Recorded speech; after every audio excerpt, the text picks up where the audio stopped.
Hello. Hello. Is this on? Yeah. How's it going, Oh, dude? it's good. It's good. I just had one of those games where Yasuo kicked my butt in the lane for about 15 minutes, and then eventually I just pressed R on him and my team killed him for me, and it was great. It was a good time. Nice. That's the best. Yeah, You're absolutely. playing Mal's? Yeah, I've been one tricking him in mid this season as my learn to get better at actually playing the game and not just doing a ram sort of deal. Nice. Yeah, he's fun. Do you use the B skin? I alternate between that one and I really like the obsidian chroma on his world breaker as well. I think that's my favorite. Gotcha. Yeah, he's cool. He hasn't I honestly haven't seen him in a long time in my games, but I definitely want to see your Malzahar. Okay. Okay. We All can right, we so can we can break it out. what game mode are you feeling? We could do some flex queue, we could do norms, we could do anything. Okay. Choice is yours. Okay. Well, it's going to be interesting regardless, right? We could just do normals, I guess. I think that's fine. Sure. Let's get it. Do a little draft pick. I don't expect to see Mal's get banned, and I'm sure I don't expect you to have too much struggle. I don't know. I don't really know how this works. If such a wide gap exists in a party that queues up together. Yeah, I don't know. We'll see. I mean, I play normals a good amount. Usually it's pretty good. You have any friends you want to invite? Um, nah, I think we're good. I think we're good to go. All right, we just leave it to fate. Yeah, little YOLO action. I'm fine with that. All right. I highly enjoy the occasional side fill that I get where I get to be team guidance counselor. I'm all about that. I'm all about that mental, you know. Yeah, gotcha. I've tried that before. My latest approach when I play ranked is I just don't even have chat on. See, that's probably what I should do. I like pings. I like pinging and following pings, Hmm. but sometimes I have to do that, like, especially grinding it out in low elo. I'm like, it's okay, Jinx. Just let me press R on them once lane phase is over, and we can kill them a bunch. I feel like it's okay. There are other ways around this because you can have really silly comebacks, and Oh I guess yeah, much longer games than you probably get into. yeah, definitely. I've had games like that. What I've found for me personally is it just wore me out so much to try to like be my team's therapist. And so I just take the approach of if I don't see what they're typing, I can pretend they're just, really strong mentally, and I'll just carry Mm. them, and they'll usually be fine by the end. That's a fair point. I guess at the same hand, you're not replying to them at all if you can't talk to them, so it's not as likely that you'll accidentally push them over the edge on the mental boom, right? Yep. Yeah, I've had some of those games where we'll even get into this pregame lobby, and all I do is say, I'm like, "Oh, good luck, hi everybody," and then like two people are immediately like, "You got to be kidding me with this! Get out of here!" I'm like, "Oh my god!" Dude, I had a game recently where all I did was pick Senna support, and this was when she was good, mind you. And my whole team decided to grief me. All of them started running top lane from level 1, and the game was just over. Because I picked Senna. I How can't I how can't wild is fathom that? I can't fathom that, you know. Yeah, it was something else. I didn't love it. No. Isn't she like still pretty? I know, like, maybe I know she got nerfed recently, but like she's still decent at worst, right? Yeah, and I mean, there's no champ in the game that's like, I'm gonna int the game if somebody picks this. Yeah. There's no champ that can't win. Now that I definitely agree on. I'm always I try to always have that perspective that if everybody plays around what everybody's doing, like there's always a way to find that advantage somewhere, right? Yeah. Hopefully. Oh, But I'm Jarvan probably support. I've only been grinding ranked. This is the first season I've ever done it. I think I started in Iron 4 in December in preseason, and I've got like a little over 300 games or so. So I guess I haven't completely had my spirit broken yet. So I'm still in that phase. Gotcha. Yeah, I mean, honestly, just do whatever is fun for you. Like, I like using chat when people are, being humans about it. Just there's a lot of demons out there. Exactly. Exactly. I think you yeah. It's the same thing with like when I was like playing like Grandmaster StarCraft. Sometimes you get great games. Obviously you don't have to rely on a team in that one, but then there's times where I'm like, okay, yeah, chat is off. I don't need the distraction of this guy broke up with his girlfriend and then rage queued and I'm like I can't deal with that today. Mm-hmm. Yeah. Have you still been playing StarCraft? Yeah, it's been a little bit less since I've been focusing on the league, but I still do it because they've been running some new maps through, even though we haven't been getting like balance updates or anything. But Okay. it's kind of gone into like a weird place at the meta. So I've been putting a lot more time into this as of late. Cool. Gotcha. Yeah, I actually revisited the campaign on StarCraft recently because I only ever did the Terran one, and so I recently went back and played the Zerg and Protoss campaigns. Those are actually so fun. Yeah, I really like the Protoss one. Because like well, I guess the Zerg one is you're mostly just controlling Kerrigan, so it kind of feels more MOBA-ish, right? Hmm. Most of the missions have this one character that has QWER, just jump around and Yeah. Yeah, it's yeah, true. no, I was role playing it hard. I was like doing all the chat dialogues. the dream. Yeah. It's fun to get into it. That's another reason I like Malzahar. I like all these cursed void characters and playing mages, even if it's maybe not the best meta for them. Yeah. Yeah, and honestly, I feel like for up until you get to like, basically pro play, anything works. Even in Challenger. Like I think I remember seeing a just recently there was someone in Europe West who got like rank 1 with an insane win rate on Malzahar. So, Yeah, yeah. No, that's the guy that we all copy and study. Yeah. No, I'm like in a Discord full of Malzahar one oh, tricks, and nice. that's what it's all about. Like we just kind of stalk this guy every time he changes his profile name and just copy his builds and watch his games. That's what's up. That's what's up. Yeah. Oh, Ezreal? Hey, Oof. That. thank you. Okay, okay. Starting off nice. He's Dude, got he's he's got a he's a charge on fan. that dark steel. I like to see it. Yeah, but no, I completely agree with you. I mean, my whole thing eventually, like after 7 or 8 years, at least in StarCraft, was like, okay, I'm gonna get top 200 only using battle cruisers, and I did that, right? And Really? that was before they were even considered good. That's It's funny. it's all about understanding like how what you want to do plays against what you're up against, Uh, right? Or what the expectation is, I that, think. that's really funny because the first time I got gold in StarCraft 2, so my peak was diamond, like right when the game came out, before there was master. So I wasn't great, but I was okay. But when I first got gold, I was only playing shoot, what's the name of that unit? It's the one that's like the anti-air Terran unit that can have a ground form. Oh, the Viking? Yeah, the Vikings. I love that unit, and I loved using them on the ground, even though it was terrible. So I would just mass Vikings and put them in ground mode, and I got And gold doing that. I thought it was so fun. no, that's awesome. That's awesome. Yeah, they gave those like a buff when they were landed against mechanical units, Uh and huh. I was like, so immediately the first thing I did was make a build where I was like, okay, I'm gonna beat Grandmaster players building nothing other than Vikings because if in Terran versus Terran the buildings were mechanical, so you could just fly 7 in, kill half their stuff, and fly out before they even can Oh, react. nice. All right, I'm coming in for a little gank. Just apply some light pressure here onto Syndra. There we go. That's a Appreciate the flash. help. That's the Grubhub gank right there.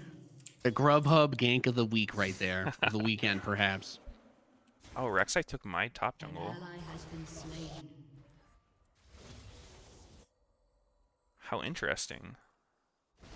He's so funky. I hardly see him in any of the games that I play Oh, Rek'Sai's with actually his one of my favorite champs. with his tunnels everywhere. Yeah, I'm a big fan of Rek'Sai. An enemy has been slain. Should I come up over there if I have this push? Like these are the things Uh, that I'm always nervous about. Like whenever I have the wave push and I see that the jungle's clear, or like the jungler's on the not going yeah, for like I trouble would or something. say don't worry about it. If you're Malzahar, because he's not particularly good at roaming.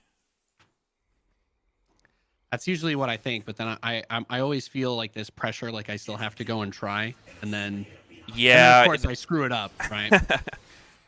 yeah, definitely. So if you're playing someone who's like not a great early fighter like Malzahar, the main thing you want to do to help your team is just ping a lot. Uh, all right, let's see if we can do anything on the cross.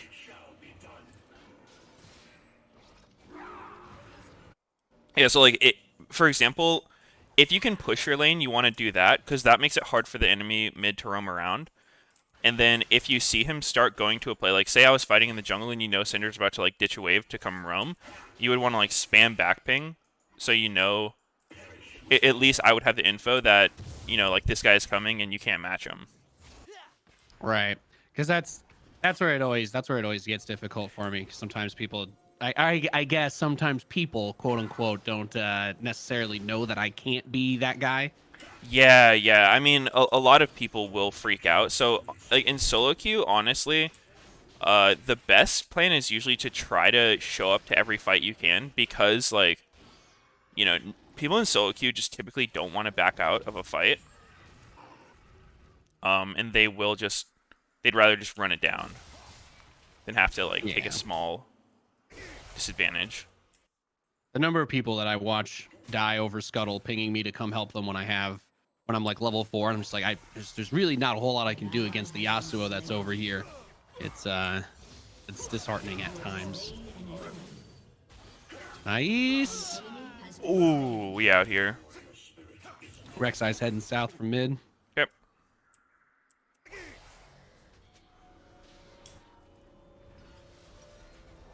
Yeah, I think the first thing someone told me when I started doing the ranked on this was I always try to just have the control wards, Yeah. and I just Yeah, keep that two that in is the huge. backup.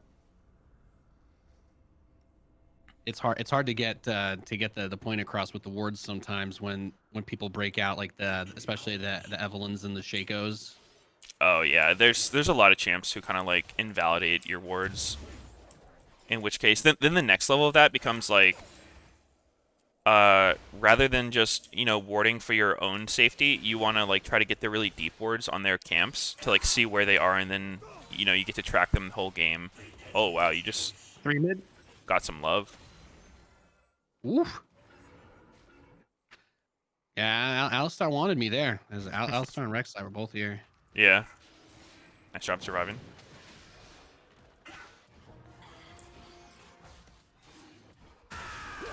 If I can shove this out and head over, I will. Shinjao's like really good right now, right? His ban rate's gotten. Yeah, I think yeah, he's really good. I was watching a bit of that LEC match of Misfits earlier. Yeah, I love the changes they did to him. What was it you think that like made him good again? Like biggest part of that, I guess. Um, so the biggest one's probably like when you hit your W now, it gives you a super extended E range on whoever you hit. So that's really huge. Oh, I am Ally has been slain. okay. That was She her ult. got me. Yeah, it's Yeah, all that was good. her ult. Yeah. Ooh, Rek'Sai wants to die.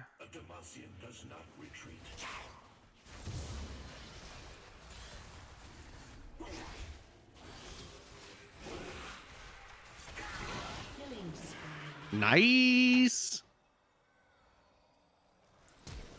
See, I would absolutely not have the confidence to try and make a move like that at any Ooh. point. That's filthy. Let's go. Oh, wave's good for you. I'll just let that one pull.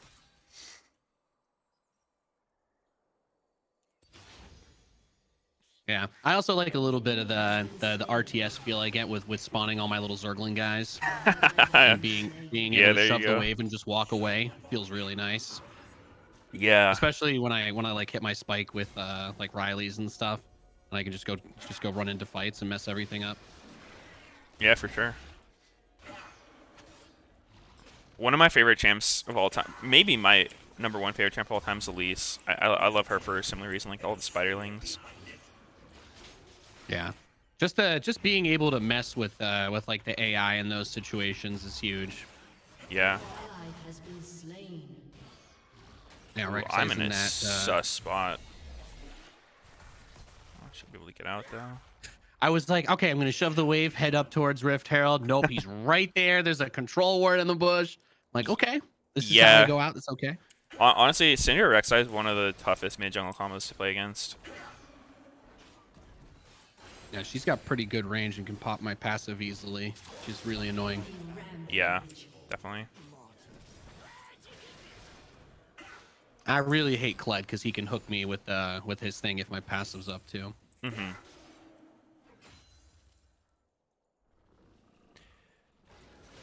Yeah, so in this case, Silas is running it down.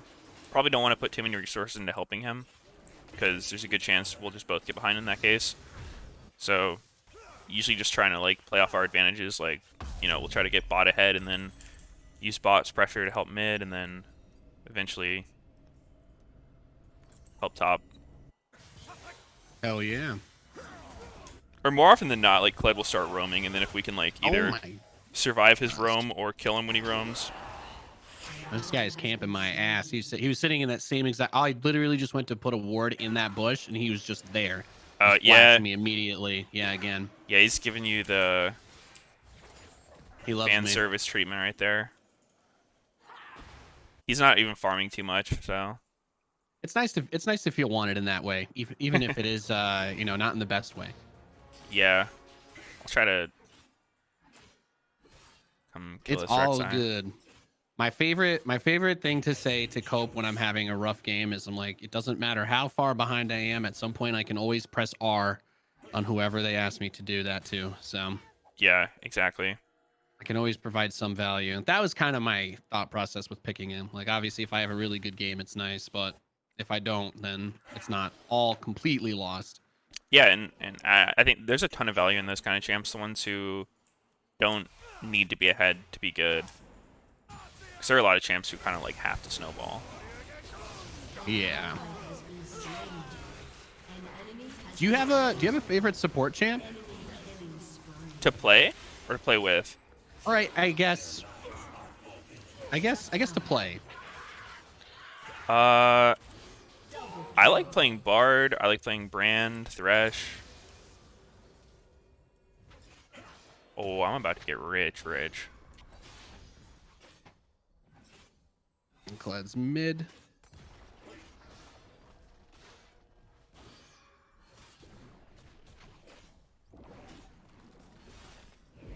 Try to let our friend know. Cled's heading back there. Yeah, I was starting to play a bit of Rakan. He seems really fun with his movement. Yeah, Rakan's great, especially with Xayah. 'Cause his E range when he jumps to Xayah Oh is yeah, like absurdly long. it's so good. It's so good. Yeah, no, my fiance plays Zaya. She was like, I was like, I guess I could try to learn how to play Rakan. Oh, that's I'm like, I awesome. guess I can try, right? And Yeah. then no, I think I played like one game, and I had like one of those sick boops, and I think the Yasuo ulted him off of that, and it was nasty. It was nasty. I was like, okay, I gotta play this guy forever now. Yeah. It's fantastic. Some support players are so good at Rakan. Like a really good Rakan is the most like he's kind of like Bard, where you just want to be annoying. Like when you play against a good Rakan, it's so frustrating because he's very Yeah. slippery. You kind of like play on the edge. You try to bait your opponents. Yeah, I think the hardest part with him is that, at least if I'm playing in gold, he's not a champ that if something goes wrong and I'm the only person sitting at it behind a tower, I can't really do anything. I feel like. It is tough. Yeah, like a lot of the meta supports right now are very good into Rakan. Like he struggles against the ones who have the extremely hard engage, like Alistair, Nautilus, Leona, are sort of viewed as counters to Rakan.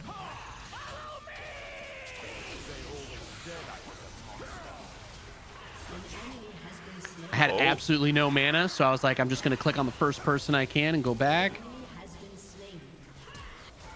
Nice. let's go.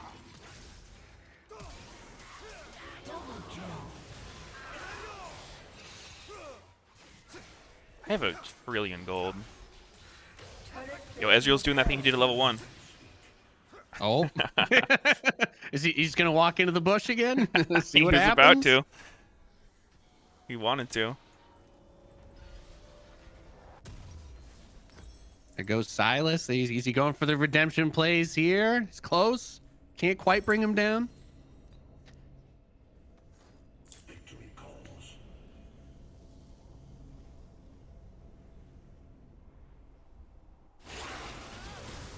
Oh, nice. Ezreal. Got him. Poor Silas, though. Can't catch a break. Poor guy. Yeah. That's alright. He can still be useful later. Take an Alistar ult. He'll be fine. Wait, what?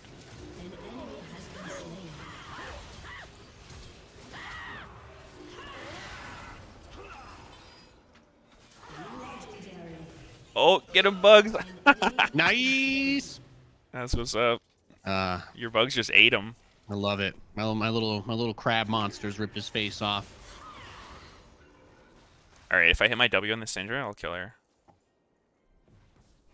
Gotta not make it obvious. Nope. Oh. Oh. Nope. Oh, let's go. Gotcha. Oh, he's so mad. This is usually the part where I get a nice little I get some fan mail and all chat from them. Yeah, dude. I actually play a ton of Rek'Sai. She's probably my second most played champion after Elise. And stuff like Malzahar, where it's just unavoidable hard CC, is just the worst. There's nothing you can do. Yeah. So you gotta pretty much build Glass Cannon to have any usefulness on those champs, and then, you know, just... Exactly. If you can't and dodge then the it's CC, so you're hard. just boned. Yeah. No, Oh. that comeback game I had right before this was like the Yasuo built Wit's End against me. And I'm like, well, it's made things a lot easier for everybody else to kill him. Yep, he didn't pay the tax. QSS tax. I still like it though, because even if they have QSS, if you like with some champs, you can interrupt their ults and stuff, and then even if they QSS, they still lost it, right? Yeah. If that's like a main source of their damage. Yeah, it's interesting because when Malzahar is in pro play, like you see basically everyone in the game build QSS against him, and then what happens is like say 4 people on the other team build QSS because they don't want to get ulted, you just ult the 5th dude who doesn't have it. So it's like they're respecting the fact that they can get ulted, so they buy QSS, but then they end up getting no value if Malice doesn't ult them. So then what a lot of teams ended up doing is like just nobody builds QSS. They're like, all right, guys, one of us is getting killed by this. Like, just One of us accept is just it. gonna have to take it for the team. Yeah. And I honestly think that's the better way of dealing with it most of the time.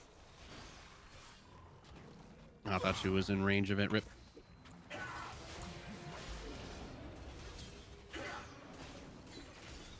What are these guys doing?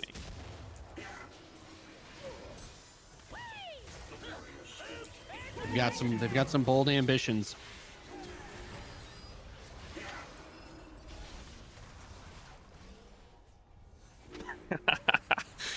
Oh, man.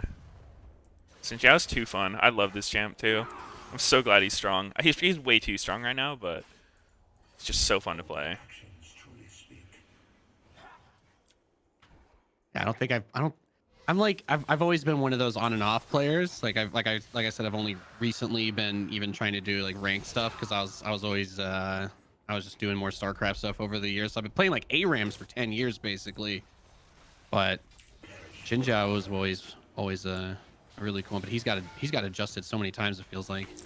He has, yeah. He got a rework, and then he was very weak after his rework, and then he got not another full rework, but you know, a few changes to how his numbers worked, and the new mechanic on his W. And even after that, he wasn't too strong, but then people realized like how to build him. Like before, everyone was running Halo Blades, trying to go for like a one-shot Xin Zhao build, and now people are just playing like a bruiser and very strong with the new items. Yeah. Anybody that relies on like some level of sustain's been doing pretty well, right?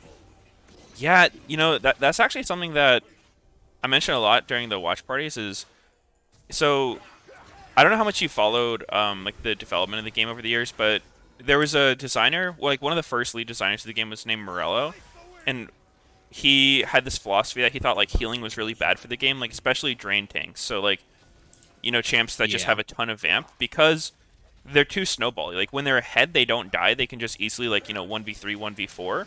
But when they're behind, they get no value because they just get one shot. Oh, we going for a fight? Well, Silas was. Our fearless leader. I If enjoyed they my if they go ability in, to I'm walk down away. to party.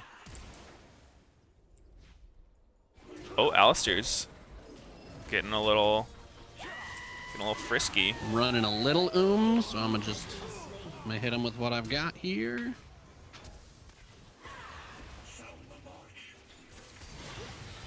I'm gonna get a little creeps. I'm almost there on my scepter. An enemy has been slain. Enemy killing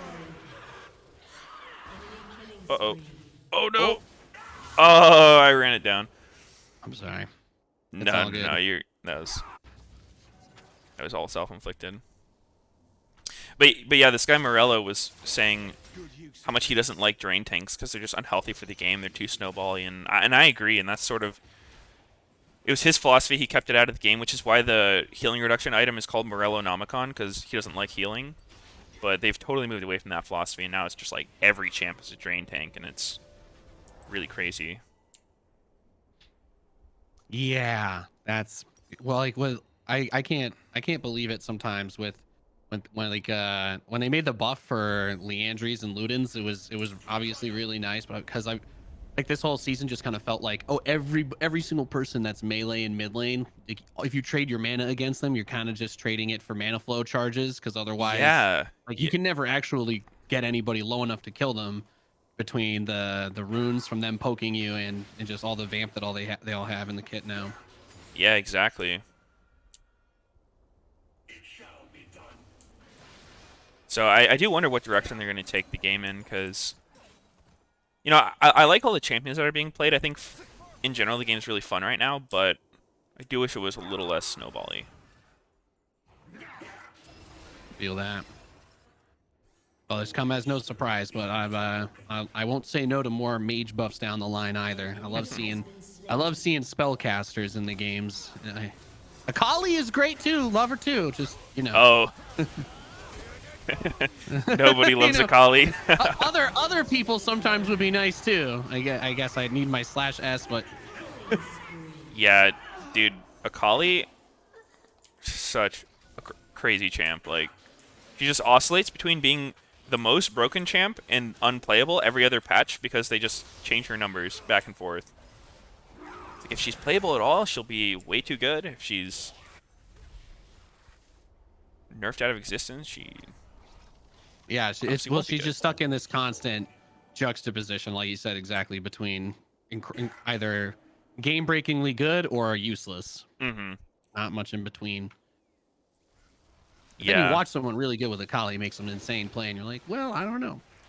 But Yeah, the Cloud9 game yesterday, they actually lost, but Fudge was just doing some disgusting things on Akali. Like, just you straight up kill the entire team. Like, she's an assassin who has a ton of AoE damage. It's very strange.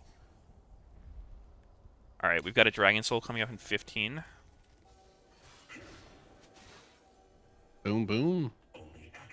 So they should fight this if they want to win the game.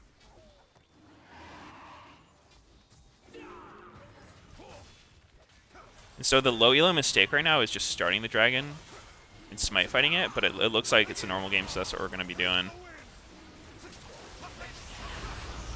Oh, jungler gap.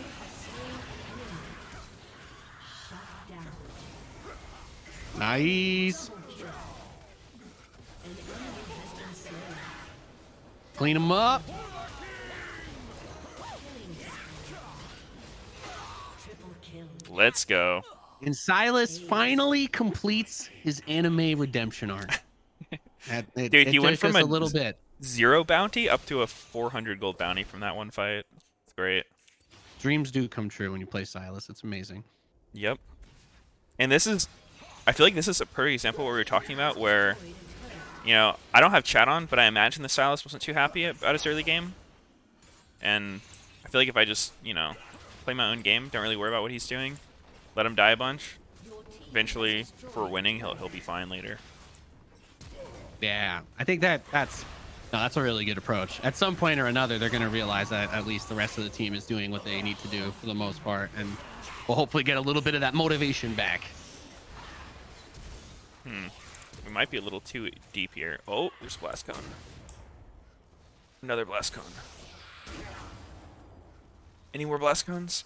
Alright, they might try to go for a yellow Baron here. I'm a little low. Might have to back out of this one.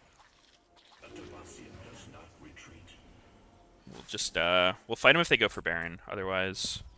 Copy that. Oh, we've got Silas TP. I don't think they can go for it. Yeah, I'm just gonna stick this recall.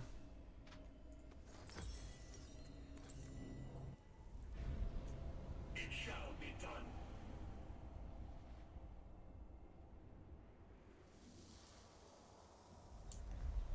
Yasuo's going in. I think that's his flash. I love watching people YOLO in like this. Oh? has been slain. That's I guess I'll just take textbook that then. Yasuo right there. I'm coming. Oh! The burn. Oh, So 9 HP. close. Perfect escape. 9 HP. Calculated. Oh, I should have used the B skin. My bad. I guess that could, It's all good. that's the worst mistake I make in this game. That one is pretty sweet. Yeah. This is my favorite one. This is the I played too much Malzahar skin, because the E on this one has like the least visible effect on the minions when it's bouncing. Nice. It's just a little tiny white cloud over the minion. Yeah, if you find a skin with gameplay advantage, perfect. Oh, I'm leaving nothing off the table. I'm leaving nothing on the table in Gold League. You know what I'm saying? dude, play to win. It's the only way. Exactly.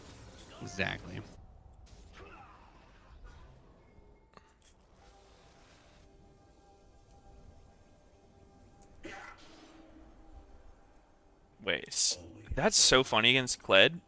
So when he gets dismounted, his mount Skarl runs away. But like, I had my sweeper going, and it actually shows Skarl in the bush, even though like there's nothing there. It's just this really random flavor thing they put in the game. It's just one of those weird. Yeah. I didn't even notice that. That's the first time I've ever seen that myself. Yeah, a bunch of people in chat are like, "What was that?" It's just a raptor in the bush, just chilling. Yeah, I've seen it before. It's definitely weird. Yeah, I tried that. What is it? The ultimate spellbook mode, which finds a way to somehow not only do all the weird stuff with the ultimates, but a ton of other just random unit interactions just broke. Like it just it operates really. I don't even know how to describe it, but like I had like a Yi on my team who like couldn't queue for some reason. Like, Oh, it just didn't work. some nice spaghetti code. Yeah, exactly.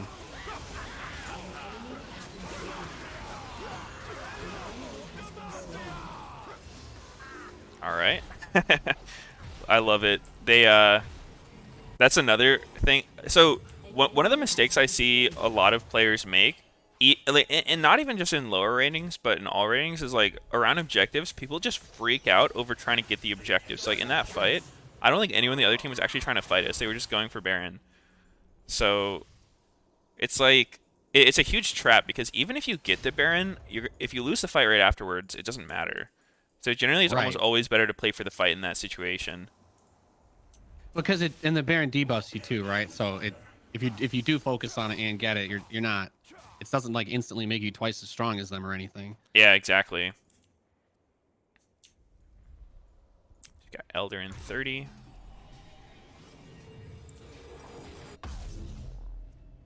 And I'm like, I guess I'm just chilling. Everything's cleared. So hold the door.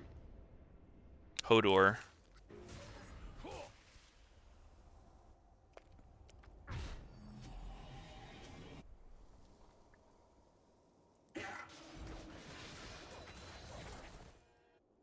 Someone in my chat earlier said they were the Rek'Sai on the other team, but I feel like they were trolling. Someone in this game said they love you. Other than that, there's been no other chat except Yasuo saying once, Ezreal, you can't win this game. That's about it. Actually, it's been quite tame. We've had quite a reasonable, mannered experience in this one. Wait, there's someone in my chat whose name is the same as their Rek'Sai. So that could. Let me see the age in this account. Oh, it's since 2015. It might actually be him. Ooh. has been slain. Oh, That wonderful sound. wait, we didn't even see Syndra there. She was collateral damage. It's I hilarious. think we kind of accidentally killed her, I think.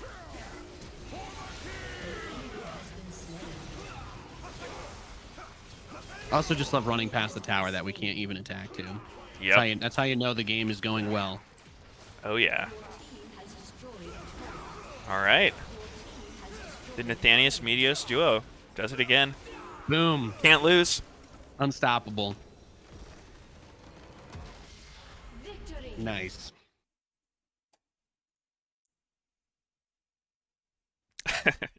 Yo, the Rex said GG Meteos. I'll rewatch the VOD. Had fun. GG, bro. That was awesome. Thank you for the incredibly hard carry. Nah, dude, it's team effort. You absorbed all the pressure. That's a tough one, playing any mage into Syndra Rek'Sai with Alistair showing up too. Like, you did good. You just have to hold it down. Yeah. So I don't know if we have time Syndra's for another annoying. normal, but we could do an ARAM probably. That sounds good to me.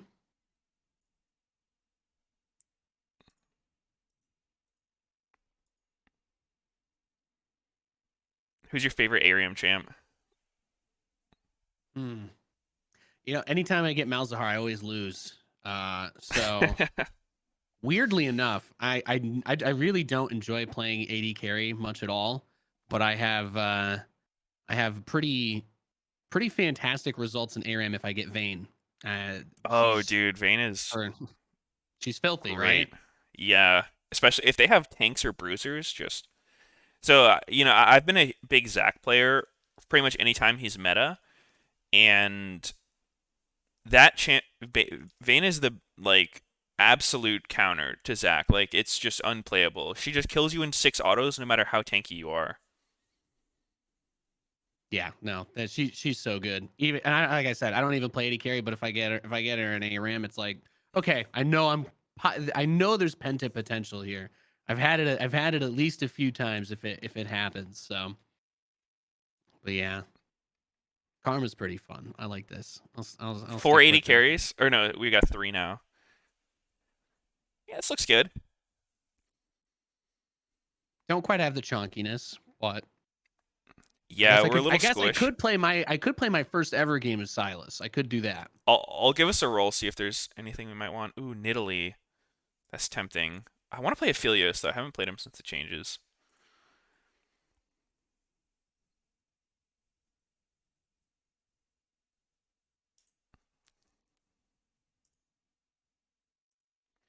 I'm going to Does take anybody Exhaust and know? ARAM. Oh. I'm going to be one of those. The calculated move for when that first bush fight comes up at 1 minute or whatever at 45 seconds, I guess. I hate Exhaust and ARAM so much, but, gotta win, bro. I feel that. So I do have $1 million question for you because you're right. I know he got patched and people have been playing him again. What does Aphelios do? So he's a really weird one where his main thing is just he's got 5 different guns that he goes through. He starts out with, so like you see right now I've got green and red. next to my health bar. That indicates what gun he has, and like you can switch between your main hand, offhand. Like the main hand's on the left, offhand's on the right. The guns start with 50 ammo that you go through, and then he only actually has one ability outside of his ult, and which is Q. That's different for every different gun. And so basically, he just has a lot of different gun combinations that will. The abilities will function differently depending on like what combo of guns you have. So most of the Qs will interact with your main hand and offhand gun, and yeah, that's the main thing, just understanding what each gun does. But he's mostly auto attack based. Yeah, and then I just shoots a bunch of different Qs. He's got. I can have give more you- questions now than when I first asked it. Yeah, so I was gonna say like he's got a lot going on. Yeah. I guess if you were trying to just understand the very brief definition, it's just like he's mainly auto attack based. His main thing is for pure autos. And he's very squishy, but he does a ton of damage. And he can root you if he has the purple gun. That's probably the main things to look out for if playing against Aphelios. I've been doing my recon grinding, and so that I can be useful when I don't get mid and ranked. And I think I had 2 games against Aphelios. I'd never played against him before until this week, and then it was, as expected, one of the most painful experiences I could probably describe. Yeah, you missed out on Aphelios' release. So like, there's the meme where every new champ is really OP, but it's actually becoming less and less of a meme as time goes on. It's kind of just. You don't think being able to revive the whole team is a strong ability? Oh, dude, it's just new and different and cool and awesome. I don't know. Exactly. But yeah, Aphelios on release was just the most insane thing you've ever seen. He just did so much damage with everything he did. There's one clip I gotta find for you where. So the way he works is he can throw down a turret, and then when his turret tags somebody, if he has his green gun as his offhand, it lets you attack them from extremely long range. And Oh, yeah. on release, it was actually global range. So what people would do is like they would leave a turret down, and the dude like recalled, but the turret shot someone, and then he's just globally attacking the guy from Fountain. It was so funny. He just killed That's- someone from legit my. cross map. Most hilarious thing. Well, I thought I was salty because he shot me while I was like 500 units behind my tower, but that's even worse. Yeah, that's the thing with his green gun. So the green gun is like the sniper. If he tags you with his Q, which is like a really long skill shot, his ult, or his turret shot, he will be able to like shoot you from extremely long range. Not infinite anymore, but it was once upon a time.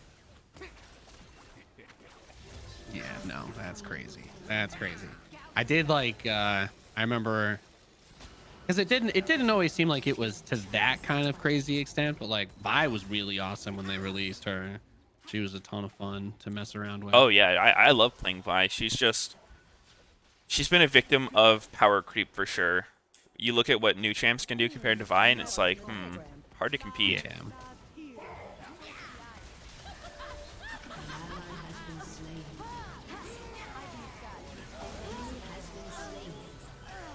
My Warmog's Rush Twisted Tree Line build on Vi. The dream. Sounds powerful. When it used to give the unholy amount of hit points before they changed it to regen or whatever. Yeah.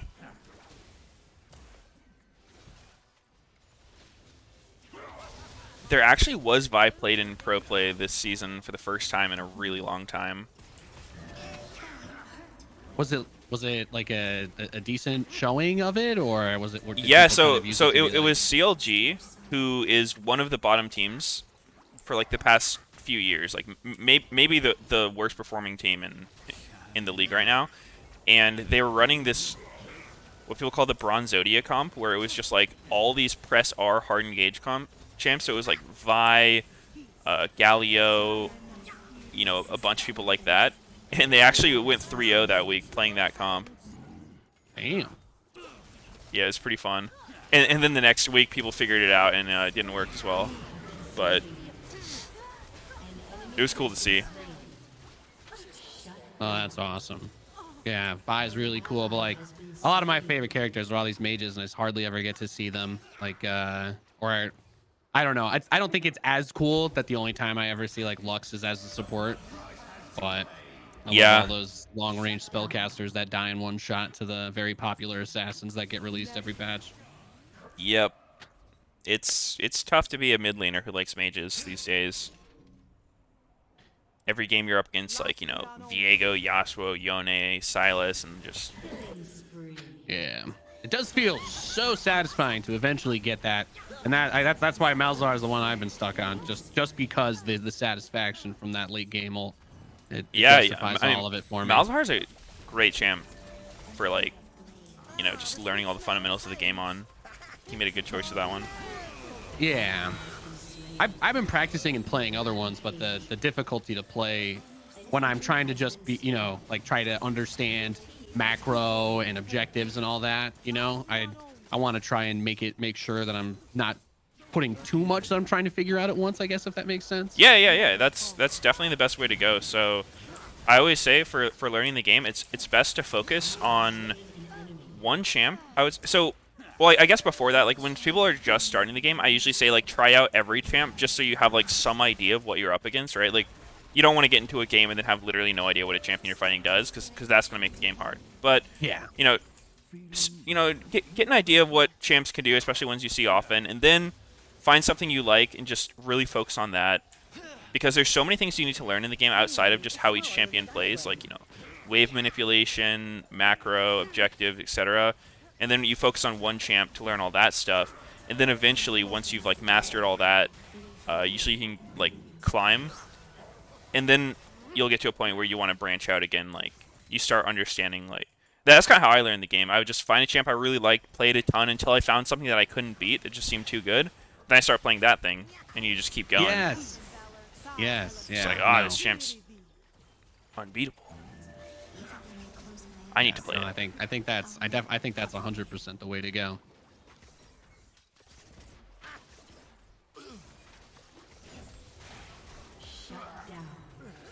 So yeah, I was the Rek'Sai made things a little bit tricky in that last game, but that's something I've been trying to be very diligent about, is putting my wards in deeper than just the bush right next to river, right? Like trying to think about what my jungler like finds valuable and put wards near that. I don't know, but Yeah, that's and then really good. eventually, if I can do all of that at least somewhat decently, then I can start to mix up my champs, because I'll already have some idea of what I need to do, I guess. I'm trolling. I just tried switching my gun and I threw my ult. Sometimes it'd be like that. Yeah, he just kind of dances, right? He just kind of dances around. It's a Devil May Cry going on here. We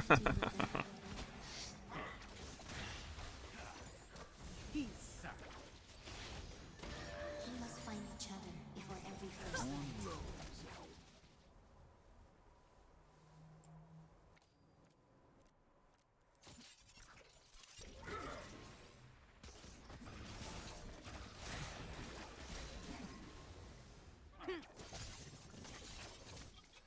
I hate Xerath though.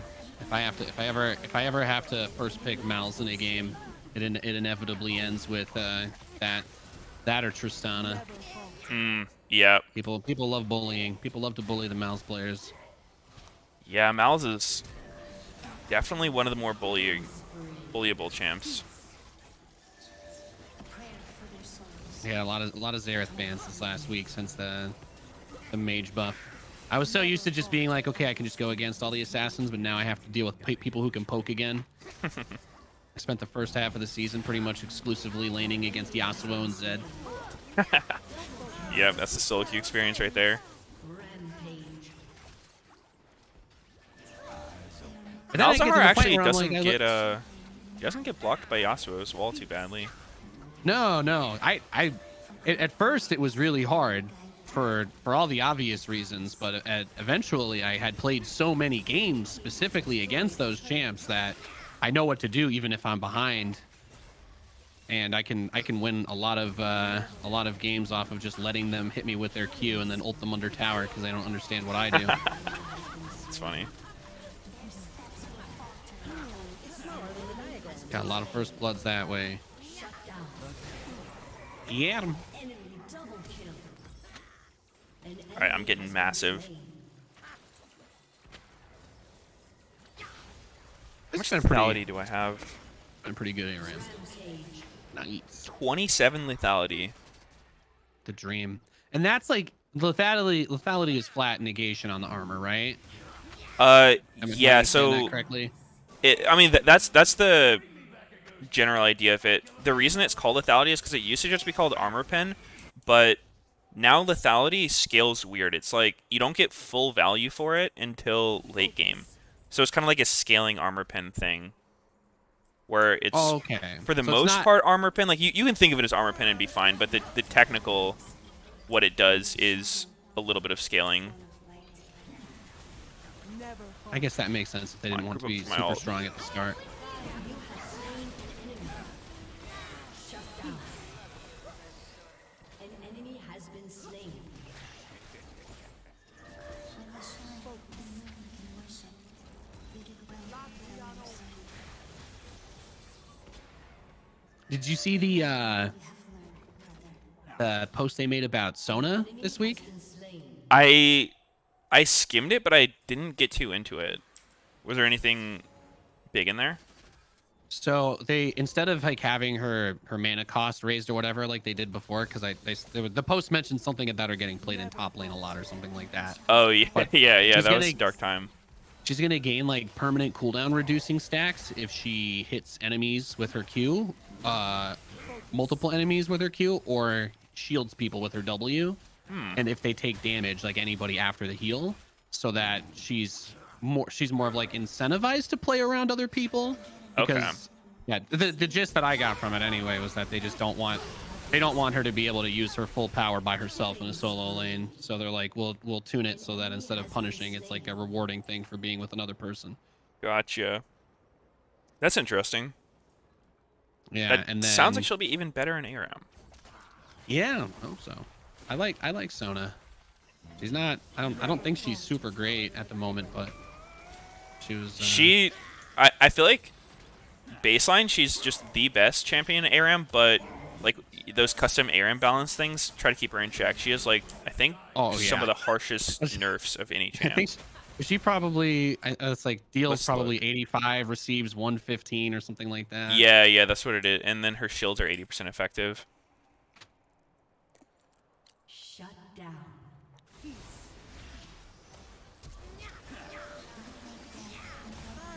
ally has been slain. Their team is actually all long range. There's not a single tank in this game. Interesting. Yeah, it's a very weird. But I guess it's it works to our benefit that they don't have any way of dealing with the damage that we have. I think it's and you know, not to brag or anything, but I think our team might have a little bit of a skill difference in this. Oh, in dude, this we've got match. Nathanius. It's just free. Yeah, number one Heimerdinger from Pennsylvania, for sure, for show. A prayer for your souls. Little known fact about me, I was a Heimer one trick at one point in time for about 3 months. Long Was time it- ago. Darkness. Did you play with the voice lines on for that, Oh, of course. or is that why you stopped? No, dude. I love Heimer's voice. This was like before his rework. This was legit in like 2011. Rampage. His playstyle back then was some of the most degeneracy of all time. Double kill. Triple kill. It's so weird how much stuff changes over the years. Yeah, it really How is. the map used to look and all that stuff. It's a lot to keep up with. You come back and you don't even know what a champ does. Your team has destroyed. Exactly. Shut down. When they let me blast music in everybody's ears with DJ Sona, good times. No, don't end. Oh, Varys wants it. You can't. You can't. Sometimes you just can't. You can't tell him no. Victory. He needed that win. Good game. That was a quick one. Crushed it.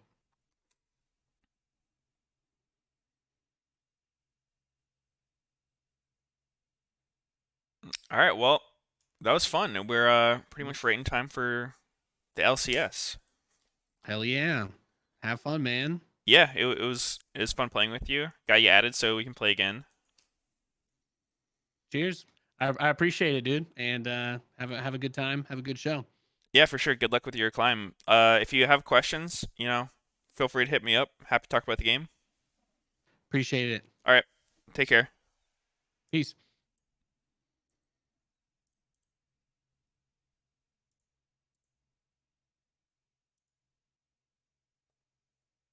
That was fun. You didn't say I love you.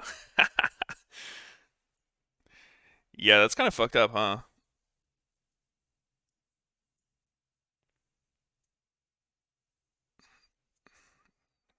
Time to talk penises with the boys. Yeah, contrary to popular belief, I do know how to have normal conversations sometimes too. You don't see it a lot on stream, but sometimes I'm not that weird. Run it back. Are you taking the recon this time? Masterminds.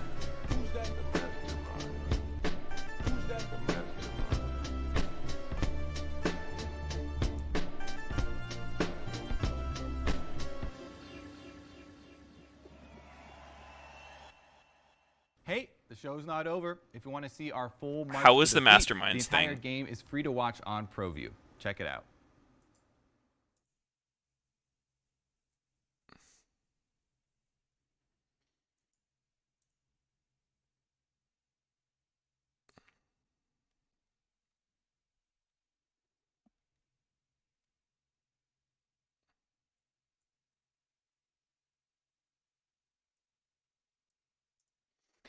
You'd pay money to see me and Sneaky do a podcast together? I would actually really be down to do a podcast. I just don't really know how to do it or like what I would even talk about. It's an idea that interests me for sure.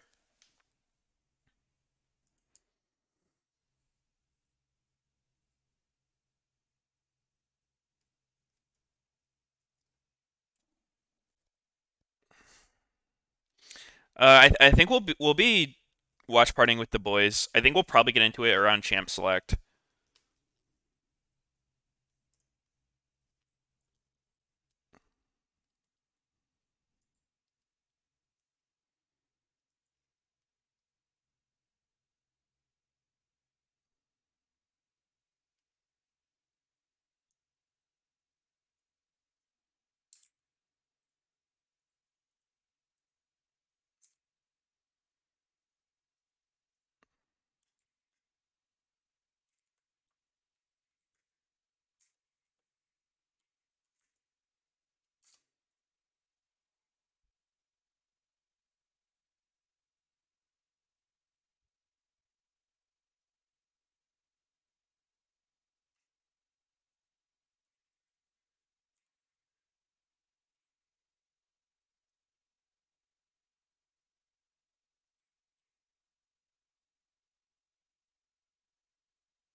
Wait.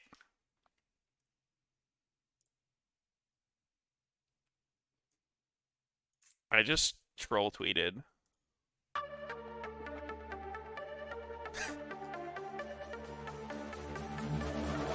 That's so funny.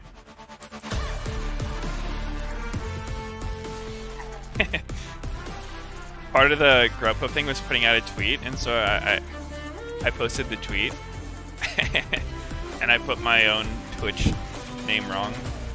It's Twitch Meteos LOL instead of Meteos.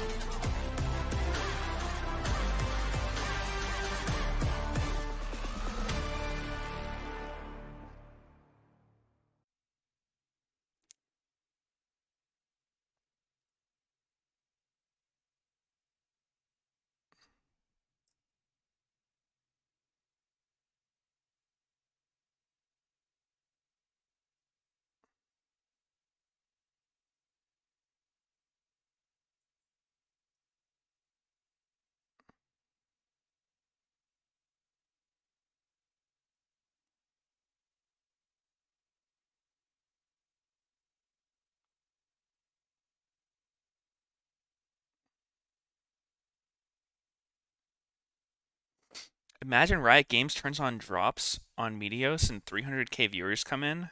That'd be too many people.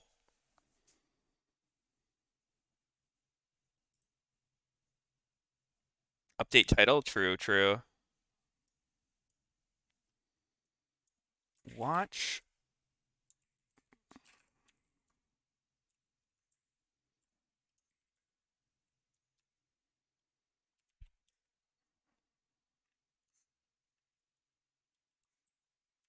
Day week 6, day 2, hashtag. What's the hashtag I need? What did my stream title used to be? Do I have to go back and look at my own VODs? I do.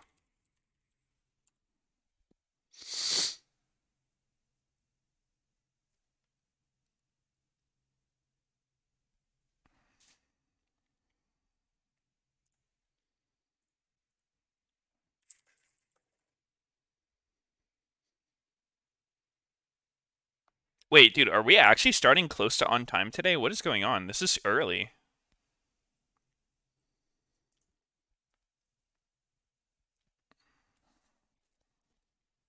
Sorry, guys, one sec.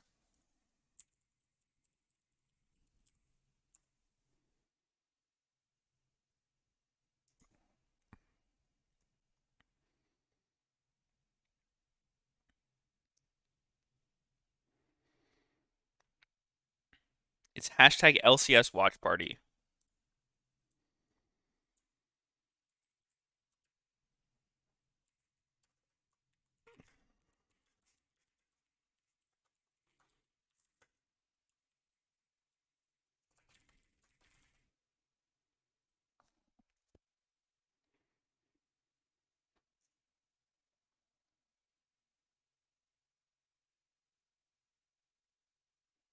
Okay.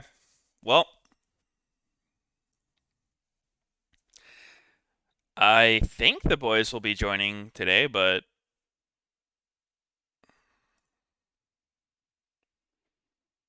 for now, I guess we'll just go solo till they show up.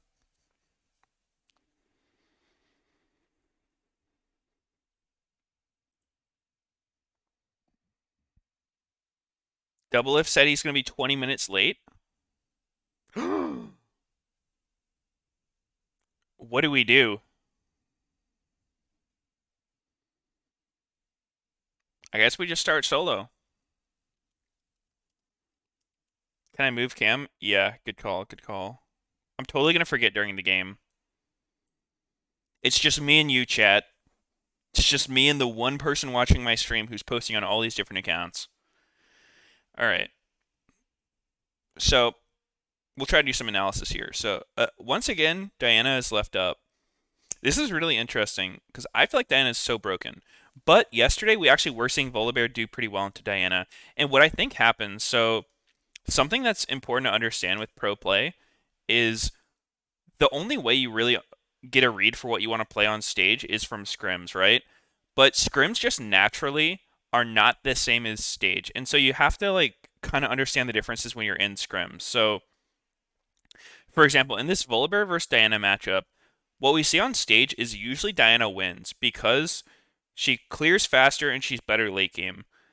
But I guarantee you what happens in scrims is Volibear just gets 2,000 kills. He gets a level 3 kill every single game on his first gank, which does happen sometimes in competitive games, but it's much less likely because in scrims, generally people are trying to test out matchups. They're trying to like limit test stuff. They don't play with quite as much respect because it doesn't really matter if you die in a scrim, right? It's just like, well, sucks.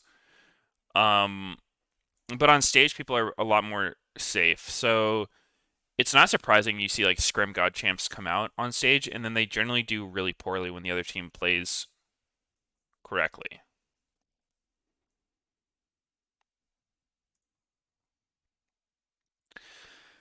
So I think Diana warrants a ban kind of like Xin Zhao. I feel like Xin Zhao Diana is the trade that I would see most often because when you watch LPL, like those two champs are just the best.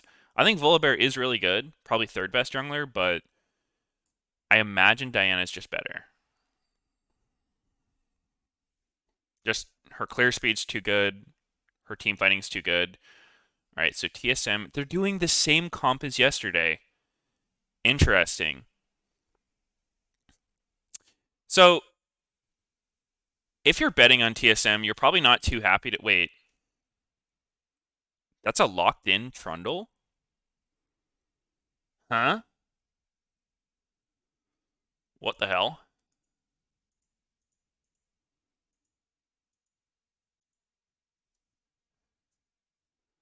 Well, that's not what I expected to see. All right, let's throw up a bet. TSM versus Golden Guardians. We'll put a 2-minute bet up.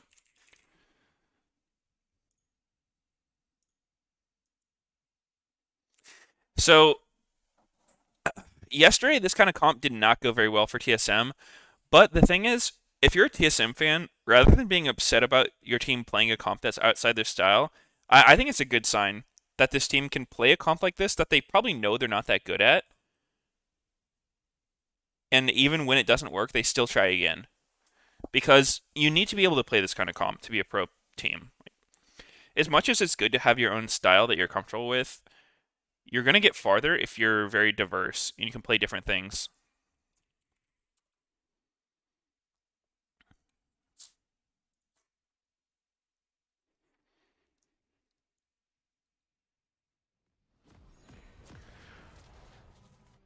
So, we'll see how it goes.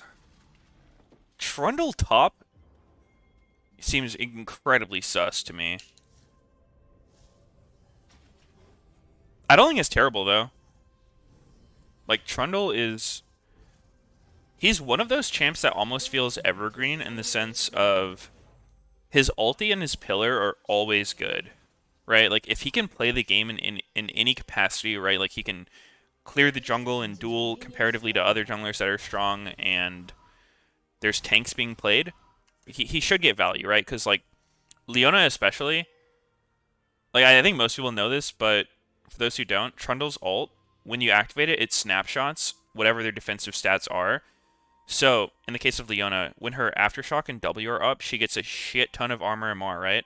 So Trundle's going to steal that, and then when Leona's W and Aftershock run out, she's still going to get the reduction as if she had them. So she'll probably go to negative armor MR.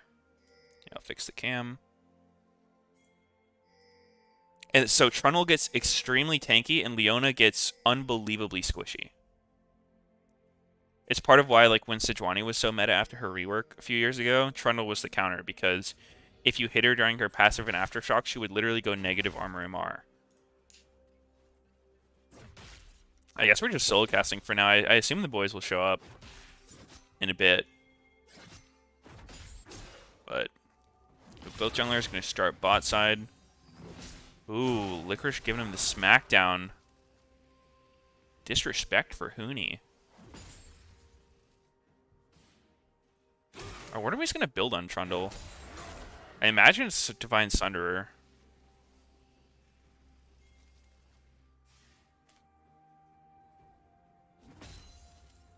At Meteos, the boys said they hate you? Oh, that's fine. I'm used to it.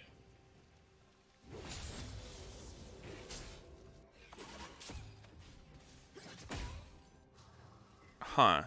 Diana is doing a weird route. This is like a Rek'Sai route. You do Red Raptors Grom.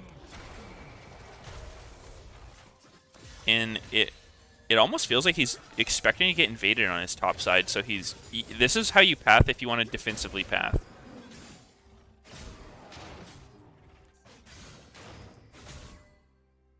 Yeah, you see he's pulling it back, so he's definitely expecting Volibear to invade him on top side, which this is actually a play that would be pretty good for Volibear to go for. Generally, if you're the stronger jungler at level 3, but the other jungler clears faster than you, you want to just do like get level 3 and then invade them, because if you can stop them from full clearing, you can start a snowball on them. Okay.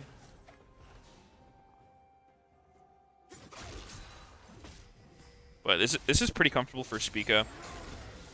There's no dive top lane, which is normally what you'd want to look for if you're Volibear in this situation. So, yeah, I like the pathing by Spica. Pretty good way to avoid Volibear's stronger level 3. And so again, like I was saying before, in scrims, this is probably what this is not what the early game would look like.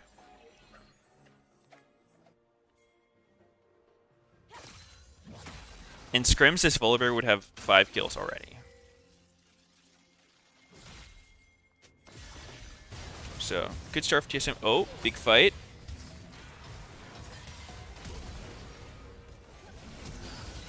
Ooh, and now Diana gets the kill.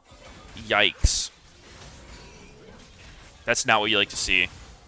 I mean, unless you're Diana. If you're Diana, you love to see it. It's great if you're Diana.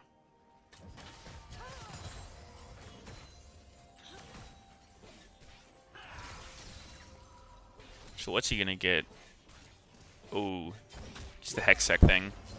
Oh, so it looks like TSM baited the recall. You see Alistair used his Q on the wave, so Golden Guardians thinks TSM recalled. Oh man, they got blindsided so hard by this camp. Yeah, nice play by TSM. I'm surprised Golden Guardians seem to like not even respect the fact that they could be doing that. They just... I guess we didn't see how long TSM was camping, but good play by the bot lane. Nice for Diana to get a kill like that. Diana's not necessarily weak in 1v1s. Now she's going to be ahead of Volibear in levels for probably the rest of the game, right? Because it's not particularly easy for Volibear to catch up. Especially with the lanes TSM's playing. Like, Renekton and Lee Sin are not vulnerable champs at all. They're both very good at surviving ganks.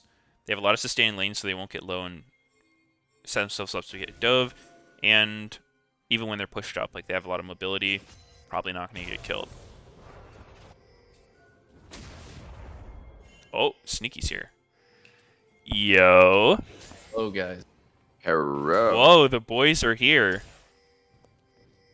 What's up? Of course I'd be here. You stream right now, Double Lift?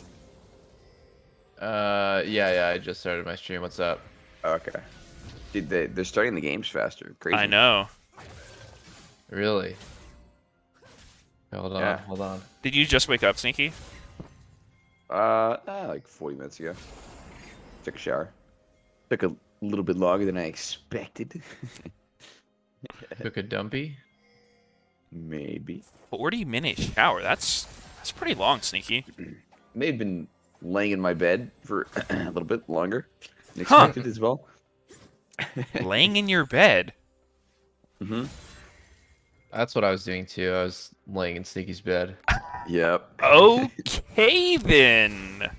Wow. All right. You know, that's why we were both late. It's interesting you guys both got on at the same time. Mm-hmm. Is that what happened? No. Yeah, I had a bender last night, and you guys got to carry today because I was puking till like 6 a.m. Yeah? Not a good time. Huh. Likely story. Double lift and partying doesn't sound right. Actually, you're right. It was Sneaky's bed. I'm just Yep. covering it up. I Damn. was actually truth. hanging out in Meteos' bed too, but he was streaming, so. Uh, oh yeah, my bad. I missed you there. Mike, real bed or the air mattress that's set up behind me? Under your real bed. Under it. Oh shit. Oh, so I cozy. like to cosplay the boogeyman. Oh shit. Okay. Something. I'm right as. I just realized it's Trundle top. Yeah. Oh my god, it's a war. Holy It's a shit. battle. He flashes. Ooh, gets the flash. I'm getting Hanser versus Huni vibes right here. This is what Kevin used to play against Renekton top. He used to play Trundle. Because Trundle is just like the ultimate stat check as well. Yeah. He steals your fucking AD. Yeah, there's no like skill shots to dodge from Trundle. What about the pillar? Yeah. Yeah, the pillar, bro. Huge The pillar. dildo. No, but like he has like so much random stats. He gets attack speed, move speed, wait, does he still get tenacity on W? Or is that- No. yeah. Just he gets I got it. increased healing on his W. Yeah. Oh, that's right. That's right. Yeah. Yeah. He like gets AD. He steals your AD. Yeah, He it's, fucks it's a your weird mom. matchup because Renekton can't really use his E before Trundle pillars, right? Because like if you use your E, he just pillars you and beats the shit out of you. As we're You seeing do not. in Exhibit A. Wow. Huni? Wait, that pillar? I mean, he's That dead was anyway, a but yeah. really disgusting Trundle pillar. He's dead anyway, though. But yeah. Yeah. It was I mean, obviously you can at least bad. make him flash. Okay, I think there's a world where you live there. Like if you just pillar Diana off of yourself, like put a pillar between you and Diana, then you flash. Even if she flashes after you, she'll still be slowed by the pillar for a Laz. bit. Wow, Poggers. Chime is gonna Wait. die here. Chime is 1,000,000% dead. Yeah. 1,000,000%. Oh, PoE. 1,000,000%. Oh! Hold up. And iconic. Wait, Licorice is actually so fucked. Yeah, they just He smashed just his lost turret. 5 plates on top after getting a solo kill. And Iconic ran it down. Yeah. But I Yeah. think- This is going to be a Diana show. This is TSM, like, is so fucking crazy ahead at 4K gold at 10 minutes. We, like, almost never see that. Yeah, that's a lot of gold. Wait, where is all of it? It's just top It's turret? just on Diana, It's Diana, right? dude. And she on- is so rich. Look at her and items they- compared to and Volley. Lost is Yeah. Lost is huge. I actually missed it. How did Chime die the first time? I guess it happened before I came. I didn't see it, yeah. Might have been first blood. Oh, he's just gonna get stunned in one shot here, right? So disrespectful. Oh, Speak Wait. didn't even get the damage off. Yeah, it's actually a dirty dive. Yeah, it was Yeah. so dirty.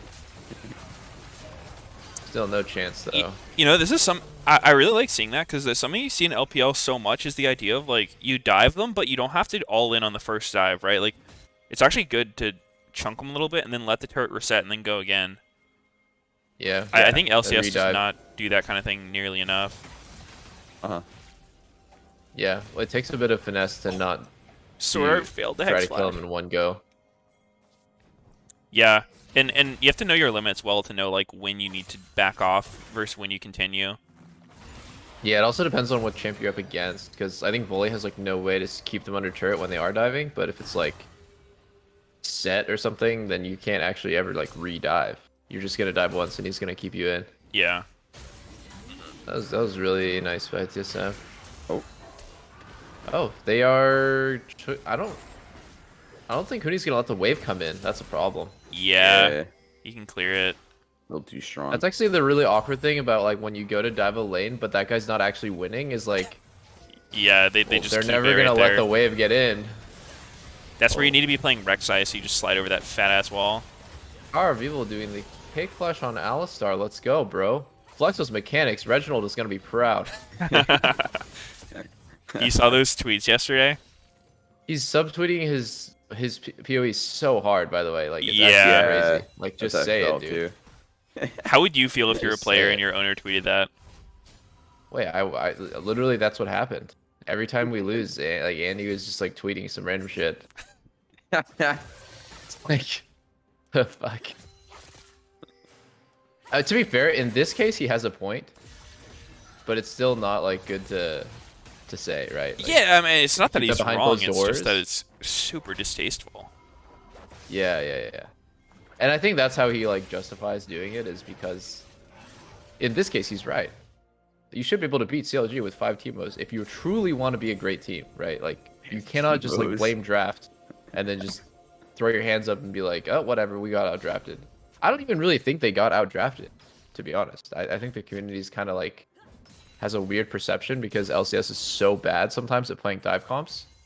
But then when you look at like LPL and LCK, people play dive comps, and if you're playing double AD carry against it, like it's fucking scary. Yeah. PoE probably feels Yeah, so One Piece. uncomfortable right now. He's like, the other mid laner has more farm than me. Speaker, get off the Raptors. Yeah, I hope not. Although I will say Akali has been looking like one of the best champs in the game. Like even after I don't know, like there was a while where we were like, is Akali OP? And then it was like pretty obvious that she had a crazy win rate and she was super OP. And then I think like people kind of like are sleeping on her again. Cause like yesterday, you guys watched the Fudge, right? He was like the only one Yeah. He Yeah, was that on was his smashing that team game. doing anything. Pretty dirty. 1v5. Oh, I Perks? still don't think is. Got paid off that Oh. game, I'm convinced. Yeah. Okay. Yeah, Perks just sometimes has like those control mage games, or just like the mage games in general, where he's just sprinting sideline. I mean, just it goes back to the pick. Like, why do you pick TF into Lucian? Isn't Lucian like one of TF's worst matchups? Yeah, it's supposed to be really hard, right? I think I would like be curious to watch the matchup again if they had just waited for Nocturne to be 6. Like the whole game was lost because everyone was level 5 and they contested bot crap. Yeah. Like, why not Yeah. just wait till Nocturne 6 and then like I could maybe see Nocturne TF killing Lucian, just chain CC if he walks up. Yeah, he didn't have cleanse. Yeah, I was like saying like in Champ Select or whatever that like if Lucian doesn't have cleanse, it's like one of those matchups where like you're shitting on him, but if you make one mistake and you die, it feels so bad. Yeah. Because you're just gonna chain die. And then he ended up solo kill. I mean, like other than level 5 thing, he got solo killed, but whatever. That was yesterday. Today's a new day, guys. A new Perks. Yeah. It's actually really interesting. Like I think double AD carry is really common, but It was a PoE is lot like with Trist. yeah, Triss and Lucian mid, and I think double AD carry is like really good scaling, obviously, which should be PoE's thing. So it's like so surprising to me that he doesn't want to play Trist, or Yeah. he played yeah. Lucian a bit, but He definitely didn't play a lot of Trist. I don't think I've ever seen him play Trist. Yeah, that's a good point. It's just like it would like be his thing, just long range kite back scaling. Maybe he doesn't like the laning phase. Like, usually the way he lanes isn't like wanting to play those like jump in, all in the shit out of you kind of champs. Yeah, I don't even really think you need to do that though. I've definitely played Trist mid, and you can just farm. Mm-hmm. Like you can go in, but you don't have to. Maybe he's too Oh, well. tempted to int. Yeah, maybe. Must. You know, that's actually run one it thing. I never down. see PoE int. He's probably the person on TSM I'm least likely to see int. Maybe him and Lost. I have a quirky game I can show you. Okay, that one was pretty bad. But like, Yeah, no, you're okay, definitely never right. is a strong word. He's like really low chance gonna int though. Yeah, definitely. Okay, like Sword Art is inting right now. Sword Art is, wow. He's Did that alive. really? Is he really just gonna live? Nah, he's Okay, dead. thank God. Ooh. Does Sword Art not know about the Alistair Leona thing where Alistair can press Q and cancel your Q and then he can headbutt you wherever he wants? That just felt like so disrespectful. Because you're never gonna kill Ali there. He has ult. He's just going in. He's just going in. Like he doesn't care. Just gotta do what it, I bro. really like is when I see a Leo Ally matchup and they trade ults, and then on the second time around, you can actually kill him. Hmm. That's what makes a lot more sense. That's when I play Varus or Ashe. I think it's really good when you trade ults with Ally because his ult CD is like so long compared to yours. And also, Alistar's just not like a human without his ult up. Yeah. True. He's a cow. He is a cow. Do you think Alistar is sexually attracted to cows? Probably. Yeah. Usually how it works. Wait, this think is I don't actually understand his so troll wise- looking at it again. I don't know what Sword Yeah. thought was going to happen there. That feels like the only thing Yeah. that could have happened.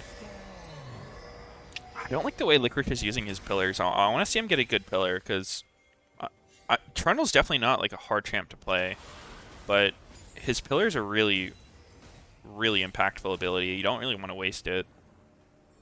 A good pillar can just, like, again, like, what? That's okay. He put his E at least there next to the wall. Well, Pretty but I common mean, if the tactic. guy's just going to jump over it like that, then what's the point?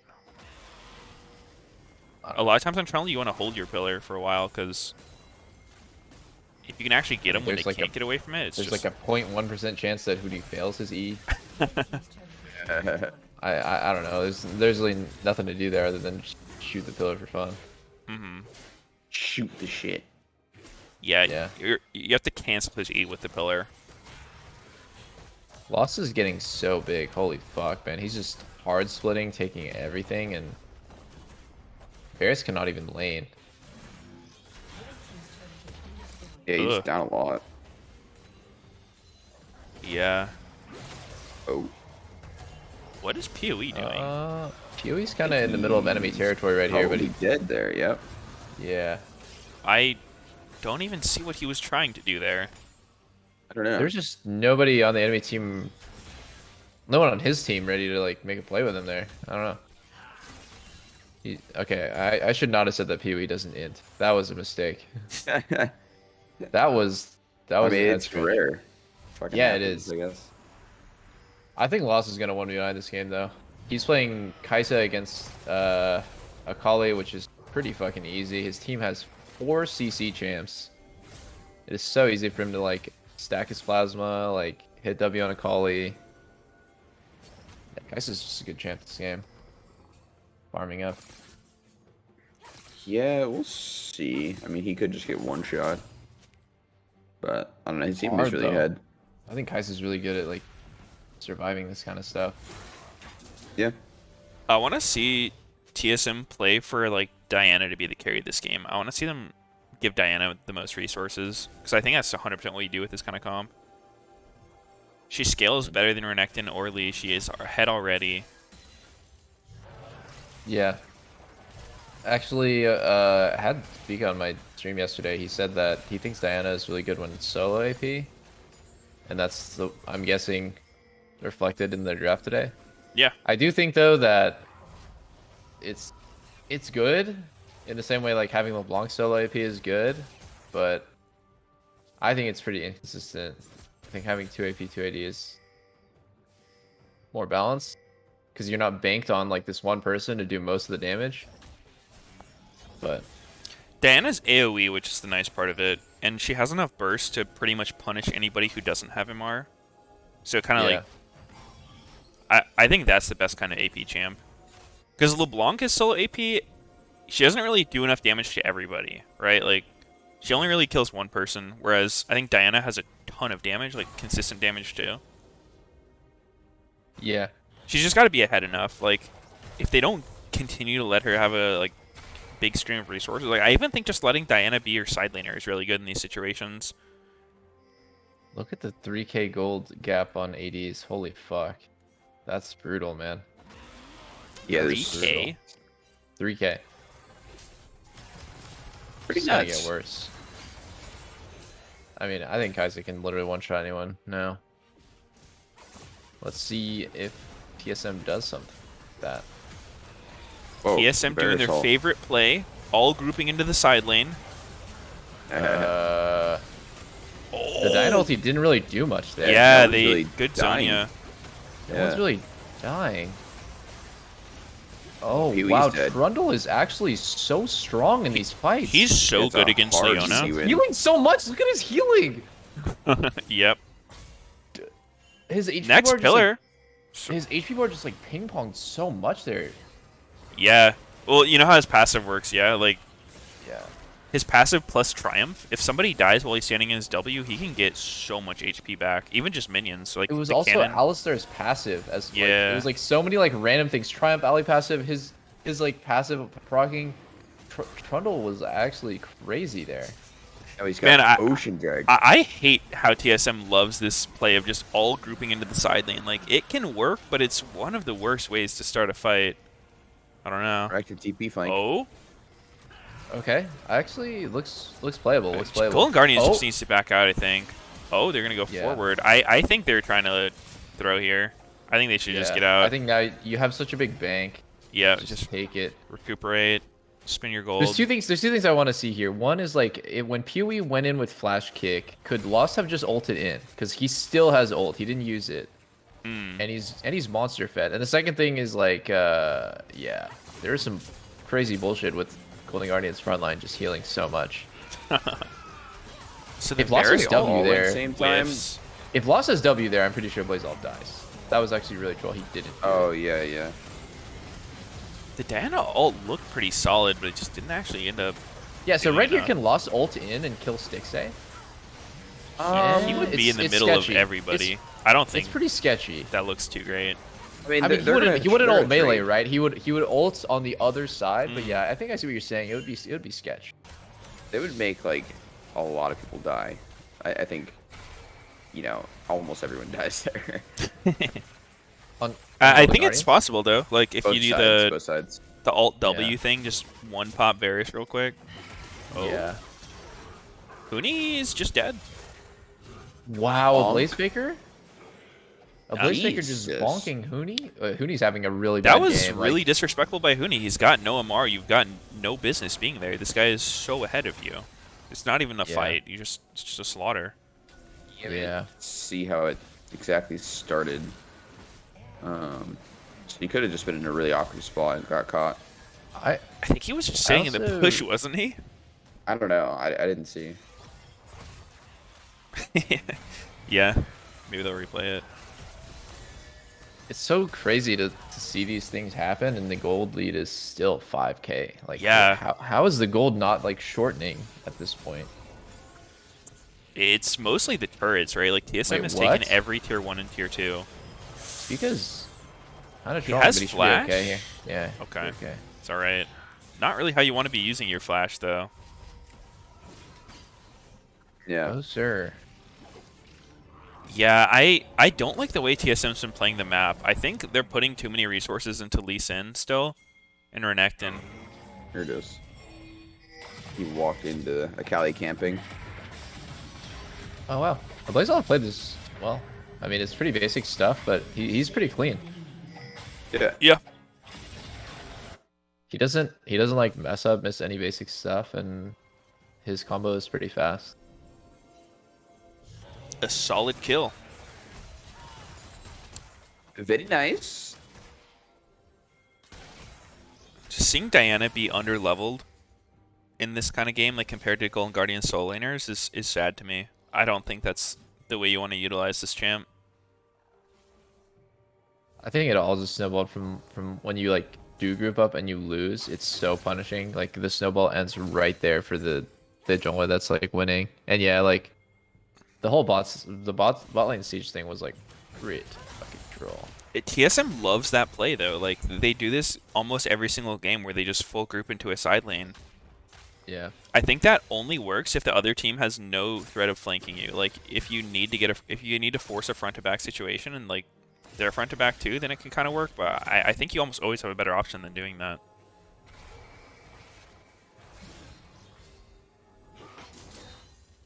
I think Varus has been really underfed this game.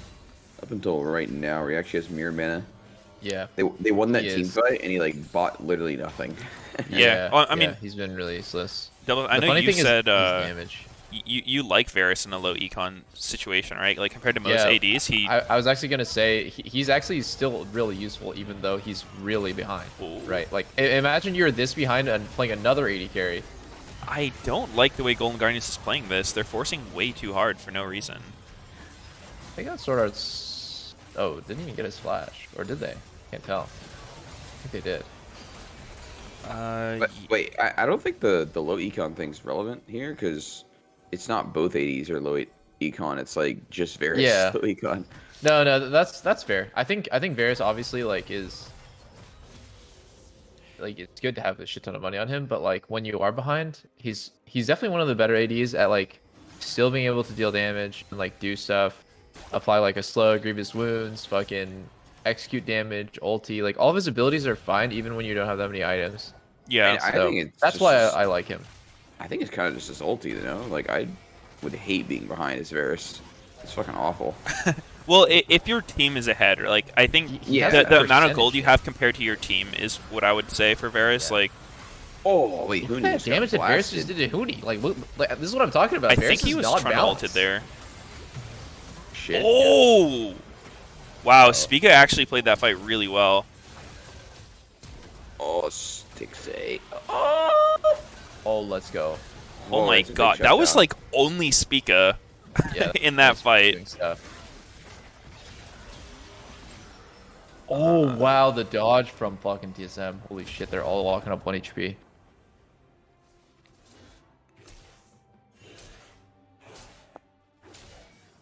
Yeah, Blazolov got popped that fight. I think if he was able to do one more rotation, everyone dies there. And yeah, like even though he was Trundle ulted, I think this fight is like another example. It's just fucking stupid. He's down 2 levels from the enemy AD carry. And then when Huni comes out of Zonia's, I actually thought if I was Stixite, I would have thrown this ulti on Sword Art on the right, or sorry, that Q. But he ended up hitting Huni, which was really good. And then the second Q Yeah. obviously is also really good. But I don't know. Ooh, this I thought he was gonna go for 3-man Sword Art there. ulti by Spica. He actually just like one-shot a Blaze Olive. Yeah. I thought he was gonna pop off here. I thought Spica was gonna kill them all. Looked really close. Yeah, it was. It's another team fight where lost in an ulti. I just wonder if he's like missing the opportunity to go in. It's like He's playing a definitely little. playing it really safe. He's kind of a pussy. That's it. Like he's kind of a pussy. Oh, shit. Oh, dude, that's Oh, the good- Trundle good ult start. on Leona. It's so brutal. You go negative and Trundle gets invincible. No, that the arrow goes Oh. wide. A Blaze Olive was too No, far. a Blaze Olive Olive. was too far. Oh, Too he far, got too far. baited He's dead. so hard. Yeah, he's fucked. Why do you go? Why would you go for What? that? Alive, though. What? No way. Even if you kill PoE, like he's out the fight. That's like that thing I was saying about triple. Remember? Yeah. It's like of if course. somebody's out of the fight and you're not, and you chase them, you are trolling. Yeah, of Yeah. course you are. Oh, that was kind of cool. Oh. That was He's kind of flashed, odd. though. Yeah, but now with Spica doesn't have flash. He needs to go around. He I can think E in. finish it, unfortunately. Yeah, no, they don't have damage. They have fucking poke Varus. Can't finish. No, I don't like the ulti. It was a bit of a panic. Yeah, just relax, man. Now They're gonna TSM picks it up. Counter hit it. Oh. Yeah, that's kind of crazy. They Enemy do have team a has- Kali ult back up, but Akali's low. It's just real. I don't think It it's doesn't real. look very good for TSM to start a fight like this. Oh, a Blaze Olive finally dies to the W Oh. thing. Let's go. Yeah. She gets deleted. Licorice did get the ult on Leona.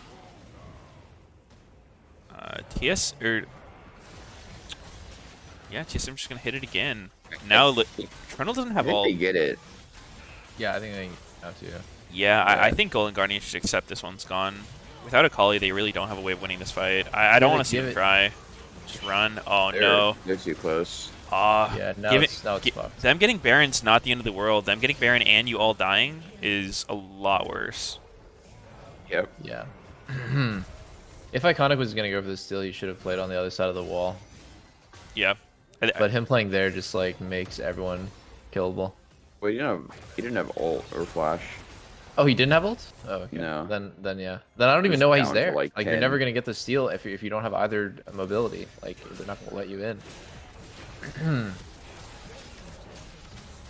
Is TSM gonna go for the end? I think they can. Yeah, it's over. They should try. Yeah, they can bait them to melee fight. here. Like all I want to see is Lost use W on fucking Blaze Olive. It's so easy to win. Like right here, off Zonia's, use W. Oh, can't. He already W'd too. Yeah. Okay, Oh. there we go. Oh, he got hit by the Lee Q in his shroud. Same effect. Yeah. You know what's weird about Lee's Q with revealing is like, it only reveals them until you take the Q. Once you take the Q, it doesn't reveal them anymore. Then they go invisible as you're flying at them. Kick their ass. It's but a you can't really see weird them. interaction. Yeah. Yeah, these fights are weird. Like, Golden Guardian just feels like they're playing the fights pretty well from some regards, but they're just so behind. I think TSM's also not playing them well at all. Like, Hooney's phoning this one in quite hard.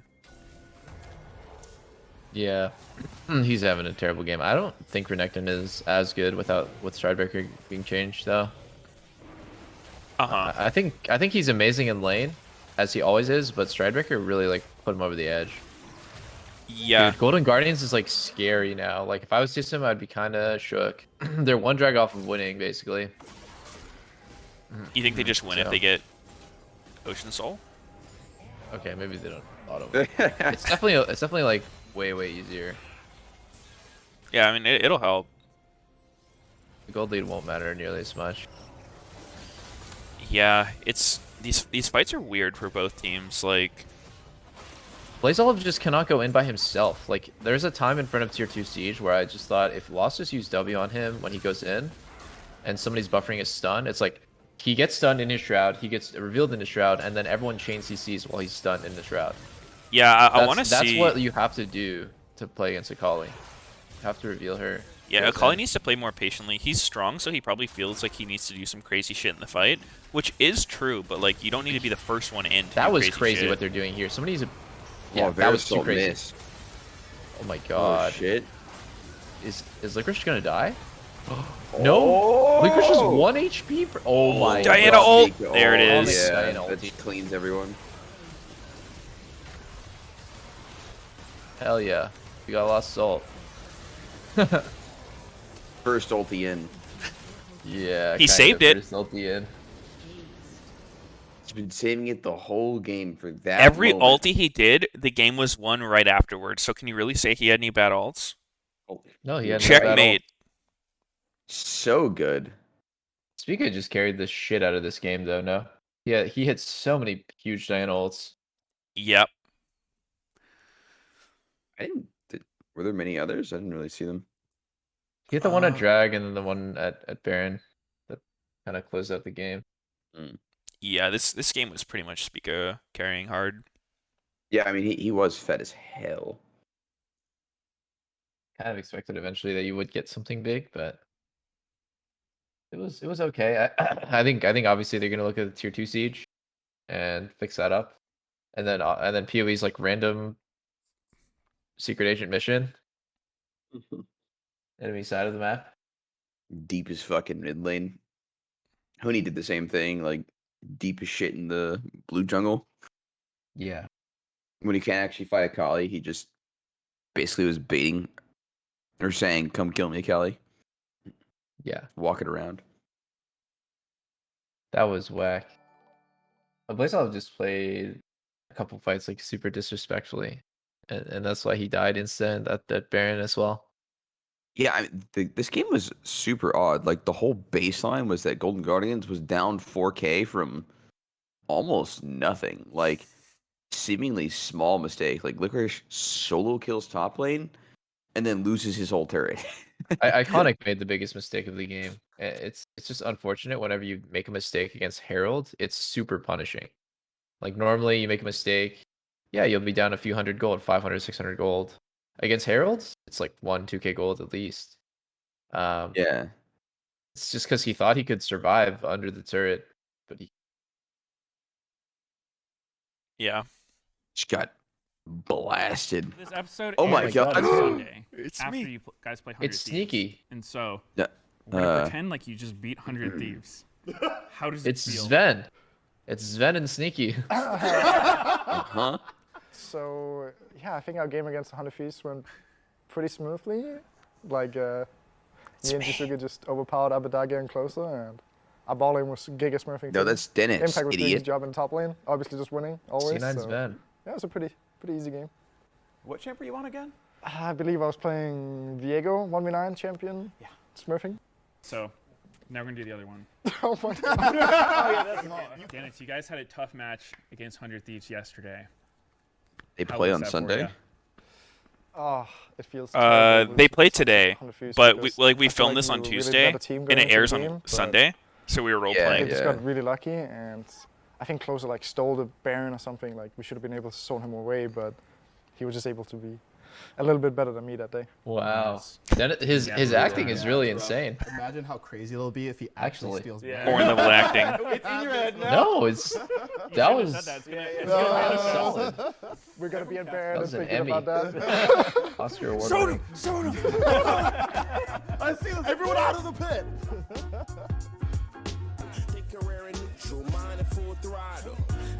And I ain't letting off the brakes. A couple friends turn idiots and swear they lost the faith. It's cool, my chin high. You would have thought I'd be the case. You can Google hip hop. Freak a leak. Dude, do you know what Masterminds is, guys? Yeah, No. it aired today. Oh, I didn't see it. All I saw was it's like some people just theorycraft all day and then masterminds, and it shows Apollo and Demonte, and I was like, huh? What the fuck? These guys like known theorycrafters? Like, what's going on here? Yeah, I was What like, was what it? are Yeah, they I didn't planning- catch the planning episode. A fucking bank robbery or what? I have no idea. Kobe's like, some people are just students of the game, always theorycrafting, always strategizing. Masterminds. Shows Demonte. I was like, what the fuck? They couldn't find anyone else. Like, Demonte is known for his like super smart play. I don't know. He's gonna make them theory crafters. That's the whole thing. What the fuck? Actually, What was the? Does anyone watch? Did anyone watch that stuff? Any watchers? They're masterminding how to get on an LCS team. Holy I caught shit. the very end of it, Ooh. and yeah, couldn't tell what it was about still. I see. Someone give us the cliff notes. What happened? Nobody actually knows. Did they rob a Apollo- bank? Be back. They tried to do Recon mid, like 5 people playing Recon mid at the same time on one computer. Everyone gets one ability. They were trolling with trying to make Recon mid work interesting, and they crafted a team around that. They lost to randoms. Well, Demonte is not the highest in Stoic, you guys. But I saw PoE was playing Recon mid actually, and he was making it work. Yeah, he was. Look at his match history, guys. He's like 6-3 with Recon. Recently? Yeah, he has a 74% rate here. I'll show. Huh. I'll link it to you guys. Does he too. go Rocket Belt? Let's see. He is rushing Ludens, and then Cosmic second. So he's an absolute shit ton of CDR.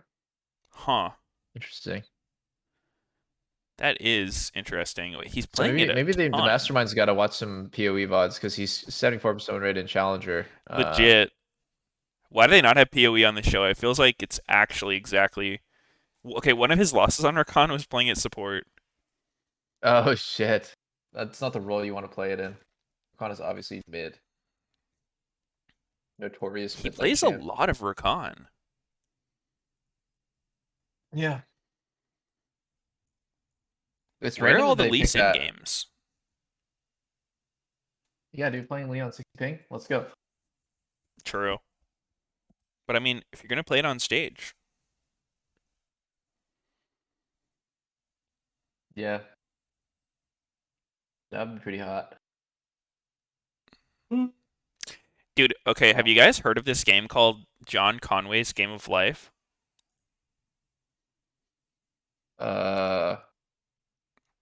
Is that the? Oh, It's not the board Game of Life? No. It's not the like one where you have a family and kids and stuff. I went down some crazy like rabbit hole on YouTube yesterday and I found out about this thing and it's so interesting. Oh, it's I've watched a YouTube documentary about this. Um, and that like you can never know if it's going to. It's like one of those Turing machines where you can never know if it's going to repeat its pattern infinitely, like loop infinitely, or branch and like just do something Yeah, uh exactly. that you've It's never seen. it's super interesting. And there's like people have some things like there's some patterns people know how to make and like dude, I went down such a rabbit hole with this yesterday. It's like they have different names for things like a glider is a formation that'll just like go across the screen. There's a like a glider gun that spawns extra gliders. It's so fascinating to me. Yeah, it's fucking weird. It's like I went down a rabbit hole too, where it was like the concept was like, can you make an algorithm that can like predict anything in math? And the answer is like no. And like one of the examples of like why you can't do that, why math is like incomplete. Math is incomplete, and math is also like Yo, what is it we might even be talking called? about the same video that we watched actually. Like that was the one that got me started on it. It was the one that's like Veritasium? incomplete, inconsistent, and undecidable or something like that. Yes. That's the one. Undecidable. Yeah, and dude, that was the one that went into like that really insane math notation, right? The Yeah, exactly. Where Veritasium it's like video. you're using like cards, and it's like A B C D E, and then there's like each one is assigned to a number, or like each one is assigned to a value. Yeah, Yeah, dude. it's Okay, like that part broke my brain. I could not, for the life of me, understand what that was about. I think it was just a play on the whole like adage of like this statement is false type thing, where you know if the statement is true, then it's false. It like breaks itself. It Yeah, was yeah, like, but a play I off of that. understood the ending part, but the part I didn't get it was like, okay, we're gonna have like all these different terms for like not if then all these things, and they're gonna assign a random number to it, like the number 0 is represented by like the number 6, equals is represented by the number 5. And so it'd be like if you have the term 0 equals 0, it would be like 656. And then you do something where it's like, okay, you take 2 to the power of 6 times like 3 to the power of 5 times like 5 to the power of 6 again. It comes out with this like massive number. Uh, Yeah. and that part made me it started breaking my brain. I was like, what the hell am I looking at?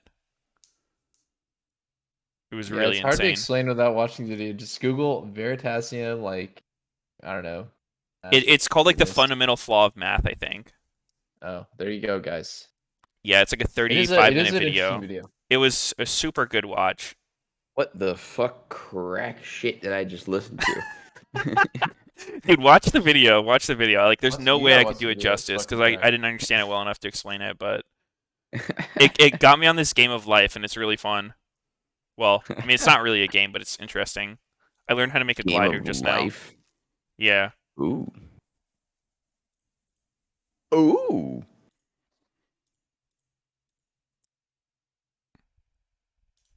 All What the right, who are hell? the PhD mathematicians in chat? We need to get them in here. I didn't even know this part of math existed. If some rando in Twitch chat started talking about this shit, I would assume he was like on crack. It sounds Really? like. I always assume that there's a lot of things about like all these subjects that I just know absolutely nothing about, and people are just not I just feel like I would have heard trying to know. something about it. Like it's called the Godel. I don't know if I'm pronouncing that right. Like Incompleteness theorem.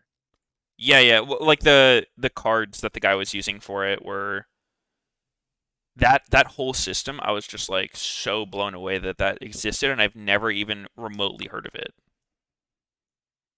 Yeah, I doubt that it's actually used for anything except for that one proof that I could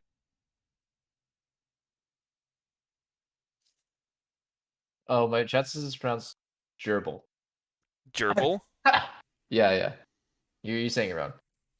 It's pronounced LeBron James. Incompleteness, dude. Oh. Yeah, so Yeah. the video is called Math Has a Fatal Flaw by Veritasium. I'll link it if anyone's curious, but it's a mind fuck for sure. I don't know, dude.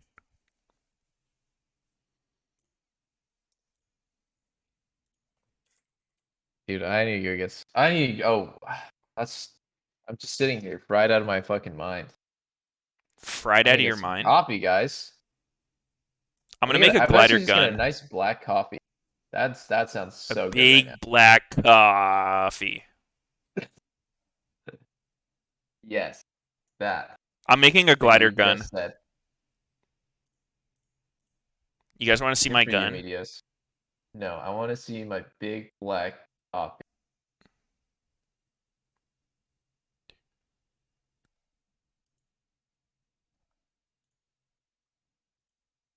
I'm making a gun, Sneaky. No, stop. I'm American. You can't stop Too me. This is American. my Stop right. it. No. I'm actually gonna order delivery from the coffee place that is 5-minute walk away. The guy who's delivering it is gonna feel like I'm literally the laziest human in the world, but I don't care. No, I dude. just See, I've done even worse. I've ordered from like a Subway that was right next to my house before. But here's the thing. They don't know you're not in some super important business meeting that you just can't leave, right? Like you I totally always could just assume that they would assume that I'm just like a 800-pound American who doesn't want to leave his house. Like I well, don't think they're like, wow, this guy, he must be really fucking important. He's probably having a meeting with Obama right now. Yeah, no, maybe I do have a meeting with Obama, guys. You do, for sure. okay, guys. How does my gun look? Link it. Just open my stream really quick, Sneaky. Look at my gun. Dude, stop trying to farm us for clout. What the fuck? This is your gun? Yeah, it's a glider How's this gun. How is this a gun? Watch. It shoots gliders. If I did it right. Look, here's the It's not glider. looking like... Speed it up. Fuck you mean glider? Look, the gliders. It's shooting gliders. Oh, I see. Meteos? Are your guns the squares? The whole thing is the gun. It just shoots out gliders. How the hell is it a gun? Because it makes gliders. It shoots stuff. I guess it's creating and shoots. It could also be like a glider butthole because it's actually just kind of pooping out gliders. Oh. But Glider gun. machine. You can replace gun with really anything. A Okay, now glider... quick, hit the 3-minute ad button, Meteos. Hit it. No. Uh-huh. Dude, Huh. this shit is so insane. So, like, there's rules this game follows where it's like, what is it? It's for the thing to turn from like lit up. To, oh, what am I hearing? Hey, it's us. Yeah, bottom's over. Bottom's over. I'm gone. That's ours. H-Rock's really low. Watch die, no flash. Aatrox really low? Okay, GG. Nice. I heard myself. Oh, I remember that game that we just watched. We killed Vlad at level 1. I think it was it Cody's son? And I was like, how the fuck is he so bad he died to Zyrocon level 1 and it was just game over from there. I remember a Vlad bottom game where he died level 1. Yeah. It was actually so cringe. Like, you would never in your million years would walk up to Zyrocon level 1 as Vlad. I mean, I'm like the shittiest Vlad in the world, and I never did that. Oh, yeah? You have proof? I have proof Soap that I'm the games? shittiest Vlad. You can look at my Vlad win rate. What is it? Pretty trash. Let's see. So let's go to my GOL. Okay, go all Your what? Oh, Games the of Legends. games. I'm 0-2 with a 0.3 KDA on Vlad. Let's go, guys. Ooh. Let's go, guys. That's not bad. But look at my Sona win rate. My Sona win rate is absolutely cracked. I'm 7-1. Let's go. Wow, that's really impressive, dude. Do you have any like Damn. tips to play her? She seems really I hard. I actually no. Me and Tor were literally the best Sona Tom, Sona Trick in the world. Like I swear to God, we were giving everyone complete ace with that shit. It was crazy. We like min maxed that shit to the absolute turbo extreme. How do you min max it? I mean, you like back then it was just about like getting the most spell thief procs possible on Sona, right? Because it was infinite. It didn't stop at like 1,000. Yeah. So like the faster you got it, the faster you were able to like base and TP back with tier, and then the faster that you were able to like get the next thing, which was I think it was like Archangel Lichbane was the first 2 items, right? But then when you get Archangels, you're unkillable because they used to give you like a 500 shield Yeah. based on your mana, and then yeah, basically like we were just really good at like playing around our timing, I guess. Cause like Sona people actually didn't know this for the longest time. Whenever she ranks up her ult, all of her abilities go lower in cooldown. So her power spike is actually at like level 6, 11, and 16. But the hardest one is at like 16 because of the way like exponential cooldown reduction works. And yeah, like we would just play off of like level 11, make like one Wait, fight happen, then farm for 16, and like who funnel me a didn't know shit ton of that though? XP. That's like the entirety of how Sona works. No, like I swear to God, I explained this to my teammates. They had no idea. They literally had no idea. That's wild. Like, there's no way they like it's funny to think about, but like when a new champ comes to meta and it's something like Sona, like I don't expect top junglers or mids to know anything about it. Sona 80 carry, like what the fuck? Well, it's just Sona. Well, yeah, I guess Sona. I didn't know that until I looked at her LoL wiki, to be honest. In like season 8 or whatever. Yeah, I mean, it is something that's like weird. Yeah, That's not you just normal on a expect champ. that leveling up the ability like reduces the cooldown. Give you some damage, yeah. Yeah. Stuff like that is like super weird.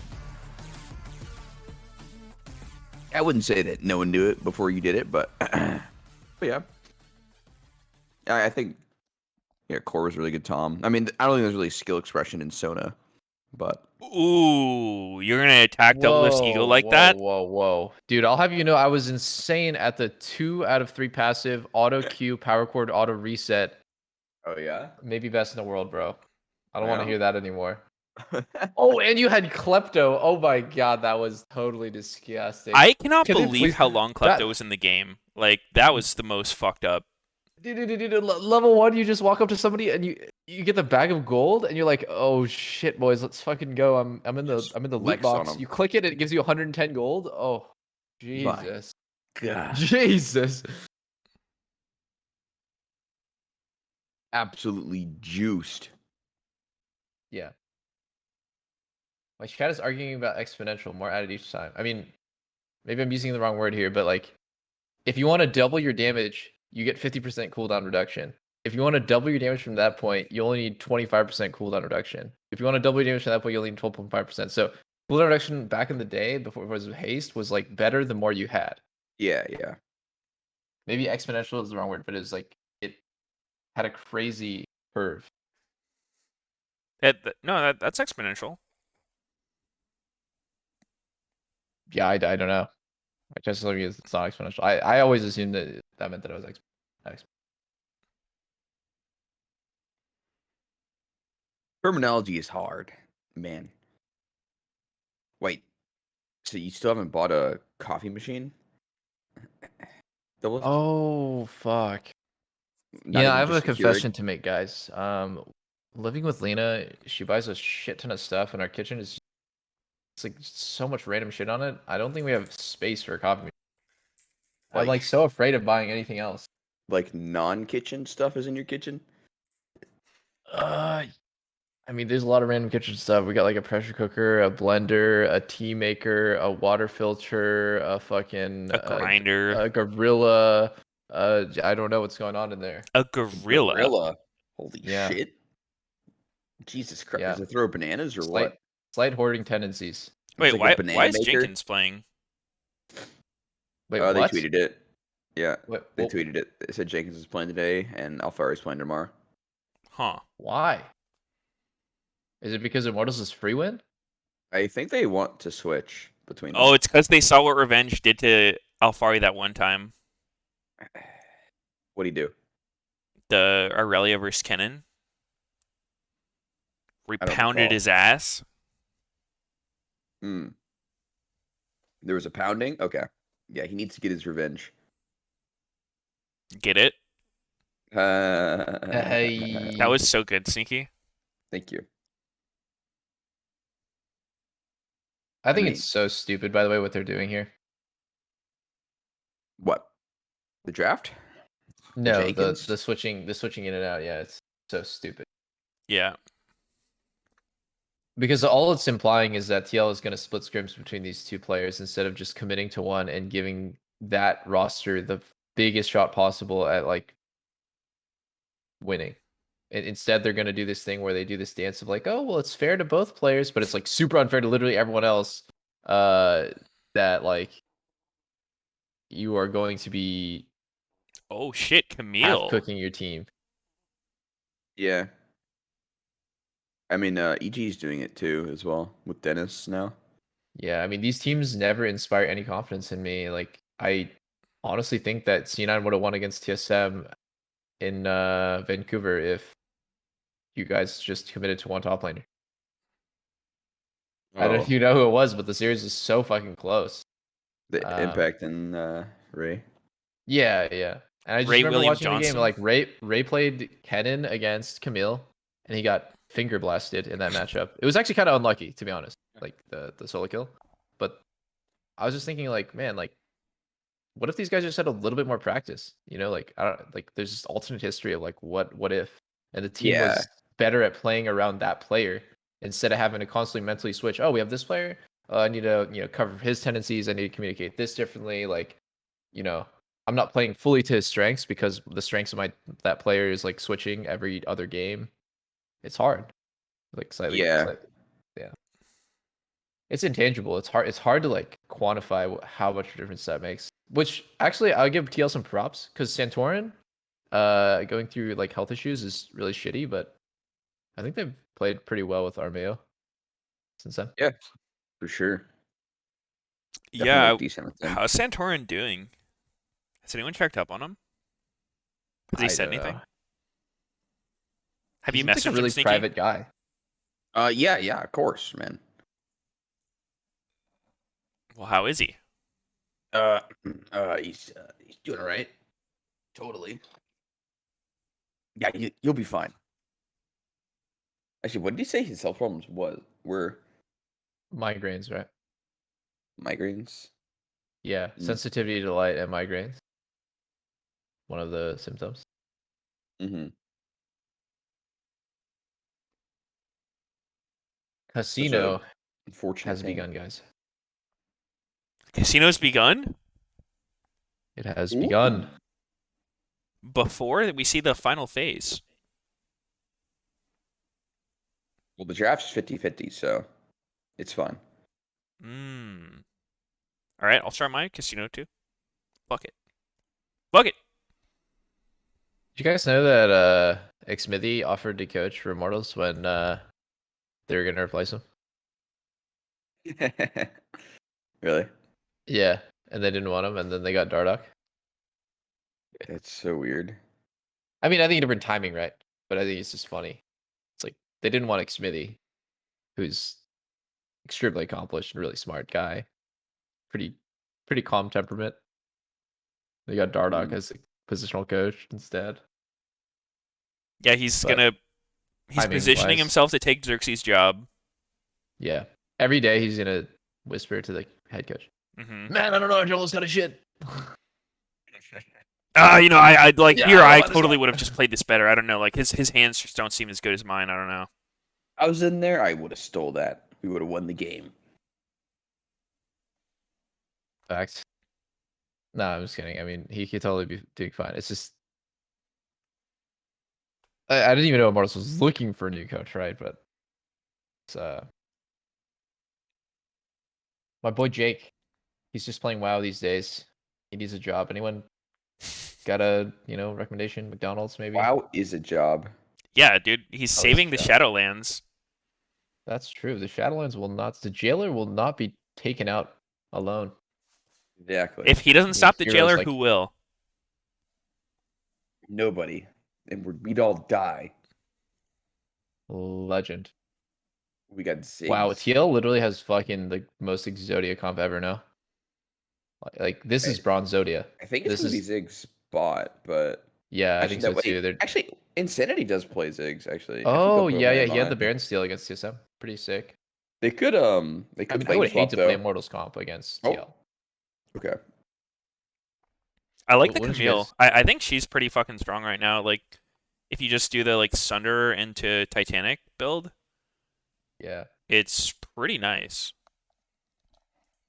I just think if playing Tristan Ziggs against Camille, Ori, Jarvan, or not Jarvan, Galio, Nocturne, it's not a good time, and you really have to bank on like I don't know some sort of snowball lane pressure from somewhere. Because if the enemy team just gets to execute their comp, it's so simple, it's so easy. It's basically CLG's comp like reborn. Instead of Vi Galio, it's Camille Galio, and with like Ori as the ranged follow up as well. It's really good. Mhm. I think there's a really low chance like TL fails to play their comp out. The only way they could lose is if they get fucked in lane. Scary, scary. Both top laners opting to go Ignite, man. That's like so ham. Oh yeah. I feel like it's been super common for Quinn to have it, right? Oh shit. Yeah. Revenge looks totally fine, but he gave up a grasp proc there. Which is not good. Ooh. Race has to What a go s- W level 1. Oof. But he Yeah, does get a that's mana flow, so it's not good. I don't think he was gonna get the push anyways, all things considered. Like a big playing mana flow proc for his whole health bar and W star. the W start is really shitty. That It's yeah, it's really bad. so bad. But anyways, at level 2, he was probably gonna go W anyways. Yeah, I mean he's just a wait. And I guess He has to anyway, wait. but he's gonna lose It like sucks 3 that he creeps. can't last hit Q. He's probably gonna miss a lot more CS. Yeah.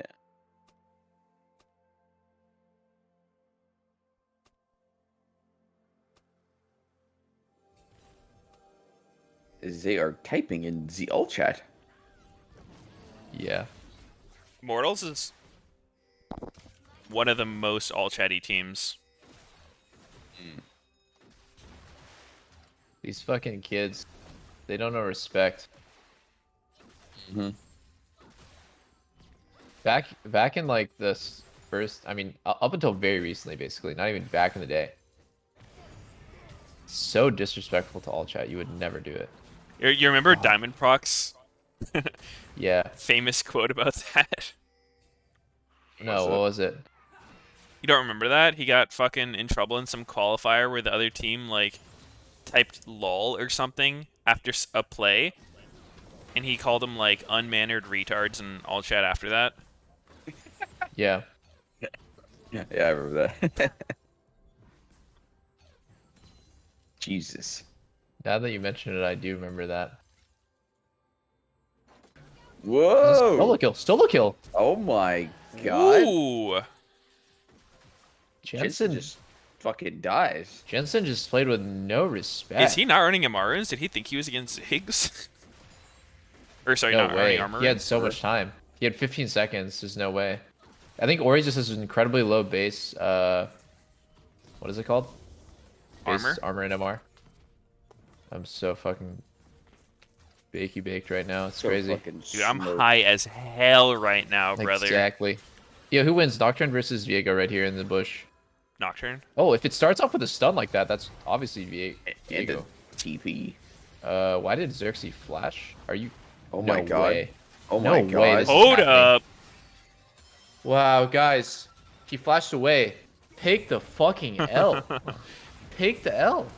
Oh god. Take really the want my W, guy. dude. It's not even an L if Nocturne flashes away. Just double crab his ass. Oh my god. Okay, he's out. Wow, almost dead. Oh! Oh! Oh! Yo, Sneaky, have you been hearing about this tech? I didn't even realize this. Of like 80 carries running longsword 3-pot so they can run Time Warp and Biscuits. Did you see that huge heal that Tactical got? It was like his Summoner heal and Time Warp Biscuit and Potion. I want to try it now. I mean, You people were basically get running that another heal that's like regardless. not... What's up? I said people were kind of running the Time Warp. Actually, no, they weren't really running Time Warp. There was Biscuit and Cosmic, actually. Yeah, I Yeah, haven't heard about that one. it's because of like Longsword 3-pot that like you're offsetting the downside of having like no HP from Dorans. Because you just get the instant The healing whenever burst, you yeah. want. Yeah. Pretty interesting. Let's see what happened to Mr. Jensen. I mean, he's just disrespecting Yeah, he can't Sana. actually get W'd. If he's getting Yeah. hit by the W, he's just fucked. Yeah, W does 95 damage level 1, or is it 105? It's a lot. It's a ridiculous amount of damage for a level 1 ability. Destiny well- needs to use his abilities early here to get Aftershock. That's why he dies. Oh god. Did he Q nothing? It, That's all? Core flashed away when the CC was over, so he had like timing, like last millisecond of his CC, he flashes away, Destiny Qs Yeah, nothing. but Core wasn't tanking. Like, he has to CC the tanker. Ballista. No, Core was sinking. Was he? Yeah. And Okay. he just flashed out and dodged the alley Q at the same time. Okay, Had I was just damage, watching bro. Ballista with the fat fucking turret shots on his head. At the end, I think. Yeah. Wait, was it Calista? Oh shit, maybe I'm I'll completely double check. out of it. I mean, like, Qing nothing's fucking troll. Let's see. Rewatching. Yeah, it was Core tank. Yeah, Core instant flashed out. It was kind of weird. He didn't want to get traded under turret. Yeah. This top lane matchup looks really rough. Meal into Gwen, he just snips you all day. I don't know, yeah. It could have to do with the level advantage too. Whoever's like further up on the Ooh. wave always has that. Wow. Wow, that Q hit. He might die. No. No. Yeah, he's fine. He has the Vamp Scepter here. He'll never die. He actually is good. Better for the AD with Vamp. In this case. Yep. I think Raze and Destiny are just gonna get Hermadove, by the way. Like this is like one thing that's like funny about when you play against these like super greedy bot lanes is like they think that they can play any matchup because they have this idea of like I pick for comp scaling and stuff. But then when you literally just like shit on their face in lane, they learn their lesson. They learn that that's not allowed. And like this is a matchup that's just not allowed. Like you're just not supposed to be able to play this. If Nocturne goes bot when Calista is 6, they're gonna get double killed on a turret because their bot lane has no damage. Yeah. They'll have damage later, but they're definitely getting blasted before that. Yeah, I mean they were yeah, that's true. They're definitely getting blasted before. Yeah, when I saw That's T1 playing Ziggs bot, it seems like the idea of Ziggs is you pick it when you want to play topside because he's, you know, fairly safe, is like as far as his wave clear goes. So you can alt waves, clear from pretty far. I think Yeah. there's like a limit though to how much you can actually do that. Yeah, like if you're just getting absolutely blasted, it's not very good. I mean, against Callista, you can't hit her with anything. If you do hit her, she vamps it up, and if you get hit by one of her Qs, you are gonna be dive range after.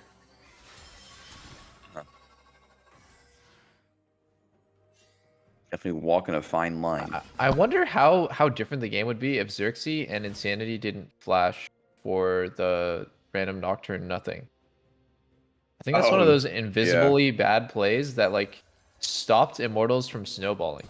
Because if Triss had flash, if Triss and Viego had flash and Jensen had no flash, mid would look so different than what it does now. Right now, mid looks like nothing happened, but actually there was a really huge solo kill that was followed by like a really bad play by Immortals, and maybe we would have seen like Jensen just chain feed because you can't really play Ori with no sums against two guys with flash.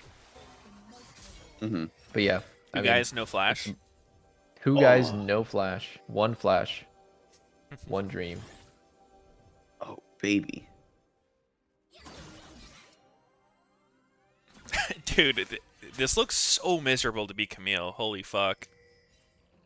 Yeah, I think Jenkins is playing well. He's only 12 CS down. Matchup like this, really hard.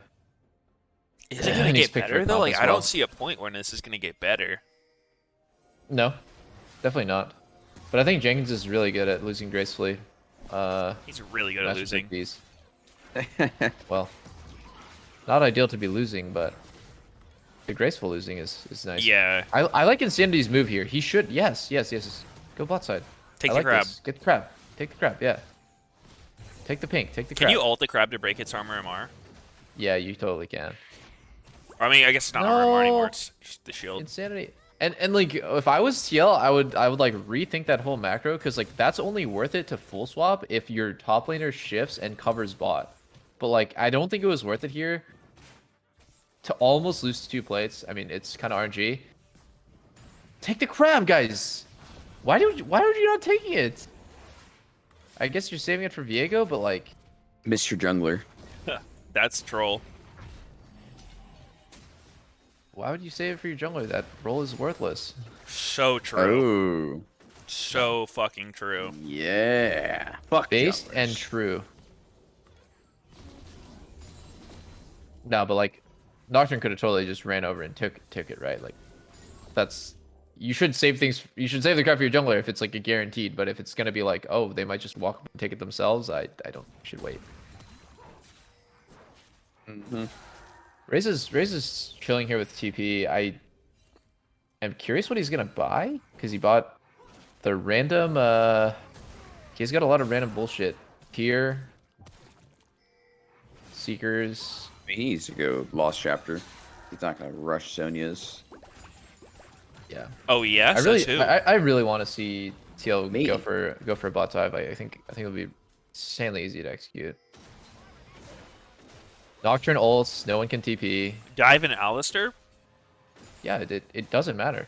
It actually just doesn't matter. But Galio can walk up and channel taunt with Kalista anytime. There's no risk, right? Because the worst that happens is the enemy bot lane or the enemy TPs, and then you just back off with Kalista ulti. I think that's why Kalista Galio is so crazy. When you like do have like a play to make, it's really easy to just force it to happen. True.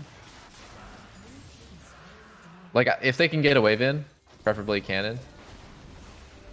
Ooh. Oh no, Insanity doesn't win this. Yeah, he's getting really cocky now. Like he got a solo kill, he thinks he wins that. I mean, you do kind of have to take like hard trades, otherwise you might just get poked out. Yeah, that's fair. He does have more sustain than Oriana does. Yeah, so if he like gets her low, then she can't just guaranteed fucking zone you the whole time.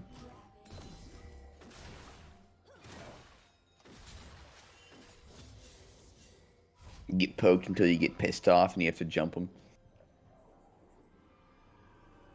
Stop poking me! The rage engage. Yeah. Definitely happens though. Most games in LCS history. As Ori. I 11 believe. CSD at 15. Boogers. Oh. Jensen's Ori is pretty legendary. Sure. Ooh, that flash by That's cool. Tactical was That is- insane. Fuck. Oh, not dead. Holy shit. Yikes, man. Strange for IMT to use their pressure here on bottom lane. Oh, Wait, Core's. Oh my god. Oh. that was pretty hype. Hippity Should Insanity not have just jumped forward there? That was like obviously Yeah, perfect hindsight kind of play, but he had the opportunity to just jump and stop Jensen from even getting back. Yeah, I feel like they had a trip. That was a here. huge missed opportunity from Insanity. He played like a psycho, and then he like missed the chance to play like a psycho right afterwards. What? Wait, Six just ulted Galio. Yeah, he tried to snipe him on his Is he recall. looking for Ori though? I mean, I Galio don't gets the know. fucking passive shield or the W passive. I guess on the bright side here, if No, not gonna play for the plate. Unlucky. This play's so weird. Insanity does the... And then he should exhaust, right? Like, why would you not exhaust? You're getting a game. Destiny? It's like... Sorry, Destiny, yeah. Yeah. If he does exhaust there, I think Tactical might die. Yeah, yeah. And then this probably is the was. point where Insanity, it's a really chaotic fight, so I'm not like saying he's like a dumbass for not doing this. think But he gets he's- this kill, and then if he just jumps forward Yeah. again, he's not in turret range, and he stops him from running away. That's a triple kill. The only So, I reason could- you wouldn't yeah. is if you're scared of Nocturne. Yeah, So maybe they didn't see him It's a- yet. He it's just isn't understandable. showing top. yeah, it's understandable. This is like with perfect spectator point of view, and yeah, I think that's fair. Nocturne could be jumping into Nocturne and just inting. Yeah, yeah. So I don't, yeah. That's not an obvious play.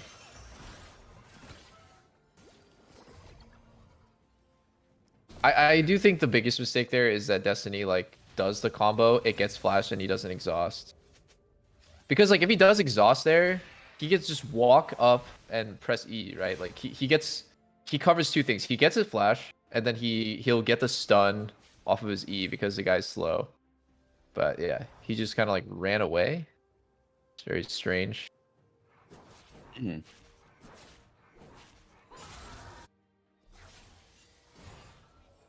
Have you guys seen Insanity's Pro View? People keep talking about it. I heard he has No. really weird color settings. I'm gonna go look. Oh yeah, we did see a glimpse of that. We were dull of commenting on it. I think they like showed it on stream once. Holy They shit! were like, what It the is fuck weird. is this? Maybe is it like super vibrant or what? Yeah. A lot of FPS players play like that. I actually think it would be good in League as well. The higher the contrast and the colors, the more easily you're gonna be able to see like skill shots and like random shit that you would normally miss because of just like the chaos of the game. So that's why FPS players play at like super high digital vibrance and contrast. Oh, so close. Oh. Oh no, guys, you're getting baited up the asshole. Oh wait. Whoops! I was way ahead looking at his Pro View. I was like 30 seconds ahead. Wow. I'm not a fan of how Immortals is playing this game. Like, I think the point of taking a lane like Ziggs is to have them be weak side. Like, Ziggs is not particularly good at forcing or following up on plays. Yeah, Just they're let him hard clear. forcing into Callista. And It's you the- look at your top side. Your top side is so strong. I think it's really strange that they keep trying to force down here. I think that's a big mistake. Yeah. Just throwing away their advantage and getting TL more fed. Yeah. I wonder how much of the comms like Immortal Spot Lane is actually taking up because, you know, this is a game that should be narrated by top and mid. Top and mid are smashing. Top and mid have all the options. So top and mid should be the ones communicating about like what they want. Ooh, that was pretty fancy by Insanity. Gale forces the Galio engage and then jumps the Oriole. Yeah. Jumping the world is Lucy. insanely easy though, by the way. Yeah. It's like Looks Sivir cool. Spell Shield as well. Those kind of things. Dude, this Fuck. top matchup is getting so bad. Yeah, he just lost his shirt 1v1. I don't know what Camille can do here. Like, this looks so fucking unplayable. 2 levels down. I There think must be Camille can, something about the matchup that we don't know, or that they don't know, right? Like they must have had experience playing this matchup and they think it's good, but like from the outside it looks like shit. yeah. Pound it. I mean, if they're both not earning Flash with Ignite, it's going to be snowbally by nature, but it's just the Uh-oh. range difference. Oh. It's a flash in. Good. Oh. This is a good kill. That's really important. Shutdown, right? Or no shutdown, just 300. Yeah, yeah. That's very good for XP as well. Yep. 2 levels down guy. Getting all that. Yeah. Yeah, you get crazy XP if they're higher level than you. Second, there's been 2 times in a row where they go on tactical and like the global Galio saves him. And yeah, I think Immortals now is kind of shook. They like don't want to make a play because their plays have failed because they didn't account for the globals. Now it feels like they're like really slowing down. How do you feel about Triss going Zeal after Gale Force? Oh, why he's going PD. I like 2 longswords more than Zeal, but it's okay. I think mathematically, like, to get the most damage possible, you want to go Gale, 2 longswords, and then a dagger. But Yeah, I Wait, can see let's that. go in Wits End. ooh, Full tank build. I like it. Yep. Witsend is such a crazy item. Actually, I'm a fan. I want to see it. It gives so Probably much go damage. Rage Blade third too. Yeah, And then he's actually double procking. yeah. Some juicer damage. Q through the range creeps. Have either of you guys tried the new game mode yet? The summoner thing? I played Ultimate some Spellbook? yesterday. Was it sweet? Yeah, it's pretty cool. It's like you spawn in, you have, probably have flash, and then you have the one of 3 random ultis. Do you choose or does it just give it to you? Yeah, you can choose out of 3. It's like Oh, okay. you get 3 choices. That's cool. I played Lucian first game. I had between like Ezreal, Zoe, and some other ult. I went with Yo, Lucian Zoe. with Zoe ult sounds so funny. Yeah, I went What? with Is Zoe. Fucking that good? ERN poke him. Is that actually good though? I mean, it's fine. Yeah, You're up against, Damn, you're up I against, wanna like, I wanna shitters, play that so- now. That sounds fun. yeah. There's some really cool combos. Oh yeah, I had Talon was my 3rd choice for ulti. I would And have you went can- Talon, dude. You start That at level sounds 3. hilarious. You get like 1k gold, and you get the ulti at like 2 minutes and like 30 or something, maybe 2 minutes. Oh, that's sick. Yeah. Is the pacing on the game like a regular game, or is it like accelerated No. income? It's way faster. Like you get gold for not last hitting, like ARAM. Oh, okay. You get way more gold from every last hit as well. Yeah. It's a really cool idea. I like when the alternate game modes are like actually cool. I might try it. It's like when Nexus Splits first came out. I actually really like playing it with my team. We just queue up Nexus Splits to warm up. The first Mechanics. iteration of Nexus Blitz was so good. The more recent one, I can't put my finger on why, but something about it doesn't feel the same. I never played the I don't original. know. To me, it's the same, but I just got tired of it. It's kind of like Earth. Like I like Earth, and I would play it like every time it was up. Then after a while, I just got over it. I think in kinda Nexus Blitz, solved. I don't like the jungling. I wish they just had like no jungler in Nexus Blitz. I think that would be way more fun than 2 junglers. Let's see.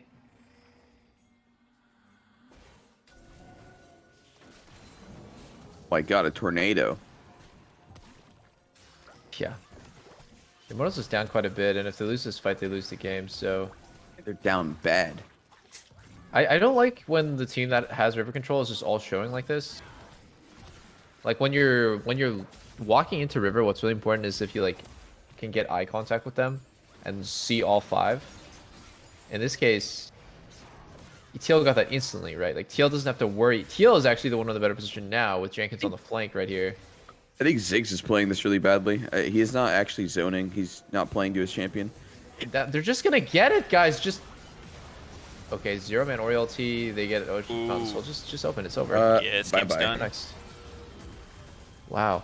I mean, this Ziggs play is like, it's like playing Victor and then just hiding behind your whole team. Whereas, like, when they play these champions that have zone control, it's kind of like Jensen. Like, they have to be playing forward and dropping it and controlling the area.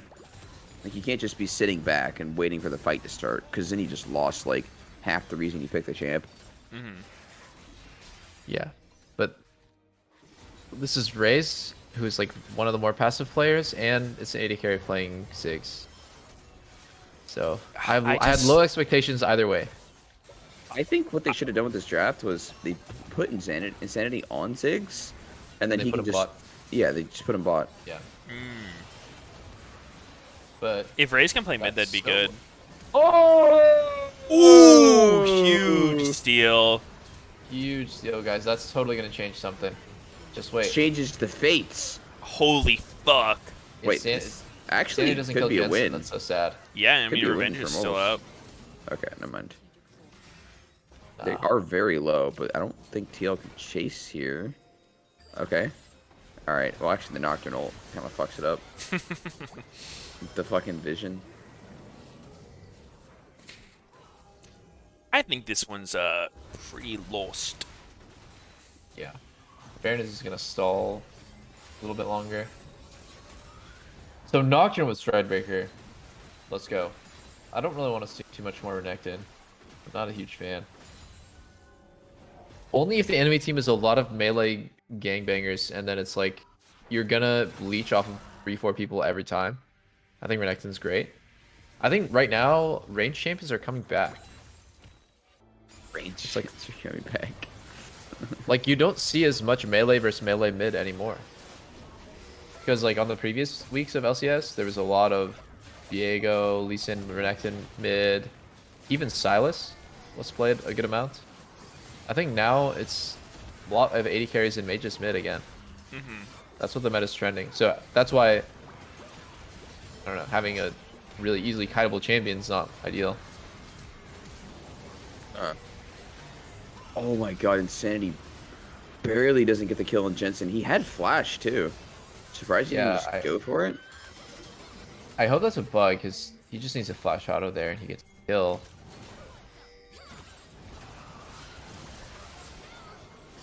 Oh well. The game is lost based on the Baron. The focus of the replay is like on the focus of the replay is on the Baron, but the game's lost on the drag. Which I feel like that's like a footnote now, because there's a fight right afterwards. That's the most recent. But yeah, we're talking about Raze, and I'm also just like really annoyed at the way Immortals just sat 5 people in the same spot. Like if you walk up and you have no control of Dragon, and you see all 5 people instantly, well, who's actually the team with like more information now? Your team has all the information. The enemy team only saw one person, the closest person that was able to give all the vision. So like when you have control, you want to spread out, and you want to like get info and do damage without taking any damage, and not like giving any info about where your guys are. You don't want to like show where Alistar is. You don't want to show where Viego is, because that's just gonna lose you a ton of pressure. So yeah, it's just like so basic. But I think Immortals just got super panicked because it's like Mountain Soul. They're like, no, we need to be here. Just everyone come here right now. It's like, oh fuck, like that's not the right play. You have to like zone with Ziggs. You have to hide with your melees. It's gonna make a way better situation.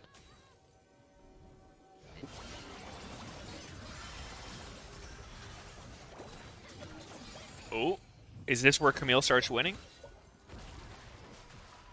Not bad, not bad. Camille's playstyle, actually, when you do this kind of build, it feels so much different the way you play her mechanically. Like, if you try to do the auto Q thing like you normally do on Camille, it feels so clunky because you just attack slow as fuck. So usually what I see people do is like you don't even bother with it. You just like Q and then you do the other Q. Like you don't really care about autos too much. I can't tell if I think the Ziggs build is bad. I don't know. Like, I don't think you want Void second in this kind of game, because he's not really trying to focus on killing Callista. Like, that's not his job. And there's so many beefy boys in the front that he should be way better off with another item. I think Horizon Focus is the play. That item's so good on Ziggs. Yeah, I can see that. I feel like it's bad. I could also see Void being like the curve into late game better. Because like on 4 items you have to picture like Deathcap Void is like the ultimate steroid for mage. Versus having like Horizon Focus and Deathcap, or like you have to choose, and then you have to wait until your last item before you get that combo. Like, they're not really building a more. It's only Callista. But they can. But you want to future-proof your build. So like Void is 28,900 gold, and buying MR is only like a few hundred. So, but like I see what you're saying. Like I think like there's an argument to be made for both. I just think for winning this game, like maybe if you think about 6 items, sure, but like winning this game now. All right, let's Yeah. see if Ziggs presses E. If the whole purpose is to win the game right now on this Elder, I agree. I think Horizon is way better than Void. I really hate Raze Trying to right understand his mindset here. Why is he not Raze using his E, by the way? He's actually so bad. Literally the worst player I've ever seen play Ziggs. It's actually Zonius. disgustingly cringe. Has he even cast his E in this fight? No, he didn't. Even when he... Did he skill it He up? actually, Do we know if I he don't has his think E so. leveled? I don't think so. Huh. this is too funny. Normally I've That seen is people take it so before level cringe. 15, but... Actually physically cringe what I just saw. Yeah. They have no idea how to play... I mean, Raze personally and as a team have no idea how to play Ziggs. And this is one of those things that I hate so much when I see teams just pick something because they saw someone else do it, but they have no actual idea how to play it. Yeah. Because this is just fucking soul losing yourself a game. I feel like Immortals should have won this game off of what happened topside. But they just used all their time and pressure, running it down bot lane. I mean, Ziggs Alley is literally one of the worst fucking lanes in the game. If you're actually gonna play this shit, then you're a godsend if you can just not lose your turret. And they were not losing their turrets, so just play topside. Also, this is time to phone in Apollo Price. I mean, this guy was the OG Ziggs 80 carry player. I would love to see Apollo Get Apollo connect on the phone. LCS. And Sneaky and It's double actually lift. funny. Oh yeah, Yeah, good one, dude. the 80 carry boys.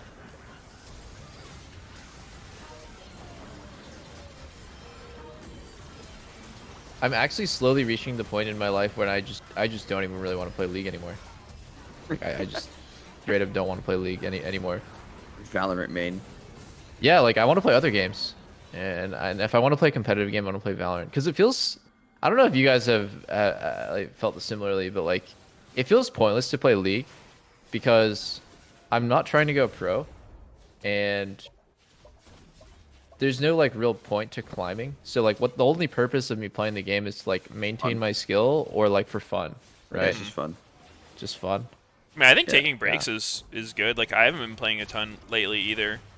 It's not that, like, I hate the game and I never play again, but I don't think it's bad to take a break. Because a lot of times when you take a break and then come back, it is a lot more fun. Yeah, that makes sense. It just feels bad to like know that if I take a really long break, I'm gonna come back and suck compared to where I like expect myself to be. So then in that case, I could see myself just quitting forever, right? Like, it's either like it's like I want to like always be high challenger, or I just like don't want to play at all. And also being high challenger doesn't mean shit because I don't have any like willpower to be a pro player again. There's just no point to like want to be good. The only reason I would want to be good is for like fucking YouTube clips. Yeah, Like, I mean, that's so useless. That's pretty much by definition what burnout is. And that's pretty... It's a real thing. It happens. Yeah. Interesting. So Sneaky, you still have fun playing this game. Yeah. I play in pretty fucking limited quantity. Like, how I'm many not, games like- a week do you play? Because I was playing like 20 games a week, and it seems fine. I could probably keep doing it, but I don't know. I mean, I have like 4-hour sessions. every I day. I don't do them on co-stream days. And then I was playing WoW this week for 2 different days where I didn't play League.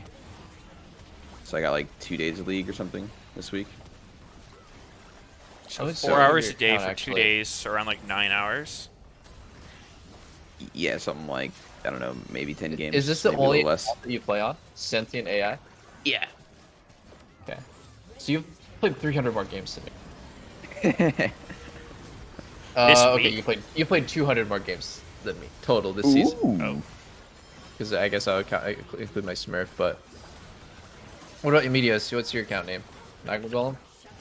I play Magma on Golem. a bunch of different accounts. Oh, really? Yeah. Meteos is the What- one I what played is the the most main one? on, but haven't been playing much recently. 179. Okay, so you played 250. I played like 550. Sneaky played like 750. Interesting.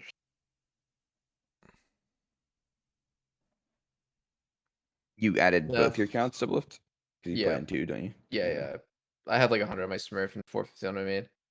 Uh-huh. I don't know. Lately, I just feel no real purpose to playing League. Maybe it's time to just fucking go stream other games. Be fun. Play some WoW. Some Tarkov. Have you played Tarkov? No, dude. It's so good. Is it? Who do you guys Okay, play with? Wait, hold Meteos on. hasn't. Meteos has not played. Hold that thought. Hold that thought. Before we talk about Tarkov, I need to go get my coffee. Yeah, usually I just play with Kaisuko. He's like a PUBG pro. Superstar. Yeah.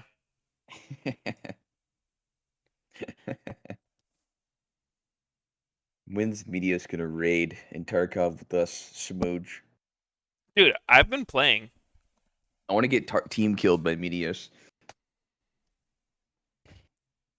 I would never do that, Sneaky. You for sure will.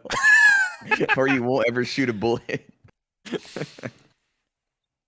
It just fucking happens, man.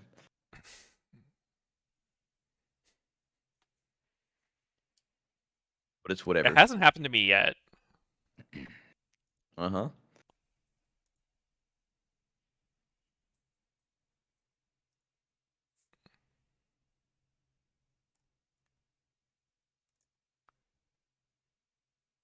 Freak is pissed, is he?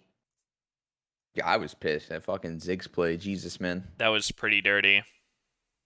Yeah. Like I said, it'd be the same thing if there was a Victor in the game, just not using his abilities. Like, if you go back and watch that PoE Victor game the other day, I was praising him for his zone control. Like, he was doing the exact thing that the Ziggs should be doing. It's like, you just lay down your E anywhere as Ziggs. It doesn't matter. It's just in the river. And then you throw your Q in the spot where your E isn't, right? Because they have to not walk into your E or they're just getting shit on. And Yeah. then it's way easier to actually land your Q. And then they're just dodging the whole time. And they can't just move forward for free.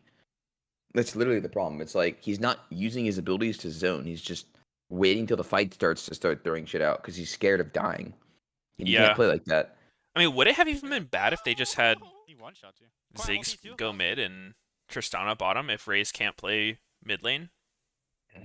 Like, do you get what's the advantage you get out of Triss going mid and Ziggs bottom? Because the bot matchup seemed bad as hell. Hey, I didn't order any pizza. Uh, From State Farm. yeah, I mean that would After you be saved better me matchups. so much dough on overall insurance with that anyway. Parker promo, I devised a promo for you. I just Here's think the deal, Insanity should have Parker. played State Ziggs, Farm yeah. offers everyone surprisingly Regardless of great where rates. Ziggs is Yes, actually going right. physically. Pepperoni Yep. pockets, an atomic brownie, cuckoo crusty. There's no promo. It's just great. 80 rates. carry players trying to play something that has to do more than right click is an omega lol. The man, man. You Yeah. want the real deal? Like a good neighbor.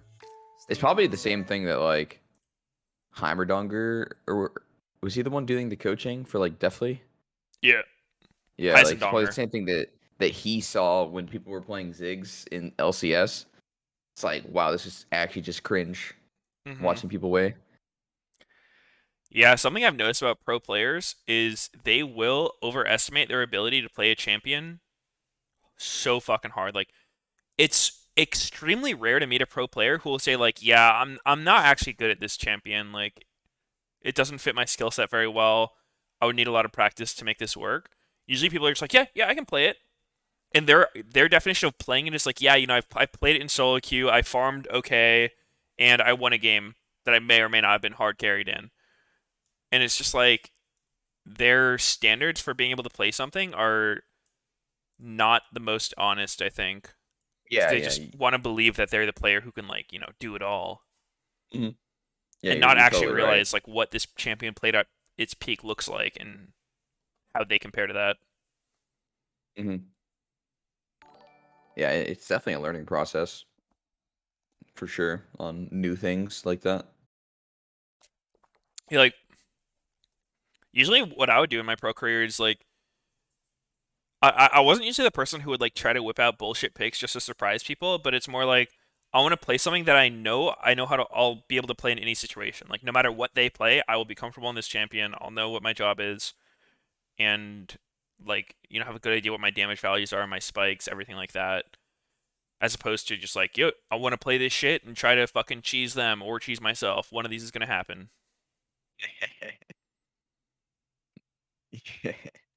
Yeah.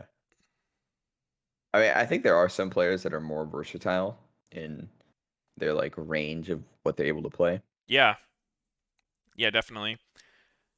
It really depends what they normally play. Like Showmaker, for instance, he got that like challenger account 70% win rate playing every champion one time. I think it's safe to say he could play most things, but Yeah, especially a exactly. player like Raze, who, if you look at what he's had success with over his lifetime career, it's like, very safe 80 carries. Like those players, I feel like, obviously no offense to them, but like are probably some of the worst at playing other things because it's like the skill set you need to play Tristana or Jinx or whatever is like, you just play extremely safe, you try to take no fights, you just farm a ton, and then eventually you reach a point where like you can't really fail anymore, like you just right click everything to death.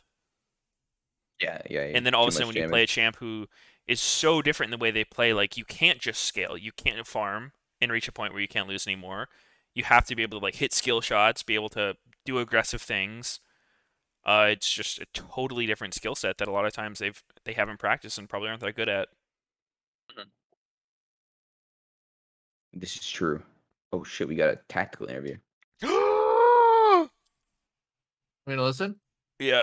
Oh.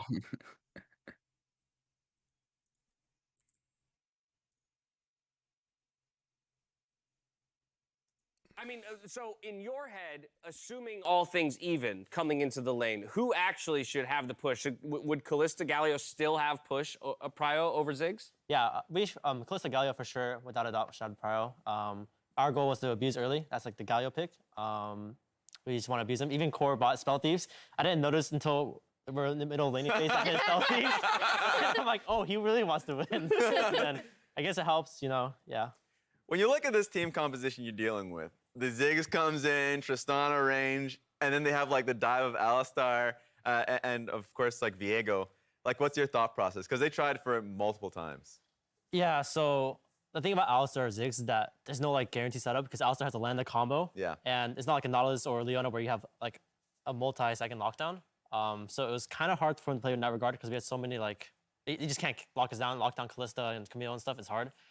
And I don't know, honestly. I just like playing the game out, just hoping I smashed enemy bot enough, and then it happened, I guess. There you go. It very much looked like you smashed him enough. There was the solo kill that went over in mid lane, but then we just panned down bottom at level 3. You guys are diving him under turret, and so it looked like total control from that perspective. As the game developed, though, I mean, it was like clean Drake control into one of the earliest drag souls we've seen. It was a 28-minute Elder Dragon. yeah. I mean, I think that's when it spawned. You guys may have taken it a minute or so later. For Team Liquid, where you guys are at in your split right now, compared to where you were at in spring, where you were a finals contender, like, where do you think you are? Are you equivalent, better, a little bit behind where you were at that point? Like, how do you make that comparison?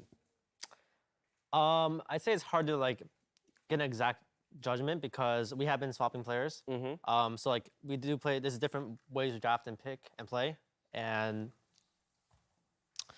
it's hard to say until we have like a more consistent idea of how we want to do stuff. I would say He's shit talking Jat so hard. we're probably doing better now. I think we're being more productive, and at least in our practice time and everything. I think we're really coming together as a team better as well. So I say right now we're better. With obviously you guys have decided after what happened in the beginning that you're gonna commit to a 6-man roster. How does that change? Obviously, bot lane is a little bit isolated from the entirety of the map at times. How does that change the way you guys play though, as a team? So with Afari, he looks to have take advantage of his elites he gets. But with Bob Jenkins, we are more on like him doing his job and then playing around our guaranteed advantages in our comp. So like maybe as a result, we might not go top side as much, or like we might try to play around bot side a bit more. But it's just like it's a bit different. So talking to like your team previously and Ash really hit him with the Here's the that you cringe guys have question. said in spring that you weren't as adept at, I guess, is you did really well when transferring like priority you and core would get, right, in the bot lane to the rest of the map, and didn't do as well in timing it with transferring Alphari's advantage to the rest of the map. So how do you plan on working that for summer? Just because I know it's something that at the beginning of the split, you guys said that you really wanted to improve. Yeah, so that's like the main thing when I said I think we're doing better this summer. Okay. I think we, as a team, and we talked a lot, we kind of like recognized it was like a thing we could do better. So I think going forward, that's why I'm pretty confident that in summer we'll do better with that. Nice. So I remember seeing from just at least it was like Team Liquid content, you know, it was Cold saying, interim head coach, about like focusing on kind of like yourselves more individually, right? And I know that I think spring split, I don't know how you felt about your performance back then, but like at least in summer, how would you compare your performance from spring to summer split? I know people have been thinking of you like one of the top 80 carries in the region. Yeah, in spring I think I But did now I'm really the badly. best. I don't know what I was doing honestly. Oh, no. But now I'm here. I'm trying to be more consistent. I do think compared to last year, I did improve my individual play a lot, but not maybe not in terms of like the other aspects. Yeah. So now I'm trying to like create a more balanced, like I'm trying to be a more balanced player. Yeah. Trying to be more consistent and yeah. All right, who sucks worse, the questions or the answers? Because like you see this. You guys are just straight He zoned out dominating him this this whole game. interview. Well, I was gonna say, I feel like they first of hit all, him with you some can say cringe you're shit, playing man. badly on your way to a I don't even know what spring they asked him. finals. Can you tell me? Okay, I was so fine. uninterested I in this argue interview. that It's point, just- but even it's if just I'm gonna like give that to you, all is about this like the kind of team this is at least the kind improvement of related performance stuff. that I think of when I start to think of, you know, an 80 carry separating themselves. I don't know what from he's the really gonna rest say in terms about of it. how they Yeah, are it able seems to. Why like are when you there's asking only the one fucking answer- 18-year-old kid Well, about like the team improvement when his entire with team your is point on like playoffs, fucking I do 4 think veterans around him? going to spring playoffs, Alphari. I did start to do a bit better. Actually, I started Armeo's picking not a up more. veteran, my bad. But it was But in the regular, Santorin, Jensen, and Core. kind of suffer a little bit, and now Yeah. it's like Yo, guys, what's it like without I'm Jet? just doing everything better. Tell me how shit he was. All it is. Yeah, At least it like, makes that easy. I know, The dash 'cause I know question that at made least, him like this is a great cringe so example, hard. and there are Like made plenty of a examples. tactical At cringe. least like you and Core JJ having a phenomenal early game. Would you say that No, like we're that focus working from you on in terms it. of like improving Alphari, I guess is we're more better. so centered around like mid game, late game, especially with Yeah, I the new don't know. members coming in? That there's a little bit more kind of. I just started responsibility reading and Reddit, honestly. Yeah, I'd say it's not like 2v2 that I need to like work on. It's like just thinking about the bigger picture more, incorporating what I can do and how I can affect the map, stuff like that. Just trying to not tunnel too much on my own game and trying to play around the whole map. Makes sense. So in looking at like team fights, because I know one thing you were heavily criticized, and obviously it became the mimetic Malphite ult as Tristana. But one thing I am pretty critical of North American players in generally Mimetic. is like not going the for fuck plays says like that? right? Like I'd much rather see you go in and die actually. Secret word. And maybe this is just LPL brain. Like I'd much rather see you guys take those risks, and then next time you can kind of peel back and learn from it and be like, okay, when can I still be really proactive? Because I feel like a lot of players, when they come up from either academy or amateur, sometimes lose that in LCS. So I've actually really appreciated that about you. And I guess, why do you think it has been more consistent this summer? Is it just Like a job interview? you're not playing as much Tristana, or you have a better Kinda. idea of like how to play around those fights, or what? What So is in this, spring, a fucking essay? some of the things I did were just inting. there's no like backup explanation or reason I can provide. But I don't know. Back then, I was like kind of just tunneled on doing damage and something. But then now it's like I'm more better at like doing it at the right times, knowing when I can do it. I don't know why it was such a like sudden thing I had in spring, but I think it won't happen as much now. Nice.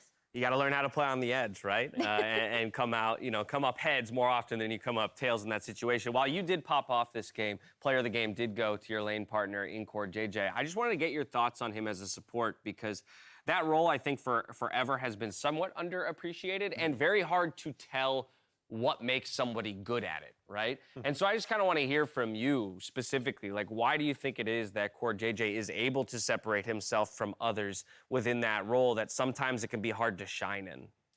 I'd say Core is very, very consistent. He has his way of playing the game and how he views the game, and he always sticks to it. He never it never changes during the game or before the game or after the game. It's always the same.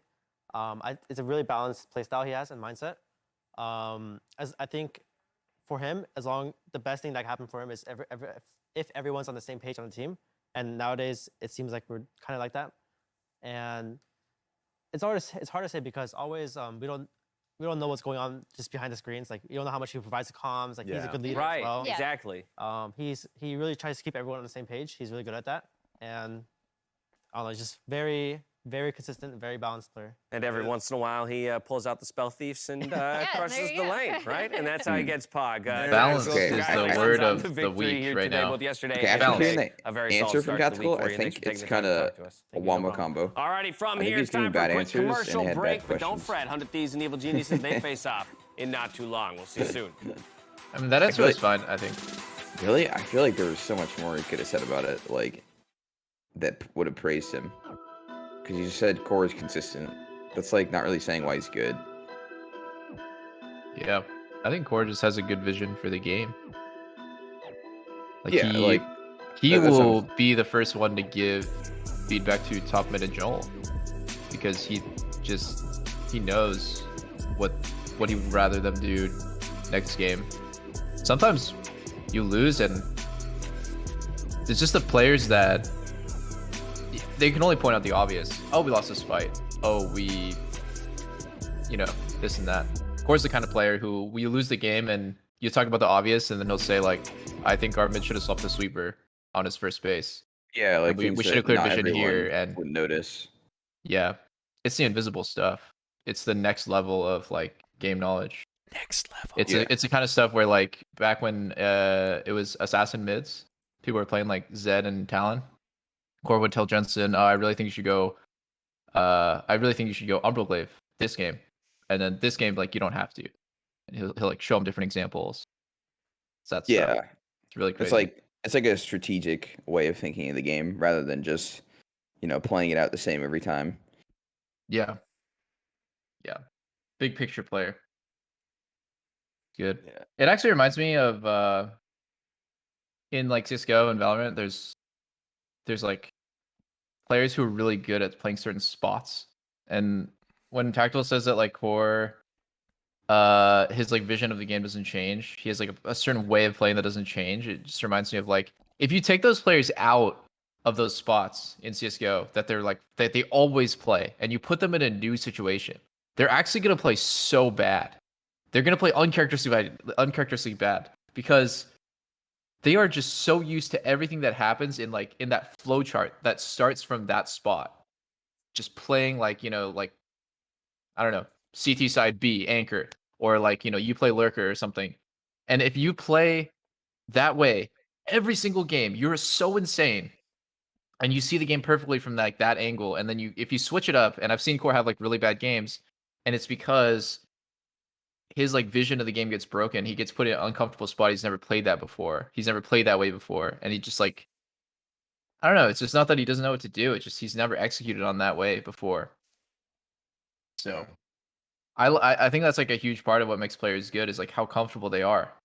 If you put someone in their most comfortable position, like for me, it was like I'm on a lane bully and I'm getting a shit ton of help from my mid jungle. I'm like so comfortable, right? But like I'm so uncomfortable and I play so bad sometimes when like I have a losing matchup and I'm getting camped. And it's just about like it looks like a different player. There'd be like maybe 200 exactly. viewers, and now there's thousands upon thousands of viewers watching me on the stage. So it's definitely a new experience, but I like that a lot. Finn comes across. There's the first kill. Proxy just shut down instantly, and Finn will not have the damage. It is basically Oh my god. as the top The one bang. Oh, Danny! One away. Sven Scaren's gonna finish up the kill. Danny's one of the more exciting AD carries to watch. Even the Samir game yesterday. Oh my. He doesn't play like a little pussy. Yes, exactly. He doesn't play like a little pussy, so I have a lot of faith that he's gonna actually like improve. Dude, what are they doing to this screen, by the way? I think this is It looks called an normal to me. over edit. I'm excited to play They on like the stage completely destroyed the quality and hashtag Livy. of every clip for a filter.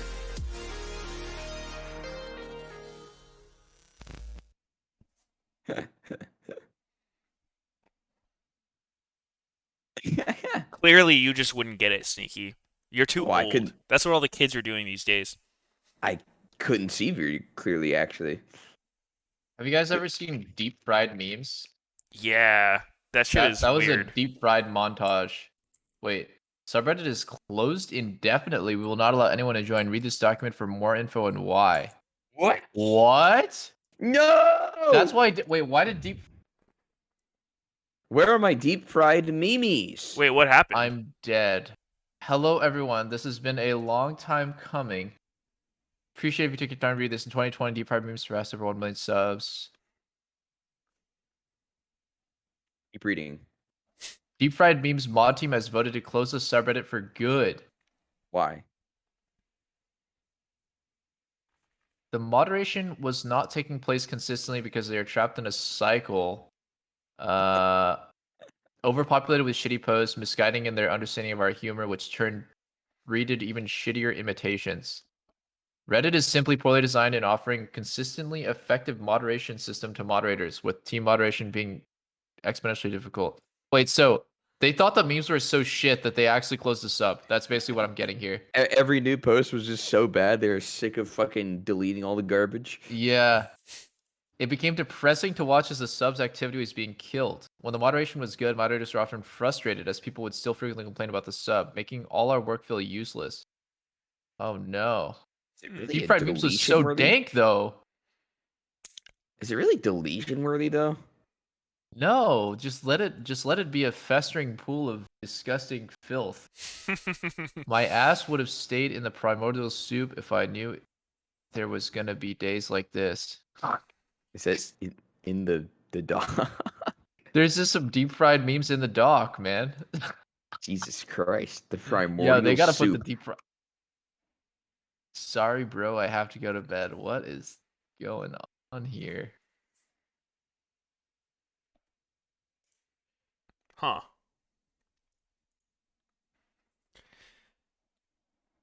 Ah, 2020, man. Rest in peace, deep fried memes. I personally wasn't a huge fan of the deep fried memes. I thought it was like weird. It felt like some cult shit whenever I saw it. I don't recall seeing it much. Oh, nuke memes is horrible. This is the worst. You don't recall seeing deep fried memes that much? Damn, dude.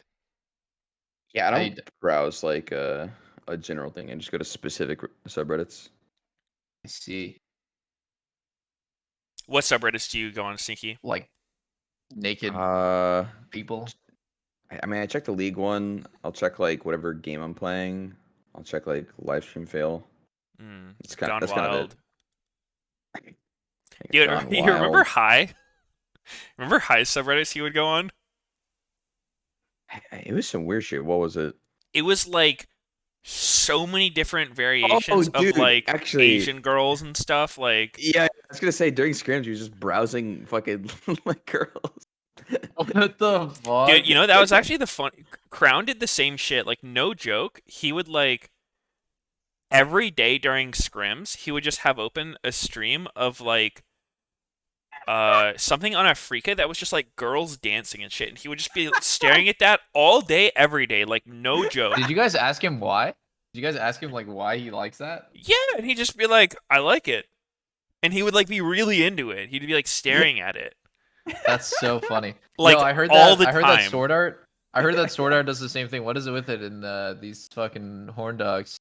Sword Art apparently like watches hella YouTube videos of like Asian girls vlogging. Nice. That's what I was told. It's like he's a little too into it. He's just glued there watching her vlog. Tell me more. Yeah, I mean, you know, mean, you guys, it let's be honest, doesn't we're all hurt pro me if players. he's doing that, but I mean, there's nothing wrong with it. It's just funny. Nah, it's just funny as fuck. I mean, Yeah. I remember on TL, I would look over my teammates. I'm not gonna name who, but there were two of my teammates, and I would look at their with two monitors, right? On their second monitor, they have their Twitter feed, and it's the same Asian girls posting selfies on both their timelines. So I'd look over, and it's like I'm seeing double because they're following the same like random That's Twitter funny. like e-girls posting selfies. They're liking the same girls' selfies. I'm like, don't you guys have any shame? Like, why Like if like one of you guys likes it, like the other one's still gonna like it too. Yeah, they're Like what's wrong both with you? liking it. Sometimes Yeah. you're just down bad, dude. No, they're so down bad. It was bad, dude. We were always dogging on him. We're like, okay, like who's the new one this week? Like we're The always checking girls, their follow list to see if like it's growing. yeah, the girl's just like, damn, I guess TL is just really into me. Yeah. Did you Dude, ever Liquid, do the thing where you like go best through team. your teammates' likes on Twitter? Especially, all the time. dude, going through someone's like a thirsty dude's likes on Twitter is some of the funniest shit you can do. Oh, dude, it's so fucking funny. So funny. They will like posts. You know when a guy is down bad for a girl when they're liking posts that don't. They're so shit. The post is so bad. It's just like woke up late today, like slept in. It's like who gives a fuck? Or like it's just like a random post about like something that they just like. Oh, I just got some dinner. It was so good. Not even like a picture of it. They like that. Like you would only like those garbage ass tweets if you wanted to get in there. It's true. It's true. I have some And insight I for know you. that I you think guys they have been are there, trying so to get don't in even there. pretend. Don't even pretend that you haven't liked a tweet like that before, and then played an ARAM with her. I mean, what you do when you're single is, doesn't need to be brought up later. No. We all do things that we're not proud of. Sometimes it happens. I, for one, maintain that I have never solo queued an ARAM, and that's all I'm gonna say. What the fuck? You monster. Dude, anytime that my friends are that's the thing. I was actually I was actually making fun of Spica once because I was like seeing he's like hella playing ARAM. Like, who with? And then you have to look at who they're playing with and who's like has the most feminine username. Yeah. Because that's the girl. Like, and then if there's ever the any question of it, you go and look at their profile, and it's like you can instantly tell based on their most play champions if they're a guy or girl. 99.9% of the time. Oh, yeah. If it's like most play champion, it's like Dr. Mundo or Tryndamere. Dude, I fucking bet my life guys it's not a are girl. like Yasuo, Lucian, Ezreal almost every Yeah. time. Girls will be like Lux, Sona, Lulu or Morgana. something. Yeah. The cute champs. I think I've seen some girls have like a lot of dude champs played. Yeah. I mean, yeah, think I'm not it's saying becoming it always happens. I think it's, But like, this is definitely a lot not of the time. This is definitely not to like come off as like I just instantly like fucking believe that all girls are exactly the same. That would be insanely sexist. But in season 1, there was a tournament for girls. It was called Girls for Law because it was Go for Law. Oh yeah. For co-ed. And the two teams that played in the finals, they got to the finals and they were playing like their comps was like Lux, Akali, Morgana, Kale, and they got to the finals. The top lane matchup was Urgot versus Tryndamere. And I was like, and all of a sudden their champ pool is completely changed. It was so obvious that everyone had gotten like their guy friends to play on their account for the finals because now there's like money on the line. It was so fucking funny, and it turned out that Chowster played on. Yep, Chowster got busted. He's like, yeah, it was me and my friends for one of the teams. Like, and they're like saying like, oh, we only did it because we knew the enemy team was gonna cheat too. Like, that's just not Dude, fair. that's Like, why everyone does bad shit. They're like, yeah, everyone's doing it. Like, you have to. The mid matchup was like fucking like Veigar. Like, what girl was playing Veigar at the time? It's interesting. I actually heard a stat from a rioter who said like, there's almost no girls. Well, I mean, okay, maybe not almost no, but like overwhelmingly girls do not like playing melee champs. Dude, that's just like a fact, which is interesting. And through like a lot of girls I've met, does seem to be true. Like obviously, not everyone. How many pre-girl champs are melee though? There's not that many, are there? There's like Gwen is the newest one, right? It's I guess Katarina. Yeah, Katarina. But yeah, I mean, even like just gameplay though. I don't think a lot of girls play Riven because she's kind of hard to play. I feel like girls care much less about because like Ahri is really hard to play, right? But she's super common. I think girls are a lot less about. I mean, like people. I don't. I fucking. Wait, did Closer just die? Closer. Did Closer just pull a Jizuke? Yeah, he just ran it down. That was fucked Zeke, up. You're just so sexist right there. Oh my god. What? Riven? You're just because a champ is hard to play does not mean that a girl is not gonna play it, bro. Like, What? No, I mean, yeah, people you're will play like Riven Riven's 'cause so hard she's to play. Girls will never play her. Like, No, I didn't say that. I said Riven's hard to play. Not many people play her. So like, Oh, why would oh, girls oh. go out of their way to play a pretty champ that's hard? Like, I don't think Ari's that Because hard. they like her. I think Ari's pretty hard. I mean, yeah, the thing that I was told was it was something about like, you know, just the nature of like, you know, there are some biological differences between like, you know, guys and girls. Like obviously not everyone, but generically it's like, you know, girls are much more likely to be like have a nurturing nature. Guys are going to be more like aggressive meatheads. Yeah, that's just what's it called? Why am I not losing the word? Hormonal difference. Yeah. Yeah. Oh, he's dead as fuck. This game's like so fucking weird, by the way. Oh, the Aphelios Closer splash turned in? into Aphelios and rooted him. That's pretty Yeah. funny. I don't think I've Yeah, seen I that thought the- before. I thought the root was down because the other Aphelios just rooted. The real Aphelios. I thought that Danny was gonna kill. I want him to play it from the start because he should have died if Danny has root and the hook. When Thresh Aphelios hits a hook on a squishy, that person should die like 99.9% of the time. So watch this hook. Danny has root, right? He just got it. Oh my god! couldn't. He was Yeah. one bullet away from killing Huhi there. Yeah, it just One bullet. Holy fuck! If he could just switch guns one auto sooner, it was kill. Ooh. It's so sad, man. And that just goes to show you, like, playing Aphelios is actually, it's kind of an art form in lane. Like, you need to switch your gun fast. It's already 4 minutes. He should have his green, or he should have his purple gun by now. And his, like, flamethrower will come up eventually. Yeah, you can play to pump and dump more, potentially. Yeah, you just need to pump your red gun as soon as possible.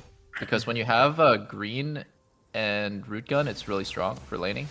And then when the green switches to flamethrower, it's also really good.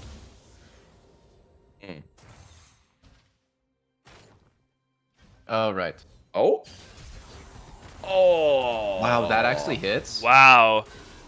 That Hold on, flashy was I just realized there's max an Ornn in range. this game. When was the last time we saw an Ornn?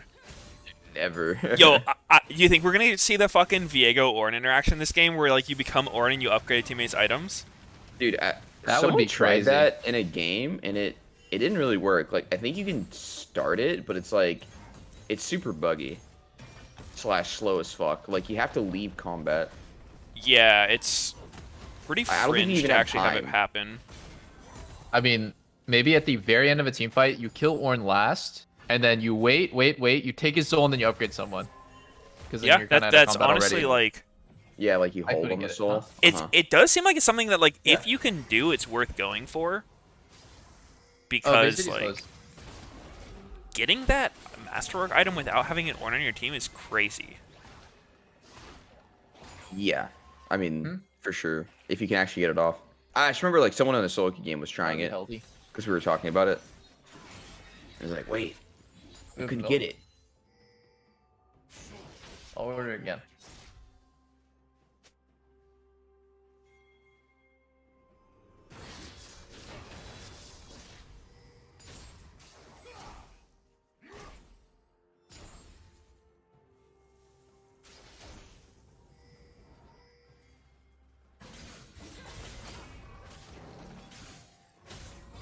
Jizzman level 7. Dude, look how ahead Svenskeren is in farm over closer. It's a shit ton. Yeah. Yeah, he is. Did he get lane farm somewhere? He must have, right? I guessing he probably got a bit off bot when Felix died.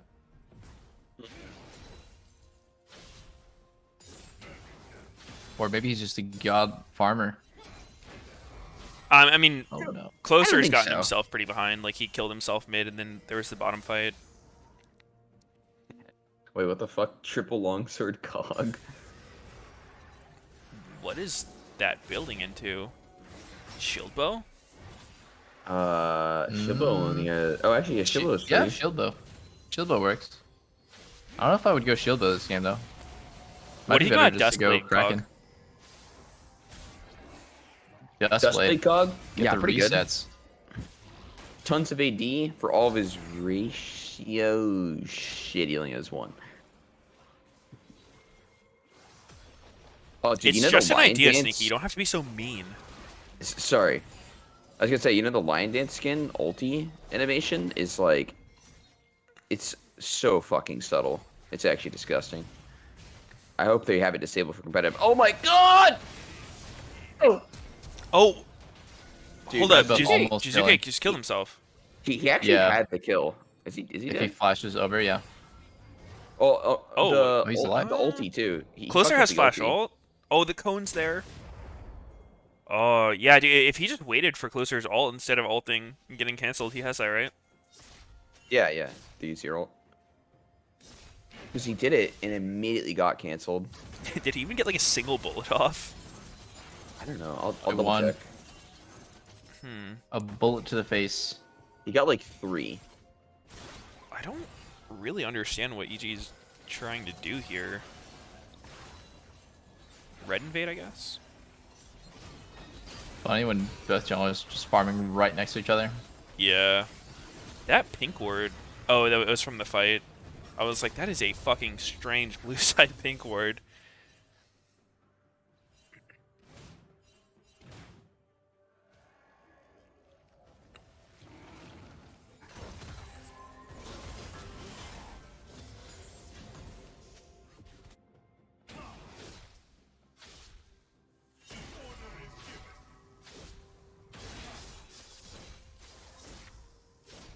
Soldiers, onward! Onward! This is a very Resident Sleeper game. I think with double AD carry, having Ornn makes so much sense. Do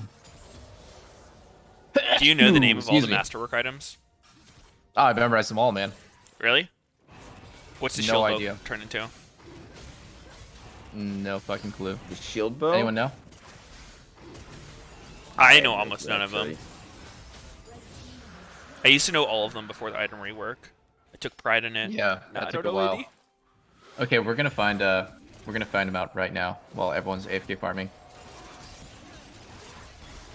It's Blood really Ward, worth it. Typhoon, Worm Fallen Sacrifice.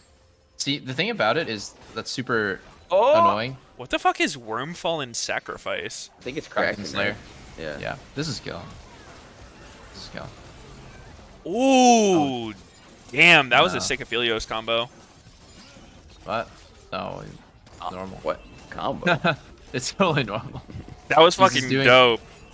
You are trolling, sir. What do you mean combo? He auto attacked. Yo, that shit was litty though.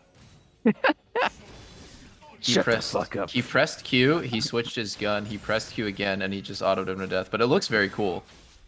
It looks like he's pressing a lot of buttons. Danny might be the best Aphelios player we've ever seen. Ever in the world. I think the combo was auto attack into auto attack. That was fucking sick. I've never seen a combo like that before. Okay, Kind of a we're good gonna bait. see Aphelios' combo again. He literally Wow. just auto attacked and then pressed Q R. And then wasted R. Motherfucker. He's a god. He's so good. Oh well, you know it was actually the turret auto reset cancel sneaky. You wouldn't get it. Oh, okay. Ooh, anathemas on Ornn. Interesting. Damn. It looked really good when Finn did it on Mundo yesterday. Someone in my chat says he's in an ARM with Broxa right now. Okay, keep us posted, man. If Broxa wins, they might have a chance today. Oh! Wow, He's Danny alive? gives no No, fucks. he's dead. Bonk. Oh, maybe he should give a fuck. Danny should have given a fuck. Danny Or- definitely needed to give a or- fuck. Ooh! Or not. I was gonna say the orange like new items having like 10 new names is just gonna give everyone like a fucking headache when the casters just needlessly use it. But they have to flex their big brain. Yeah. It's one of those things where it's like God. What is it called? Sorry, I got it. Call of the Forge God. Supreme display of talent from Kiana. Those ult names are so obnoxious to hear, but the casters are like obsessed with saying it. I think the fact that Kiana has something called Supreme Display of Talent and her general play pattern is just fucking one-shotting you before you can do anything is pretty ironic. Yeah, well, I mean, it's definitely supposed to be, right? She's supposed to be like. Yeah, I couldn't tell with that one if it's like meant to be tongue-in-cheek. Yeah, it is. It's super skilled. Press R, kill everything. Dennis actually messed up the situation by using his second E there on Cog. Diana's E does like 40 damage or some just abysmal amount. It's not really worth using it without your Q unless you absolutely need the gap closer, but he was already on top of him, so he just wasted it. Maybe could have got something back on Viego. Maybe it's for a Conqueror stack. Give him that.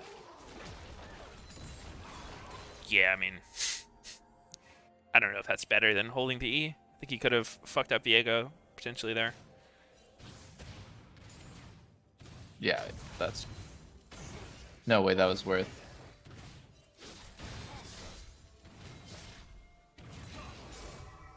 Yale Force abusers over here. That's what I want to see, guys.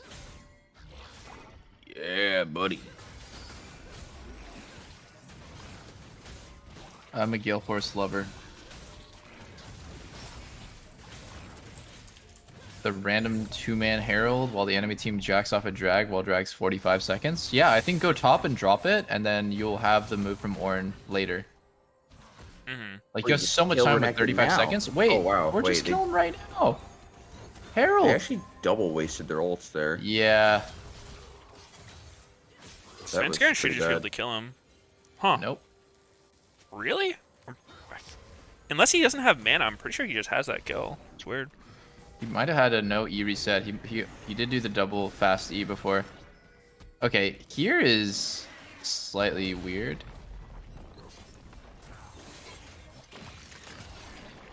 It's like the enemy team also didn't want to set up on fast drag. Maybe they just feel like they have a lot of time. Because, like, if I was 100 Thieves, I would think, okay, we're getting Dove topside, like, we're going to get dragged, right? Right, guys? But now you don't necessarily get it here. You kind of wasted all that time where you saw the enemy jungler diving top. And top both have CP, so it's just a... Oh, okay, never mind. Danny bases, they just give it.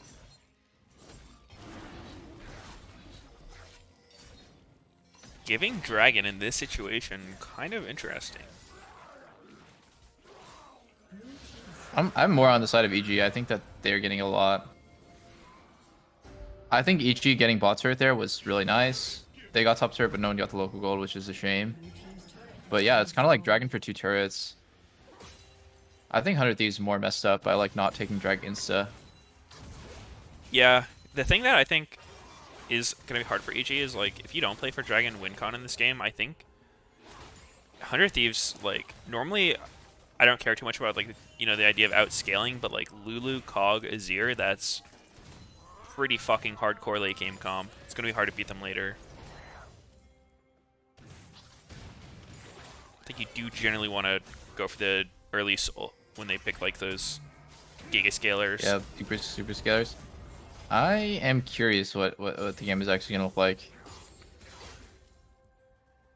I think 100 Thieves comp definitely outranges though, to be fair, and that helps them a lot.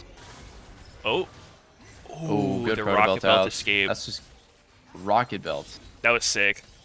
What's you guys game time? It's 21, 22, 23, 4. I'm the same. 25, 26, 27, 28, 29, 30. Keep counting, I like it. I'm just gonna spend the rest of the stream counting. That's cool with you guys.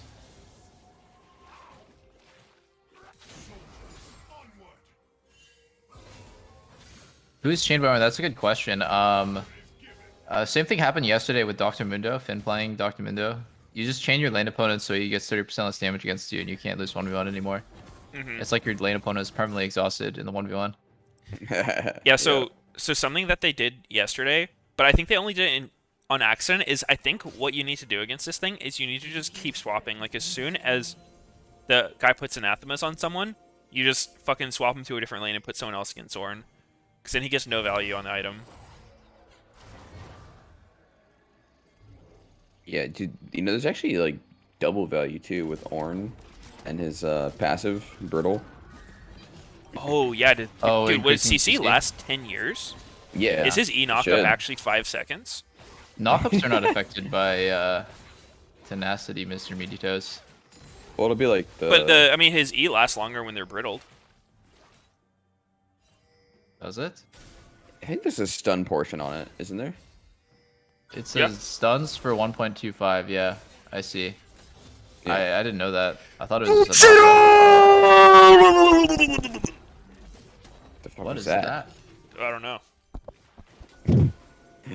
Did you scream? It sounded so muffled and like cut out. Oh. I don't know. My mic says weird stuff sometimes. I have no idea what we heard. Somebody just got kidnapped on stream. I don't know. Did someone should clip that and send that to Meteos to fucking let him know how we heard it? I bet it sounded so different what you did. Yeah. It sounded totally normal to me. Yeah, maybe it was like a Discord thing. Yeah. Well, I mean, it was you coming out of your mic, but I don't know what it was supposed to sound like. I'll check the VOD. What was it, 1920 in this game? And he's so crazy. What? Oh, he's I'll going type it collector in our second. chat. Yeah, makes sense. Enemy seems decently squishy for it. I mean, 27 lethality, and collector taking you to like 45. Good no matter what.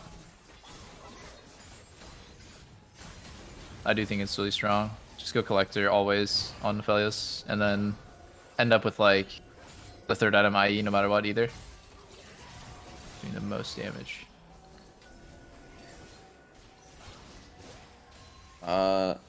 Yeah, I don't know if collector's actually good second on him. I think I tried it in an ARAM earlier. It was nutty. Because you spend because the thing about Aphelios, in my opinion, is you spend so much of your time stuck in an animation. That's what feels awkward about playing him. Is like when you're flamethrower Q, you're in an animation. When you're using your grab Q animation, every time you do an auto reset with like the chakram with sniper, you're stuck in animation. And those things don't scale with attack speed. So you end up like wasting a lot of the attack speed value, which I thought was always kind of awkward. The only thing that really scales animations though, like it's really just your Infernum Q is a little awkward to use as a DPS tool. Yeah. And your sniper sometimes, but even that one's not that long. Mm-hmm. Did you see the Aphelios changes that they're trying to make him into more of like an AD caster? No, I didn't. No, Oh. I did not see that. That's what this definitely does, though. Yeah, I mean that This goes off whole, what like, Double was saying. I collector saw it thing. on. It was on Mortdog's Twitter yesterday. Mortdog, it's a TFT guy. How do you know that? Yeah, they're making him go from 90 max mana to 150 max mana. Oh my fucking god! You motherfucker! It was related.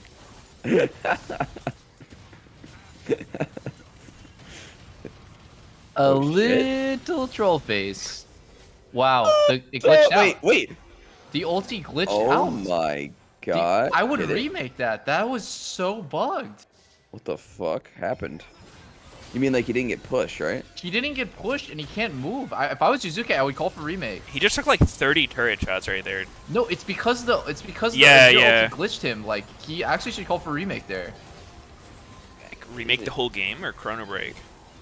I mean, Well, like he did. Chrono Then he doesn't Break. get the kill. No, It's like not worth. I think his teammate gets the kill anyways if it gets pushed away. But like, imagine Jizuka gets pushed away by the zero ulti, then he lives, right? He just gets pushed away and Diana finishes the kill. And the other option is. Well, I'm saying like if they remake, Abadag is just Yeah, gonna back up and not yeah, die. Abadag is gonna back off. Like they need to play this because he doesn't get pushed, but he gets blocked. That's what's fucked. Yeah. That's we'll for see it again sure. here. Yeah, a bug. that was weird. Oh, they're not gonna play it. Oh, actually, he's low as fuck. Yeah. Danny was Gale pounding forced on him. Slamming his dad.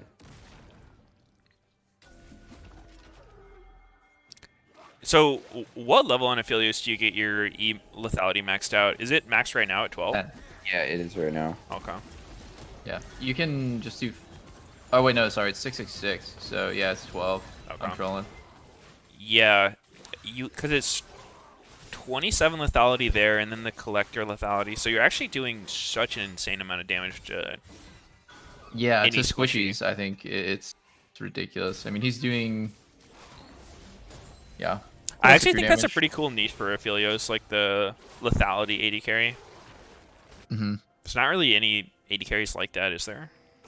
He hits hard as hell right now. Ooh, wow, that was nice. Guys, Yeah, Gale Force that- is balanced or what? That was also super grief by FBI too. Yeah. Stepping up into a grab gun, like the grab gun had like fucking 6 bullets left or some shit, right? Yeah, I mean, it obviously was a big mistake. I haven't He seen just that didn't before. he didn't think about Gale, and he probably dies there to Orn LT, to be fair, anyways, if he gets slowed. So it was grief either way. Even if Aphelios doesn't have any CDs up there, like, he'll get slowed, and then he'll get grabbed, so. Yeah, that was pretty troll from FBI. Like, right here, Impact, Look how yeah, it has greedy that nothing back to, is. it actually has nothing to do with Gale Force. Like, I take it back. Yeah, I think he got okay without Lulu it. sped up and thought he could run through really quick with the Lulu speed. Yeah. Yeah, he's griefing. Yeah, that was really greedy. Pretty huge to die and lose your sums like that on COG. So Gale Force turns into Typhoon, right? Yeah. Aphelios has it. The Typhoon. No, that one's Wormfall and Sacrifice. Just look at Orn, he also has Wormfall and Sacrifice upgraded. Ooh. Uh-huh. Just trying to flex my knowledge on you guys real quick. That's Hope pretty you don't sexy. What a terrible name. Worm Fallen Sacrifice. Like, what does that have to do with a sacrifice? Bracken Slayer. I guess it's about, like, taking down big monsters with huge monster dicks. But like, how is a like, it has nothing to do with a sacrifice. Your top laner sacrificed his lane to play Orn Dude, for you, it so you has better to be make it worth. It has to be referenced to something, but I don't know what. Yeah, I don't know. Weird. Danny Phantom is doing so much damage right now, man. I want to see his sniper Q hit a squishy and see the damage. Yeah. He gets a crit. Just fucking dead. It's actually really interesting, like, to see the how like each different Aphelios player would want certain guns in certain situations. Because, like, in my mind, enemy team is really outranged, right? So red white, while normally it would be like really strong, is completely useless in this game. I never want to see him have red white, because then he's just going to spend the whole fight trying to just get melee on them and never actually getting there. So I like the sniper. I like grab, because obviously rooting somebody who's squishy is like. So he's gonna have. He seems to kind of have a handle on it. He's gonna have blue green here. Okay, closer is no steal. gonna flash out, please. This doesn't. Oh, that was a big Orn Orn ulti. ult. This doesn't look. Oh my god. Abba Faker? It's not enough. It's not. Yeah, enough. they just lose. Hold up. They just lose. Danny Phantom. Oh, Sneaky, are you sure that collector's not good? I don't know. How about did they that one, just bro. get wiped so bad? I thought that looked decent for 100 Thieves, but It was that a ended four-man- horribly. It was a 4-man Orn ulti, and then it was a really fat Aphelios ulti. Yeah, I need to see the Aphelios again, because like Diana didn't have ult for that, because she used it on Viego. It was just Aphelios damage, I think. Yeah. Or what? Oh my goodness. Yeah. Tactical I move. don't know about this one, Was it a guys. a blue ulti? Did he just? Yeah, it was one a piece flamethrower everywhere? ulti. Yeah, that just I mean, like no, was, the ult only hit like Lulu and like a. All right, slight I'm only cog. watching Aphelios this time. Yeah, it was a big one. I think he's just auto attacked the other guys. Yeah, maybe they just died to autos. That's true. That root on Abadage really helped set up there. He gets scooped here, and then he presses R insta. Boom. Yeah. Okay, that literally one-shot Lulu, by the way. Yeah, I don't know if you should be going any attacks out of second on Aphelios anymore. Holy fuck. Actually just one-shot Lulu and almost killed Cog. That's insane. Bad. Wait, it doesn't even do that much damage though. That's weird. I mean, I think it's just the auto attack component built in with it. Like, yeah. Well, I mean, it has the added benefit of like hitting them both twice because they're stacked on top of each other. I think he actually got an auto in on Lulu. Like I think he autoed with the ult too.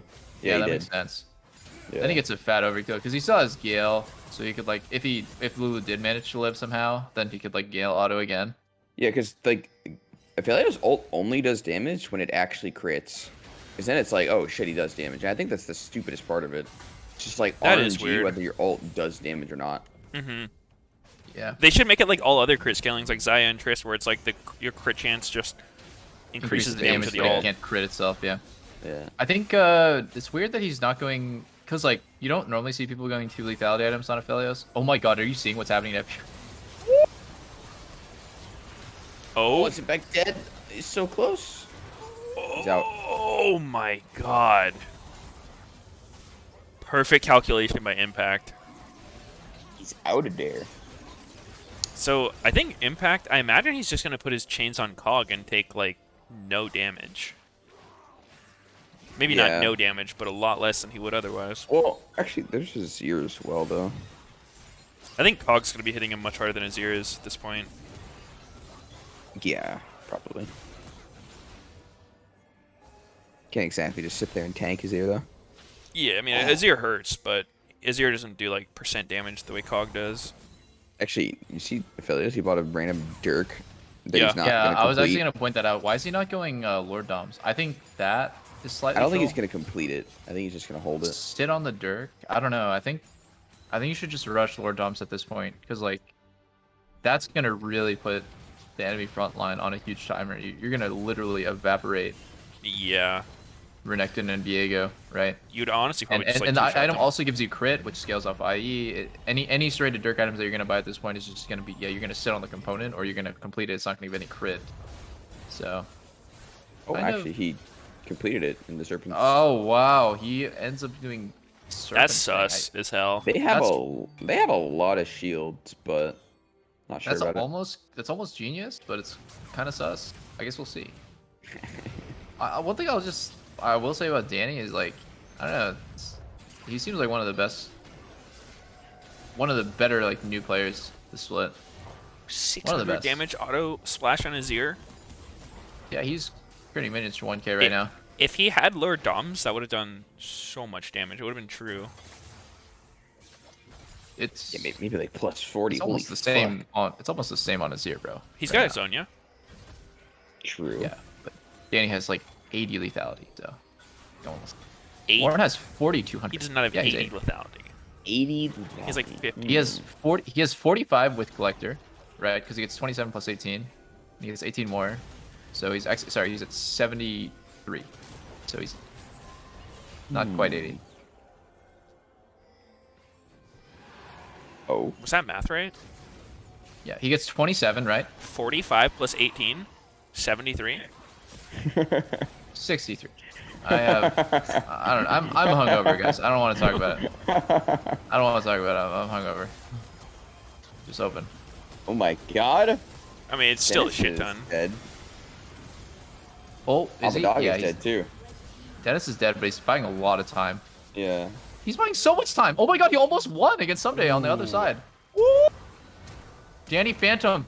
Oh, he's Get him, Fuck Danny. with Danny Phantom. Do not fuck with Danny Phantom ever again. Bonk, bonk, bonk, bonk.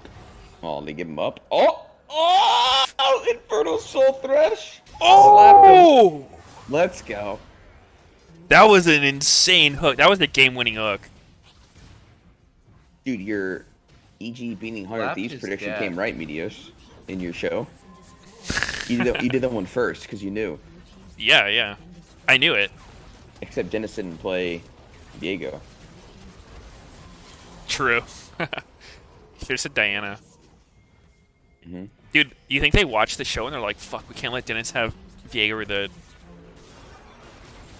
Fucking The preview of the show. That's a lot of damage. Aphelios actually does so much damage with this build. 100 Thieves 0-2 so far this week. Is Are this they gonna be Giga their washed? 0-3 week? Yeah, I think that's the only conclusion. I think 100 Thieves washed up. Full washed. It's already in their heads that they've already won a summer split. You know, FBI is one of the better Aphelios as well. Like, but I don't even think Aphelios is really the problem. It's more like what they picked into it, right? Like, would you want to play that sneaky? Would you want to play like Enchanter, double squishy, no cleanse bot lane versus Aphelios? I would hate it. I would hate my life. You're like supposed to win 2v2, right? Like in air quotes, you're supposed to win 2v2, but like you actually cannot even breathe a single second if the enemy mid or jungle can ever look bot. And if you get hit by hook, you just die. And if you make one mistake, the game is just over. And like, I don't know, I just hate it. I mean, looking at the scores, like I pulled it up to 22 minutes, and it's pretty even bot lane. Like CS is even, Kog has 1 death, Lulu has 1 death, Aphelios has 2 deaths, Thresh has 1. Aphelios just ended up getting a bit more kills. So I feel like the lane itself was fine. I mean, for maybe sure. if Kog'Maw has cleanse, it's a different story because then he doesn't die to like the root. He doesn't die to like any hooks that like because Ignar would just like randomly flash hook him. Kog never really got to start popping off and taking over. Yeah, kind it of just took felt it up like the butt. you can't play Cog against that much high range CC unless you have cleanse. But cleanse is not always going to be up anyways. So I mean, in that case, like, do I really want to play Cog? Right? Like, maybe there's just a better team comp to play with. Lulu did rush Meteos for him. Yeah. Doesn't Just do so much much more against able to play Ornn. forward. It doesn't really do anything against Diana either. I feel like there's just too much threat on AD carry in this game to play like a protect the AD carry type of comp. Especially AD carry like Cog, which is like so based on hitting 100% of the time. And if you are not auto attacking 100% of the team fight, then there is no reason to really play Cog, right? So I think it's so hard to. I don't want to play like 1v9 AD carry kind of comp when they have Ornn Diana. This feels bad. Alright, we gotta check the Meteos noise. Okay, let's see it. What the fuck noise did he make that we couldn't hear? Going into his VOD. 1920 portion on it, isn't there? It says stuns for 1.25. Yeah, Ish. you gotta link it, bro. Yeah, I didn't know that. I thought it was just. Oh, Oh, I got it. The fuck was that? What is that? Sound like I was underwater. It's fun. There's like somebody gagged in your room. That's what it sounds like.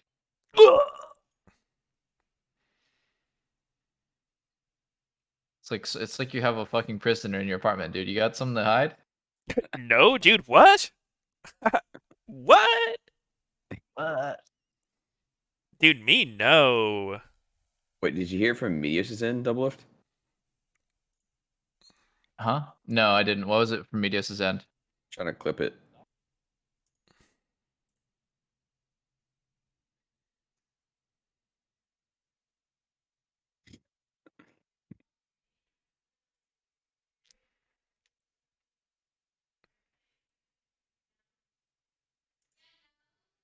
I can't even tell what you're saying, Meteos, in this clip. I don't know either.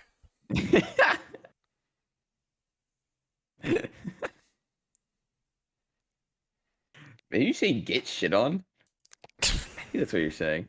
I don't know. Here you go. That doesn't sound like something I would say. Uh-huh. Let's see.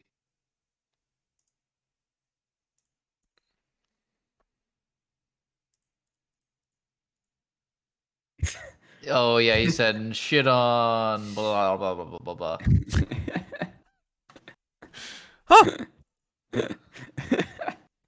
Huh.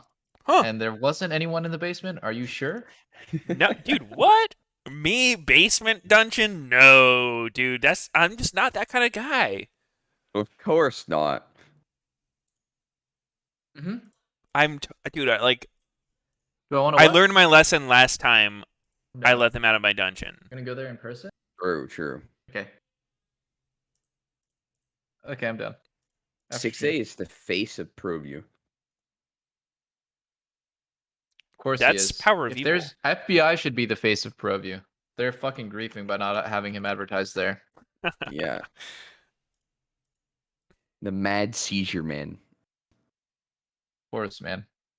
If you wanted to lose your vision in 5 minutes flat, Go to get some FBI's floaters. ProView. You're not that guy. Have you guys seen the "You're not that guy" meme? No, Wait, it they is show this it. again. I mean, the original again? video is like Beat 100 this. Thieves. How does it feel? So yeah, I think our game against 100 Thieves went pretty smoothly. Like me and Jisuke just overpowered Abadage and closer, and our ball lane was Giga smurfing too. Impact was doing his job in top lane. I Honestly, just see. winning They only always, played that so part of the quote. Yeah, it was a pretty easy game. Very fitting. Oh my god, it's EG coach. Their bot lane did actually Giga Smurf. Yeah. Yeah, they did. Danny is kind of way too dank. Is he the next double plug? You Maybe. know, he's kind of nutty. I want to see double Maybe- lift 1v1 Danny. Varus versus Aphelios. I think Varus wins. Eventually. Have to see it. Eventually.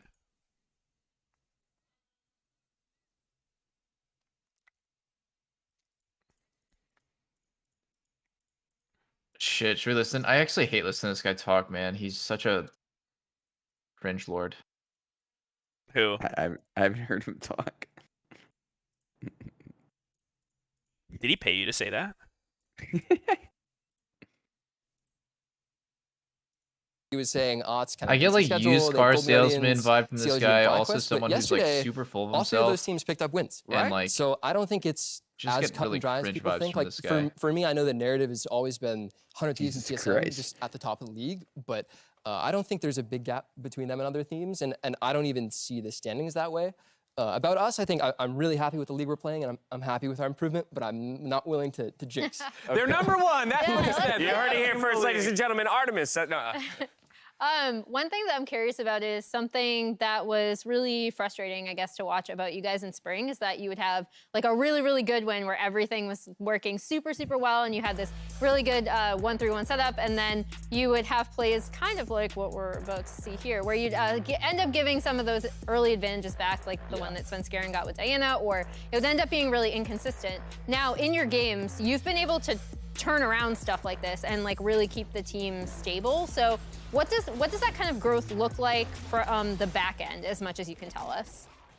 Yeah, our consistency was a huge problem, like you mentioned, not only in spring, but also at the start of summer. So for us, I think that consistency is all about our mid-game macro, because we were never a team that was falling behind by much in the early game. I think we always played well, but we did have trouble in even positions and also in like slightly losing positions, and I think that it's just been our focus in scrims. We've just been going on mid-game macro hard. Before this, you were saying that if you want to flame the draft, flame you. If you want to flame the mid game, flame Peter. So Yeah. are you just flaming? Are you inadvertently flaming No, Peter? I'm not blaming Peter. But look, I think that I'm really impressed actually with the growth that we've seen in our mid game. It was definitely a big weakness for us, and now I think we have one of the strongest mid games in LCS. So super proud of the work everyone's been doing. And to kind of piggyback on that, obviously Danny has been like a massive performer for you guys as soon as he came up from amateur. I remember a conversation that the coaching staff at Scouting Grounds had that you were kind of either a part of or a fly on the wall for. And you were talking about like, how much do you take younger players and teach them like, okay, we have to take a step back, we have to peel back, we have to take some of this proactivity and some of this natural aggression that younger players have because they don't necessarily see like why a play would be bad. with Danny, he unapologetically is like, no, I'm just going to keep playing like this. And I think that's awesome.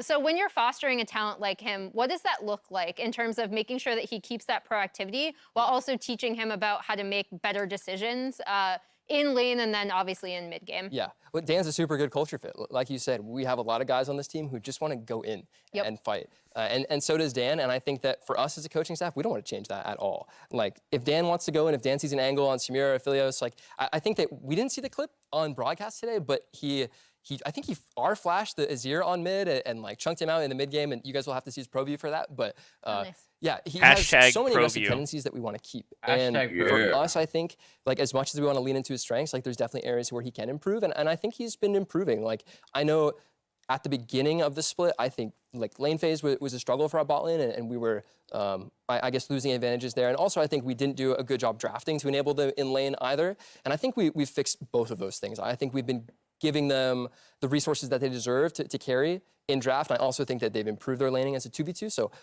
really pleased with that, yeah. Well, Danny has certainly had some highlight plays. Jizuke is another one who's had some highlight plays. And that kind of mentality, I think, it goes kind of one-to-one from what we're hearing from Danny. We've heard from Jizuke pretty plainly on the desk. You know, I'm going to trust my own instincts, and I'm going to go for those plays, even if they're not 50-50s, and index into my mechanics. I'm curious from the coaching perspective, you know, how you balance that out, because there do need to be some points of consistency on the map. I think of a player like Impact as maybe being one of those stabilization factors. But how do you approach, and what do you think is, in some senses, the optimal spread of playmakers to stabilizers? The optimal spread is dictated by your players.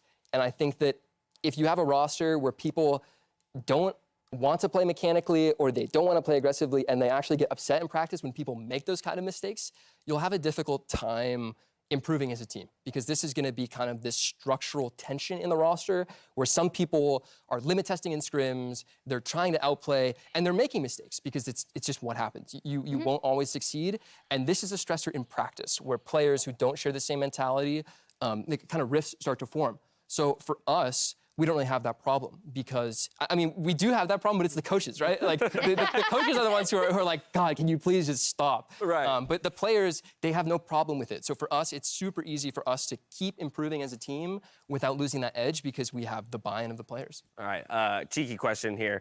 Divorcing from the team as a whole, if you had to pick a roster of 5 playmakers or 5 stability players. Okay. Okay, he's not phrasing this like he did. All right, I'll ask it the way you get 5 impacts or 5 Jizukes. Yeah. Who do you choose? What team do you take? You got to take the 5 world champs, right? World champ, world champ, world champ, world champ. Yeah, all right. See, that's hard to argue with. We didn't think about that one. And Impact's a playmaker too. Like, True. Impact is one of our biggest carries. He's so stable in top lane, but even in games where he's dying, like, he's making plays and he's affecting the map. So, 5 impacts. All right.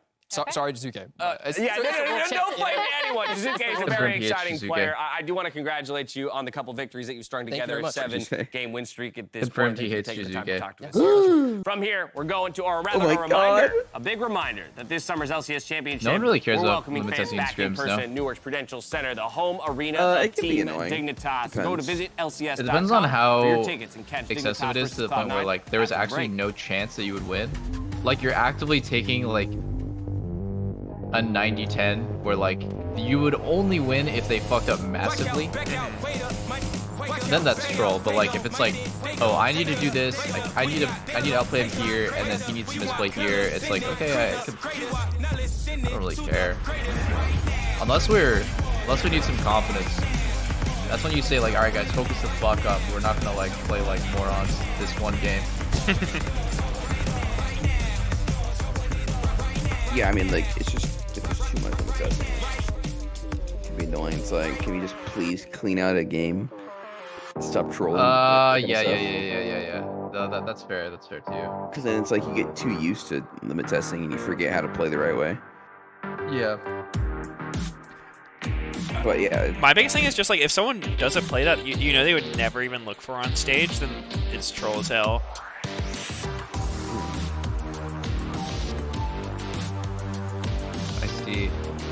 No, that one too. If it's like super out of character, but like I don't know. I guess it's always about where you draw the line for sure.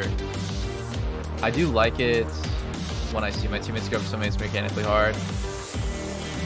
It does feel good to know that people are working on that and that they want to improve that part of their game. It's more like limit testing where like you know that they probably can't get the kill and they're gonna die, but they go for it and kill themselves in like an outnumbered scenario, like that kind of limit test. Yeah. It's like it wasn't a good decision to go for, but they try and outplay it. Yeah. Yeah. And it's like that's not necessarily helping much because like yeah, maybe you get the 1v2 in this other situation and it's a Smurfo, but more than likely it's not gonna work well. Yeah. I think you gotta establish a baseline too of knowing that like on stage you'd probably not do that. Yeah, I mean, there's nothing having worse than someone trust. who plays giga aggressive in practice and then on stage plays like the most fucking scared. Yeah.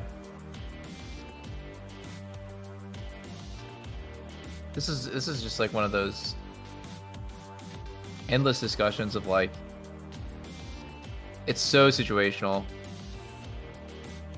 Cause like I've had teammates who play really aggro on stage and kind of whatever in scrims. They're kind of zombies in scrims. And then I've had the opposite of like, you know, super aggro and scrims. This is a classic scrim player, like nasty scrim player. Go on stage, play like a turbo pussy. It's just I haven't seen the people, one you're different talking people about need to do. the first time, like plays like a fucking animal on stage and then zombie and scrims. That one's rare. I think a zombie in scrims is just like if you have no energy. Yeah, right? Like, you're yeah, just that's coming true. to scrims and you're kind of just like barely rolled out of bed. You're not really doing anything. You're just kind of there. Mm-hmm. Like no But on coffee, stage, no you know, food. you're fully just in the zone. Yeah. So fucking out of it. I mean, dude, that was the impact for the first few scrims of the day until we turned off the internet. Really? That's funny. What was he doing late at night? He was just playing solo queue, like he was staying up too late, and he got like 4 or 5 hours of sleep or some shit. Yeah. Comes up, Yeah. scrims, like Impact the comes first to 2 mind. scrims are just gone. 22. Okay. I'll follow Can you you try to guys. check when or no? 122, I go first. I can. Oh, okay. If you want some. Oh, I'm ready. Okay, sir. I flash. Maybe I can follow. slowly. Scoop. Walk in. I could go on him right now. Okay, yeah. Ballbear's in the middle of the river. I'm hovering you guys. Careful, you might give away. Yeah. I'm hovering for the side. He's dead. Look at me. Nice. Look at me. I need help. Oh, they're going. I think I'm okay. Ward. Good. No, kill the rush. There's Actually no flash. dies. I'll play no flash. I'll be right back, going bathroom. Keep counting. We're good here. Yeah, look wide. We're good. It's not bad, by the way. I pillar. I'm a big pillar. Nice. No hook. Viego maybe? Look, Viego. Slow. Yes. Play slow. I'm fine. Yes. Flash maybe. I'm out. I'm 21 seconds. I'm out. You maybe kill. He's 1 HP. We got it. You maybe kill. Nice. We got it. Can we get a reset? Let's go. Fight them.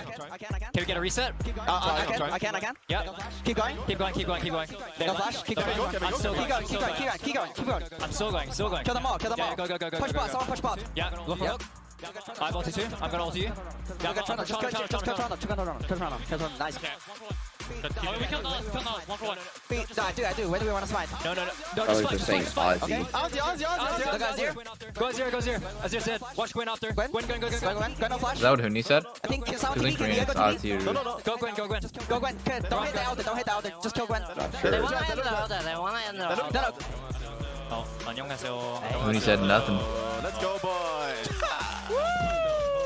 Nice. That was tough though. Holy.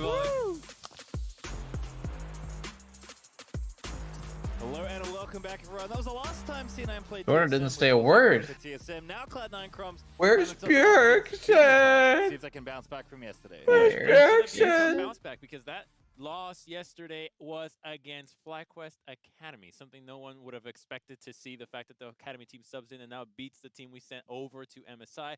But the thing is that Cloud9 has been having a specific issue that is not every every single player gets to show up at the same single game. What they need is 3 players to have a good game, and that will be a win. But so often it happens that 2 out of 3 are the ones having a great time, and the rest aren't. Wait, they changed really the background up to pic par. to have And King in yesterday, it. It was Fudge who rose to the challenge. I think they changed it because they kept playing King or something. Still not able to get the dub. There was no synergy. Interesting. I didn't even see that. Twisted Fate and the Nocturne until it was too late. Yeah, I don't know if that was there yesterday. But it's kind of wild that Fudge right now Is that the best Neo in flying player Afro? on Cloud9, right? Which is not something you would have said about Fudge at the Where? start of the year, given how much. On So the one thing that I will say. the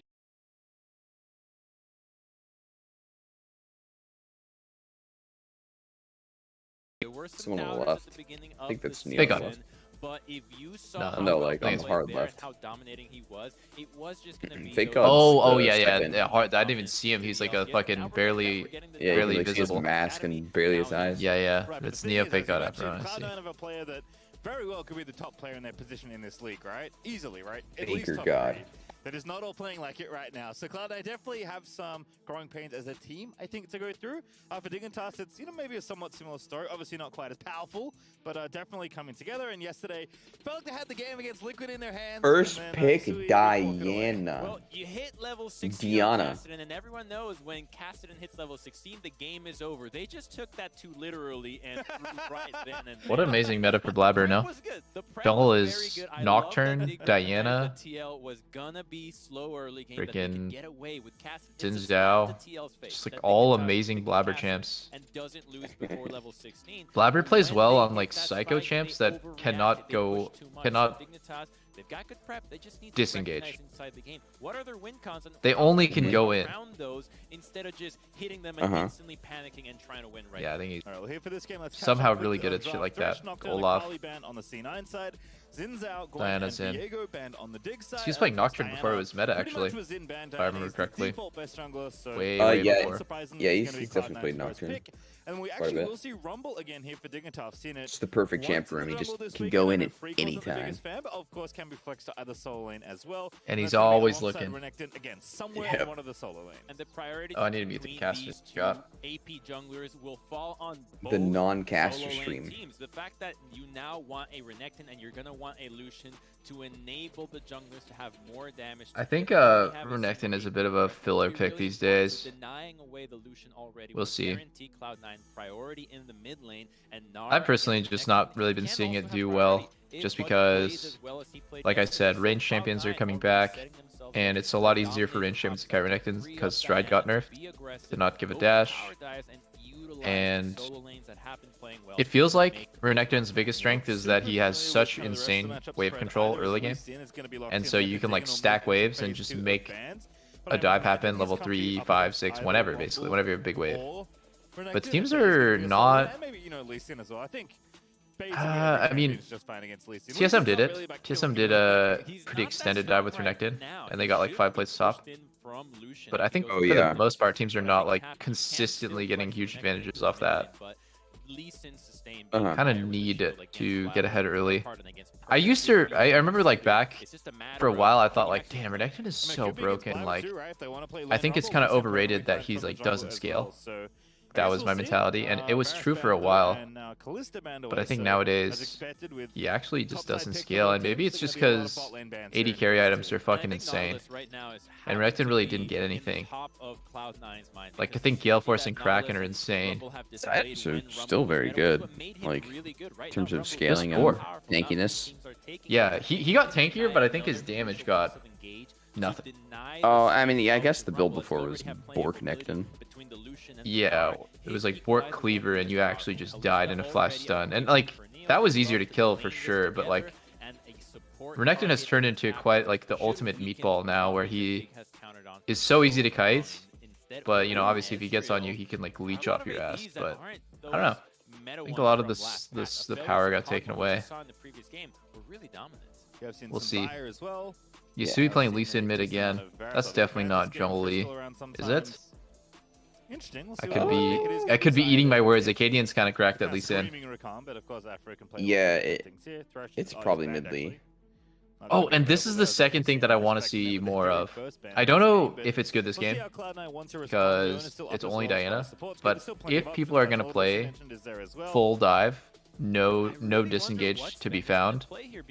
Zaya is really strong. I just don't know if you should be blind picking it like that.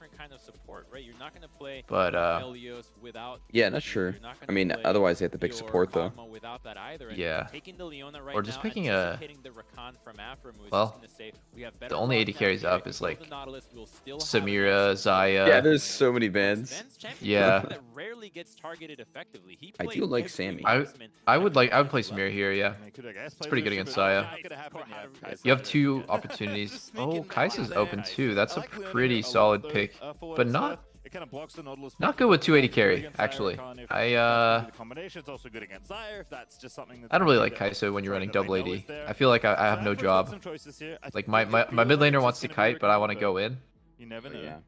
And we kind of both fill that mid range of like 500 range auto attack, so we're both gonna get cleaved by anything that hits us. That feels shitty. I feel like it's good when there's like a range difference between your mid and AD, because like you can play off each other, where like one person gets jumped but the other guy's safe and able to hit the whole time.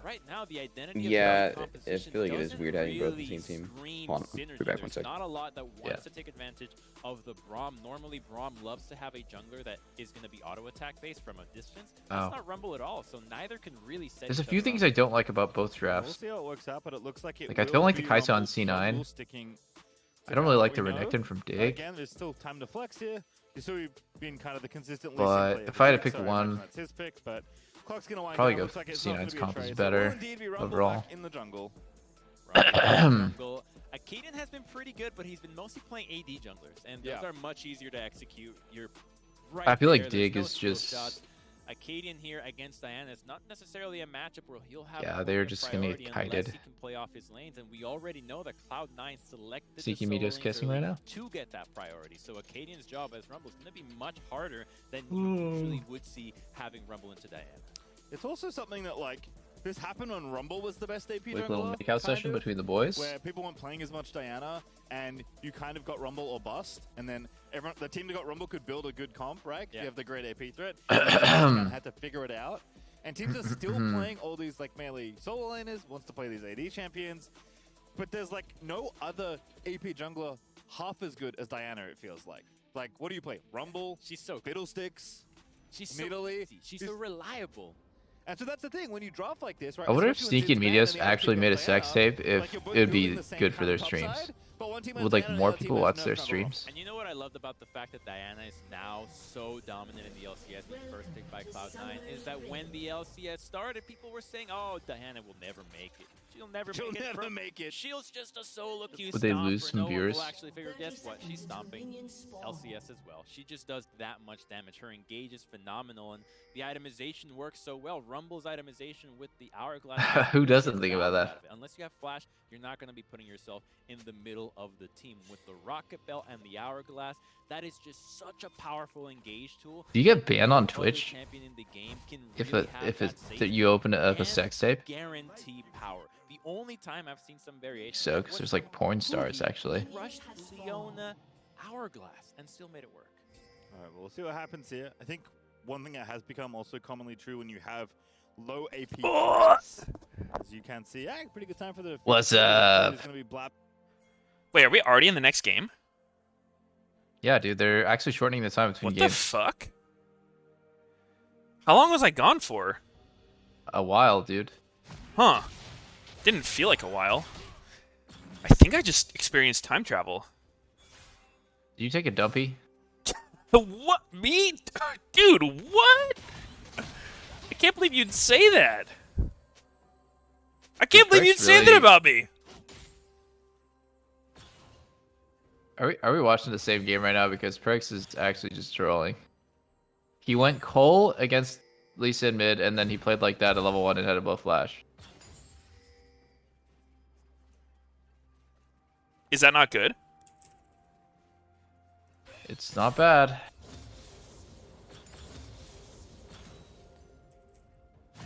Oh shit, I need to start a prediction, guys. You started the game too quick. You should have waited for me. Thanks a lot. Oh, my bad, dude. Is Sneaky gone as well? Yeah, he had to piece. Like, piece? He's gone forever. Damn, dude. I miss him. He was so cool. He was a legend. Oh my god, Cole mid, let's go. Cole Lucian. You missed a banger level 1 mid. Price had above flash at level 1, Lee Sin versus Lucian. He got hit by 2 Qs. Oh, I was gonna say. Yeah. I don't know. know. Starts Q. Usually it's Okay. like W. A serious question you have to answer honestly. What do you guys make out on stream for 1,000 gifted? No. No. 1,000 gifted is not that much. That's only 2,500.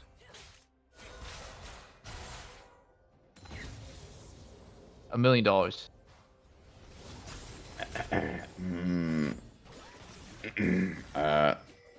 Okay. Who wouldn't, dude? If you wouldn't make out on stream for $1 million, you're trolling. Yeah, for sure. Idiots. You could be rich. $1 million is not bad, guys. Is anyone That's like saying for it signing is? bonus. That's some big bucks.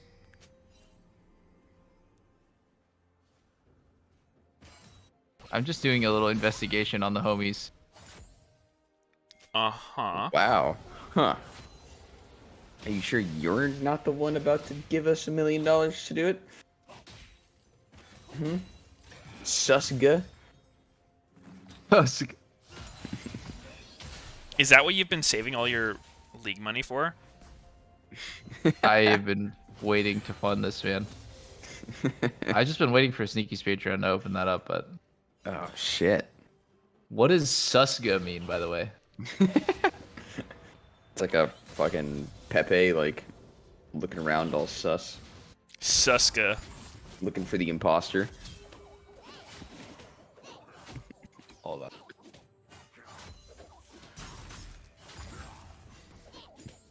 SUSGE on Better Twitch. All right. Suska has been added. Yeah, it's pretty good.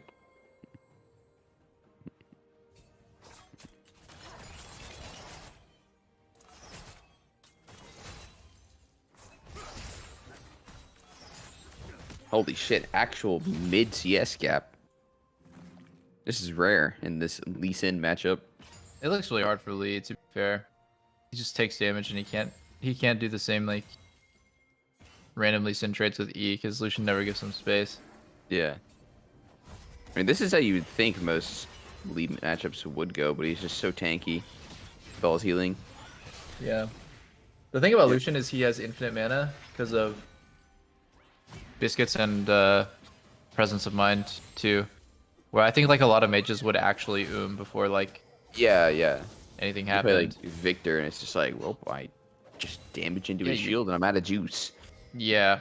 Like Lucian never really runs out of damage because he always has autos and PTA and stuff. I like that Vulcan went up, and I also like that Afro did the same. He matched, right?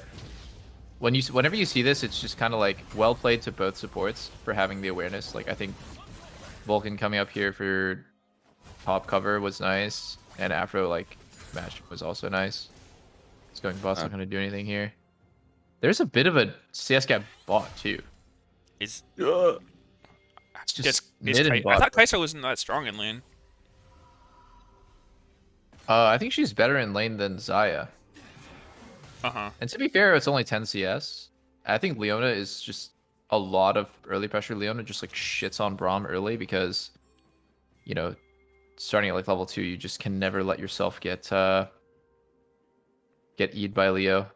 That's the shittiest part about playing against Leo is if you have like a support that doesn't have a good interaction against Leo. Like for example, Alistar or even Nautilus to market, then you just like you have to respect. Yeah, you have to respect her E range all the time. I think a lot of people when they first play bot lane, like Leona's like the most annoying champ to play against because like her E range is deceptively long, and you have to play like a lot more further back than you kind of expect. And if you do get hit, it feels so unfair because you will never win the trade. Leo just does so much damage by herself. Yeah, you can't. One thing that like really fucking blows is you can't ever hit their 80 carry back because Leo just sticks on you and keeps stunning you. So the only thing you can really do is run.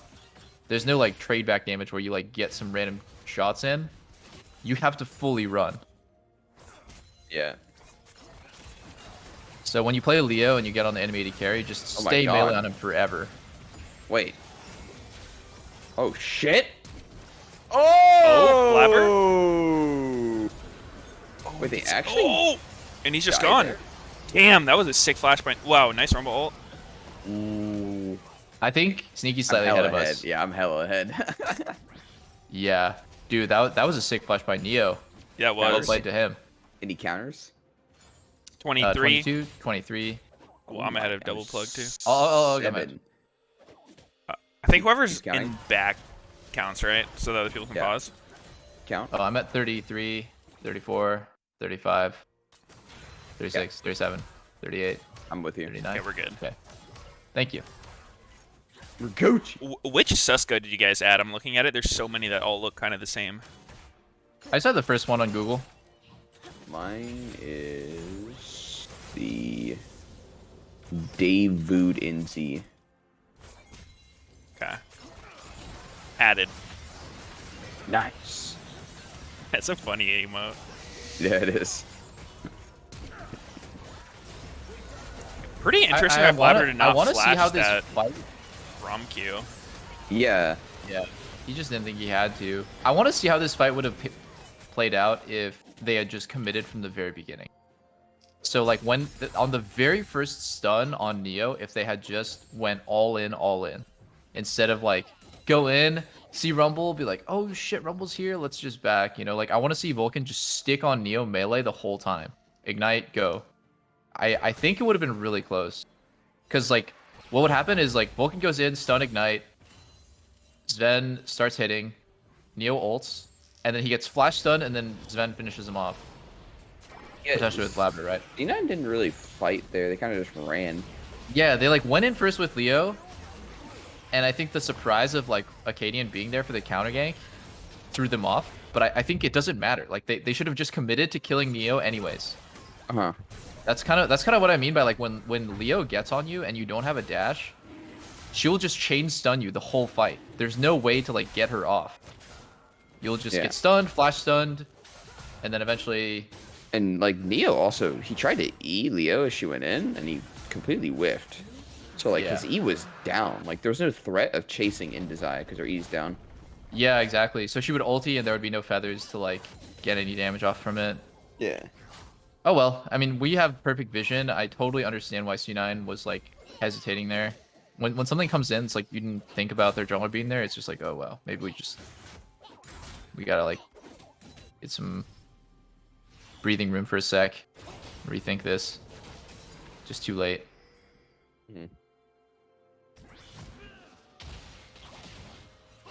This is also something that I talked about like really early yesterday on C9's game. Is like, it feels like Leo is such an unfair advantage for any early fights. So you can kind of face roll early fights. Like you don't even really need to think. You can just fight. As long as like you're. Yeah, because like they played against Leo, and I was like, there's no way they're gonna win this river fight. The enemy has Leona, they have Nautilus. Nautilus hooks someone. Leona just face tanks everything and just melts them. Oh. Uh-oh. Uh-oh. He has Uh-oh. no E. Okay. No, he's chilling. There's 3 top. He has to flash, yeah. Oh, So much Blabber's posturing going in in this game. Wait, no, Blabber's he's just dead. dead. Blabber just. Wow, good escape there. Oh, nice TP by Perks. Still dead. Still dead. Oh my I think God. it's looking doomed. It's Oh, looking. oh, Acadian goofed that hard. But holy fuck. Thought he could make the hero play, man. He just needed to wait a second. That was so sad. Yasui had TP for that. Maybe he didn't have a good spot to TP into. Yeah, there was probably nothing around. Like, he walked up. Maybe he was down. Nope. I mean, it was the up the whole TP time. ward is that pink ward right there, right? It's not good. Doesn't look good. Oh, Leona's on top of him. That's why. That too. I see. Oh wait, dude, I'm pretty sure he just tried kicking Leona into perks too mid lane. Look, Lee Sin used his kick. Yeah.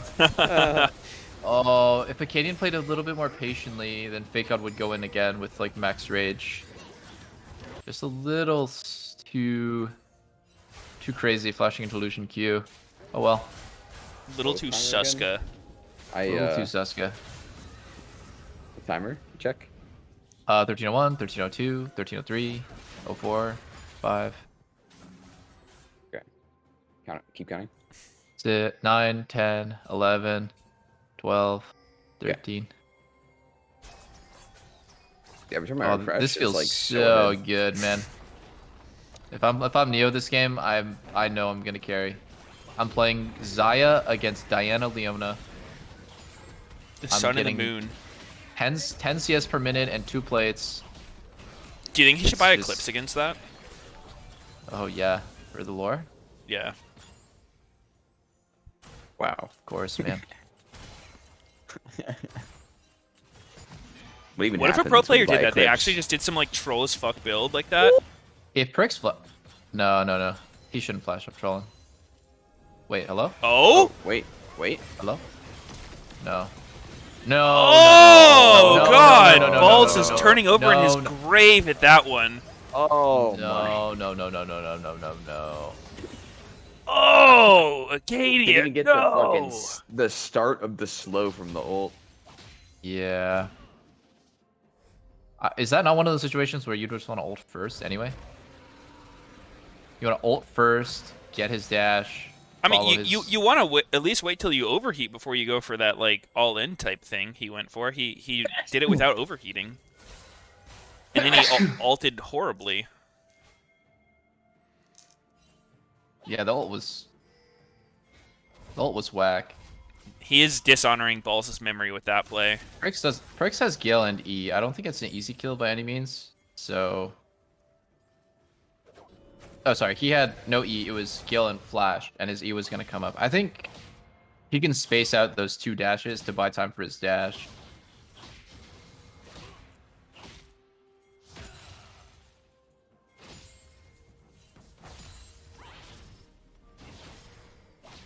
Oh, he used trolling. He only had 1. And 1 coming up.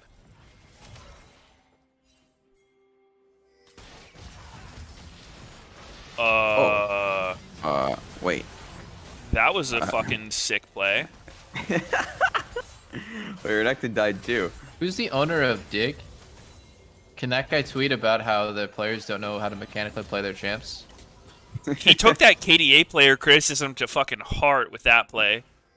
You call me a KDA player, I'll fucking show you! Yasui's just not impressive. In fact, he's pretty just weak. Disimpressive. Did you guys watch the game yesterday where he got to level 60 on Cassid and threw the game? I did. Yeah, we did. It was juicy. I actually stopped streaming because I didn't want to watch, but I end up catching the end when he hits like level 16. He gets a solo kill on Jensen. The game is really, really good for them now. And he just throws. Yeah. I mean, dude, I think a your lot of whole that was team on is his counting team. on you. I mean, like, his ult under the turret was troll for sure, but, like, his team starting the fight and making him TP there was just as bad, in my opinion. Yeah, that's true. But the team, yeah, I can understand that. I think, you know, the team is counting on him to play extremely well because they've had to play with a huge disadvantage the whole game. Because they've had to play with a Kassadin who's just taking resources, which is fine. Like, I think the win condition of playing Kassadin, I'm pretty open-minded. Like, I think, sure, you know, if you think you can stall the game out against TL, TL's a pretty slow team. Okay, level 16 Kassadin, it's pretty good win con. But it's like, damn, the team bought you that much time and then you just griefed it away like that. Fucking feels so bad. Yeah. Yeah, that was pretty dirty. I was like, oh, they're not gonna be able to pick it up. It's fine. They got 100 gold. It's fine. 100 gold and a decent amount of XP.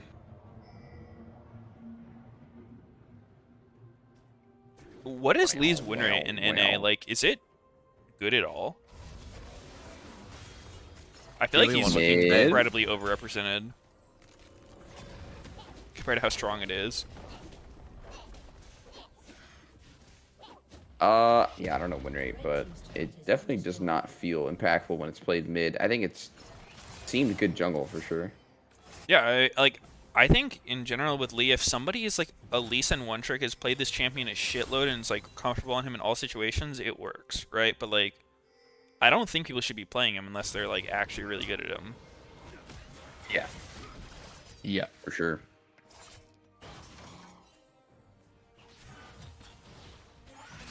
It just has better success jungle because the junglers are the ones who've played so many more games on stage with it, and there's no amount of NA solo queue that is going to help you be good at Lee Sin. Yeah, I mean, the combo another thing. 1,000 times. Wow. Yeah, are you? Wait, what? What is going on? Blabber's griefing too. Blabber's trolling too. Yeah, well, you know, another reason why I think Lee Sin's stronger jungle is because like a big part of Lee is finding angles, right? And when you're solo lane, like you kind of have to be showing on waves all the time. Like you can't get as creative with your positioning and like coming from random spots. That's only in laning phase though. I think like a good example of a solo lane champion that. Wow! If he crit Q off, he dies. If he couldn't Q there, right? He dies. Oh, he doesn't die. He has ult. He could have gone for a Q on like Brum. Yeah, exactly. What happens here? Yeah, a good example of like a solo lane that doesn't show a lot is any like really flanking champion like LeBlanc. If you're playing top lane and back in the Kennen meta, you're always finding flanks and TPs and angles with Kennen.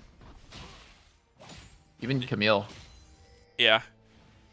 This is true. Like I think maybe it's just mid laners tend to overgroup because control mages have been meta for like 90% of League history, and not a lot of mid players are good at playing like Zed or Fizz or Echo or like, you know, LeBlanc. Those are considered like higher skill champs, and you have to be pretty careful about how you're showing on those champs too. You need to play off of info. I mean, I was more looking at like the amount of times like you have to show, because on solo lane Lee Sin, like you do have to like grab waves and stuff. Oh, he died still. Fuck. But like, why not just flash out? I don't know. I don't know. No. He's not a KD player. Yasui is a big Soligo fan. I don't think he should flash anyway. Like Sven has ulti. Doesn't change anything. He flashes so that Sven has to commit ulti to kill. It's fine. Yeah. Fine. Yeah, he shouldn't have been there. But you don't think in the beginning he could like W flash out? Yeah, that's fair. In the very beginning, I think he could have, and then it would have pulled Sven. If Sven wanted to ulti, he could like pull him so far into the turret that like it was sketchy for him. Yeah. I don't know. This game looks real fucked for Dig. Oh, Sven is in trouble here. Real. Oh my god. Yeah, Fakon did the sin. Fakon did the sin. He got baited by the invis from Sven and gave him the dash out. Yeah. Wow. That was a truly sinful play. If he didn't do anything there, if he put his hands off the keyboard, Sven dies. Just don't give him the jump away. Oh shit. Perks is dead. Oh, he overheated this time. Nice. What? Perks getting caught in side lane at a really critical time? I don't know. I think it's the first time that's happened. First time ever. That happened to Meteos yesterday when we were talking about Perks. He's like, Meteos is talking about, yeah, Perks in side lane's pretty good usually, and then he instantly dies. That one was extremely disgusting because he fucking has TF ult up. He sees the, Viego slowly walk up to him, and then he's like, all right, he's in range to stop me. Now is the chance to port out. Yep. Yeah. Surprise Pikachu emoji. It's actually so fucking interesting. It's specifically on Okay, today's playing Lucian, but it's specifically on mages that I remember he's had the worst games. Like that Victor game, where he's playing against, I think Spica's Hecarim, and he just relentlessly runs it down inside. And then... Oh, yeah. Yesterday with TF as well. It just feels like when he's playing mages, he has like no respect. Maybe he's just used to... I don't know, if I had to like theorycraft why, it would just like, maybe he's used to his team playing super up on the other side, or just overestimating himself, man. I don't know.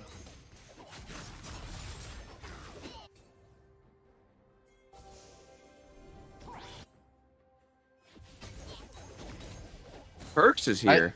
I like what Perks is doing here when he has TP, and he's essentially dueling. If Holy Fudge shit. had Mega there, I think Fake Out dies. He just gets chained under turret and dies. Regardless, like, I think getting the turret, and then from Dig, it's so awkward because they're not going to do Baron when they have double TP. Okay, I guess they are. This is how you throw the game, by the way. Lucian, what Cyril does, is just going to kill you right here. You're not going to do Baron. Get off, get off, get off, get off. Before it's too late, you need to get off. I think that C9 should have just double TP'd on top. Like, and sandwich Dig in river. Damn. It was like almost sketchy where like Dig overcommitted to Baron and was staying there a little too long, but they ended up getting off at the right time. Dig seems real lost for what to do here. I think that was just a good play by C9 to have double TP, go bot, and take the tier 2. And Dig just needs to kind of take the L and say like, nice, well played to MA team, but we can't do Baron because that's just going to make it even worse. Yeah, it was a nice play by C9. I think Dig definitely had better options for responding to it, though. Like, they needed to push top, right? Yeah, yeah. You the can whole like push reason why top. he's there is top is empty. That's the one thing that is missing a lot of time. People are really prioritizing like the really basic macro of like getting top river for Baron control, but they don't care about pushing top in deep. I think pushing top into tier 2 is what makes Baron so scary for the enemy team, because then you're getting pushed in top tier 2 and you're getting pushed in mid, so you don't have anyone free to help. Like, nobody is like available to face check with you on Baron. Oh, big one by Blabber. That was thick. No, Yusui's a fucking vegetable. He can't do anything here. Pretty solid rumble ult. It doesn't matter that Neo is just fucking Faker. They're gonna lose. Yeah, it's over. C9 gets drag off of Neo's death timer. It's really unlucky.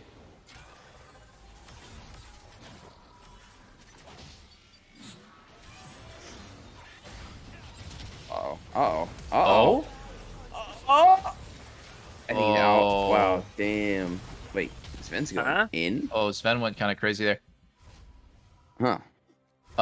I want to re-watch Yasui's combo. If he connects Q off of ulti, is that a kill? Or does he not have Q? He missed. If it hit, it should be a kill, yeah. Yeah, he's for sure dead. I mean, if you're good at Lee Sin, you never miss RQ. Ever. Oh, yeah? That one's hard, but yeah, like the more you practice them, the better you can get at it. I don't know if you always hit it. Actually hit the exact spot, because you don't know exactly where they're going to land always. You can get a general idea, but... Uh-oh. Okay. Oh! Dig is getting melted. Dig is getting melted. Ooh, pretty nice rumble ult. Yeah, Neo is in the middle of the fucking whole world. They're out of fucking damage. Out of juice. No juice left in the tank. Oh! Wow, aced basically back to back. Basically I don't know, aced. guys. I think I would actually be curious to ask like the best leads, maybe like Rush. Can you react? And I think you can, but you're saying it's inconsistent. But I think you can react to the way that you like your ult angle, basically. Like, you don't need to know exactly where to position your cursor before you kick, but as you're kicking, I think you reposition your cursor and you like re-aim your Q, and you can hit 100% of the time. 100%. I don't think it's 100%. If you practice enough, I think you can hit 100% of the time, because all it takes is a slight like just aiming, right? You're just aiming your Q on someone who's being kicked away from you. I'm not sure. It maybe, but I mean, I'm it's- saying 100% of the time because it's all on you. Like, if you have fast reactions and you've practiced the champ enough, I think you can do it every time. Well, like, if you were in a world with no, like, different environment, you know, like, the map's fucking blank slate, yeah, sure, but the map is always different, like, where you're fighting. So, like, there's different angles that come out a lot of times. But all that matters is, ignore the map. All that matters is the angle that you're kicking your target. The map is not going to change how you shoot your Well, no, Q. it does change, like, where they're going to land sometimes. But the angle is always the same, right? Like, whether they land further away or closer to you, the angle is always the same. Even if, like, you kick them into a wall or over a wall, you're never going to shoot your Q any differently. So, I think... I don't know. Well, no, like, it's depending, like, not... if they land max range or not, like, to where your Q has to be shot. Because if they land shorter, then yeah, it's way easier to land. That's but true. like, if they're max range getting kicked away, then it's very hard to 100% of the time land. I'm not saying you can't get it to be really consistent, but I don't know if it's 100%. Yeah, I think it's a hard mechanic. I mean, I don't think any of us know. You'd have to consult the Lee Sin experts. Yeah. Okay, I think in 5 years, everyone will be at a mechanical level where hitting RQ is a joke. I think so. Like, there's no way that's not going to be like a must learn mechanic. Well, I mean, I'm not even saying It's you're kinda wrong. like- Like, you it's kinda definitely like could be right. insecting- I just don't know. Yeah. Oh. I can't say with confidence. It's yeah. like you can 100% do it. Because like that's one of those things that even the really good Lee Sins, like the one tricks and stuff, like you'll still see them miss it like a decent amount. Not often, but you still see it. Go try it, double lift. I don't watch enough. Do it. Custom. Random Lee Sin games. No, I played an absolute shit ton of Lee Sin, and when I miss, I feel like, oh shit, I suck. Right? It's not like, oh, that was so hard. I always think like, how the fuck am I just? I should never miss that. At least that was like always my POV is like, if I play with a Lee Sin who's missing RQs, I'm like, dude, you need to like practice, because that's not it. Well, the I think the hard part is like getting it as fast as possible before they can flash. So like you can get it like potentially. Yeah, that's like, I know exactly what you mean. Like, you need to be Yeah. able to do it RQ before they can flash every single time. So like And I know the unreactable timing is land the hard, Q. right? Like but like that's just what I think is like the baseline for you need to hit that like almost like majority of the time, almost all the time. Or Lee Sin just kind of sucks. I feel like the champ is like you know, the difference in being able to do that versus not being able to do that is like you're gonna get a shit ton of kills, a bunch of like really important kills on the squishies, or you're not. And in the case of a team fight, I think like you just have to be able to hit that. But maybe watching that's it like again. maybe that's being unrealistic. Well, because it seems like, pretty hard. Well, no, so like watch the one at 23:32. Okay. Just check it, because Kirk's flashes. Right. It's double trouble. And Yeah, this yeah. assist of I the know week you can presented match by flash after State the Farm. kick, and With I know the picture timing. perfect timing. 23:32. Both Blabber and Vulcan Wait, what? came out of the woodwork to help There's put their 20, solo 25, lanes in the lead. I kind of expect him to Did I maybe say try to 23? group up with Vulcan, 25. but he's just going straight in. Dive is in, finds the knockback. I'm trying to Spellshift buffer comes the in, whole gonna try to thing. run away. Ult Q, and the final punch means the kill. Mid lane as well. Vulcan's there for the support, and just like that, Cloud9 are 2-0. You can buffer the whole combo for sure. Like, dude, Yasui like is R just flash Q. bad. Like pre-shoot your Q, Yasui, yeah. Yasui is just bad. Guys, you cannot defend this. This is the easiest Q of his life. Don't even No, but- pretend that I would hit this Q 100%. Well, of the no, time. he has doesn't flash. He doesn't miss. He just No, but fucking like, shoots it guys, too late. he's got the grandpa mechanics. Like, he has ward jump flash kick. Like, ask any pro player here if they would miss this Q. He has R flash, There's and he minions too misses. that he kills. No, I think you hit this every time, man. When you see your kick go off, when you see your kick flash go off, you throw Q, it hits every time. He's just so slow. He could have thrown it like a full second sooner. It's actually hard. I think it's like hard. when you're adjusting around them with the R flash. I'm not saying it's impossible, but it's pretty fucking hard to tell exactly where they're gonna go, especially if they're moving. Like even on target dummy, it's like not that easy. It's hard, but if you're getting paid a shit ton to play the game, man. I don't know, I man. think you Like, should hit this. I think this one, look, like there's like hard ones, right? But the one where you kick flash and you know 100% how the kick is gonna be angled. You're kick flashing, guys. Like, you know exactly how it's gonna happen. I think you gotta give Yusui some leeway here. Look at the fucking minion wave, bro. The cannon is in Perch's ass cheek as he kicks him. Wait, which one are you guys? But then why did Yusui kick him like that? Because he's kicking to Rumble. What's the game timer on it? Bring him to Rumble. 25-32. Look, guys, this one I think is really inexcusable. He could kick him. I don't think so. In any direction and flash any direction. He hits the R. He R flashes and he presses Q after. It is not hard. If okay, like in your example, right? If the Q hits the cannon minion, oh well. Yeah, I think in this situation like he lagging. could do it. It's Hold like on, Yusui's lagging. He can't. Yeah. He just like there's a cannon minion literally in the start of it in the way. Like he's definitely gonna hesitate because of that. I think he could have got a much there's better one- angle on the kick, like toward the turret. Okay. Here's logic. Like, If you in throw the the Q reserve? right away, Yeah. if you throw the Q right away, there's a chance it might hit. There's also a chance it might glitch out on the cannon minion, right? If you throw the Q late, it will never hit in a million years. You will never ever hit a player, a human player, if you If he ult has flash. or dash. Yeah. Or like any mobility whatsoever, he's gonna get out. So I think, you know, if you get unlucky with like the minion wave like aggroing you and blocking your Q, close, right? But there's no world where your Q is gonna hit somebody with a flash or dash up after your ult. They're gonna spam that shit outside. They're like the second that they can. So yeah, I don't know. I mean, I in this specific situation, if Yasui's like a Lee Sin God, I think he can definitely do it here. Yeah.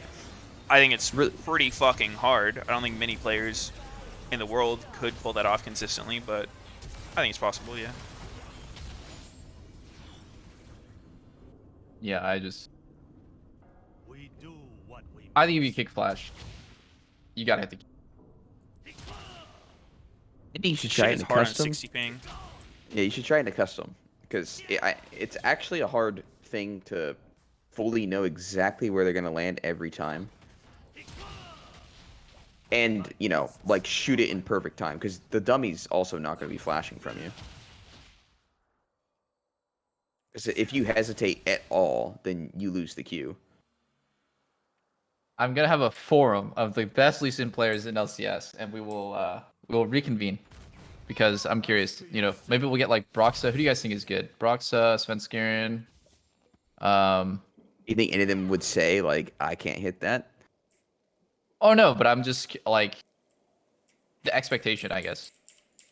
What is expected for people, and how hard it is. I guess like how much they have to practice, and how often they miss it themselves. There's probably gonna be some exaggeration for sure, of like I never miss, or like it's, I don't know. I guess I'm just curious. But who else do you guys think is like a really good Lee Sin player? You know, the next test too is like doing it over a wall. Like, say like bot try brush on purple side, like you kick them into the lane from the bush, like landing the Q on that, where you don't have vision on them too. Yeah, because you lose vision a lot of the times on those kicks. Because those are the ones that like make it even more difficult. It's like adding more to the I've scenario. played so much Lee Sin, man. Like I think. Oh, wait, go custom. See what your hit rate is. Are you doing it right now, Meteos? Okay, but yeah, I'm fucking my hit rate is fucking not very good. Ooh, I missed my first one. I mean, you have to move your mouse pretty fast to like switch your angle. Like you're moving at them, then you kick flash, and then you have to aim the Q really quickly. Yeah, I need actually infinite energy. Ooh. Okay, you need time to aim. So like also this target dummy's not meshing flash. Well, I mean, what I was trying to do is like you get a bot low HP, so it starts running away from you, and then you war jump at them, kick flash, and then hit your Q reliably. That's pretty fucking hard. Wait, you get a what? The bot. Like the yeah, bot like a minions. bot, so it's moving. Oh, he's saying he missed. Where's the bot? Hold on, I have to fast forward then. Oh, because the bot is like spam moving a direction, right? But it's Yeah, I level mean, one, so it's just I'm the gonna idea of like a one-shot him. moving target. Like Well, if I they're need to standing get- totally still, it's really easy to tell where they're gonna go. And I mean, even then, it's not that easy. How the fuck did that hit the minion, bro? I'm gonna one-shot him now. This is sad. I should be level 18, man. I'm level 18, so I'm actually gonna kill him with my kick. This is... How do you make this work? I'm gonna reset myself to level 6? You need to shoot as fast as you are, Meteos. If you want them to not flash, yeah, you have to like RQ immediately. Yeah. Okay. Huh. I think it's I think I have very to do hard it on mechanic target to do. dummies because Garenbot's not really cutting it right now. I think it's very hard to do.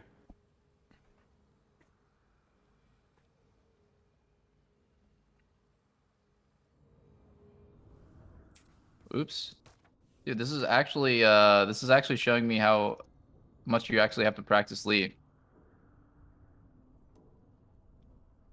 Hill player champion? What the fuck is that?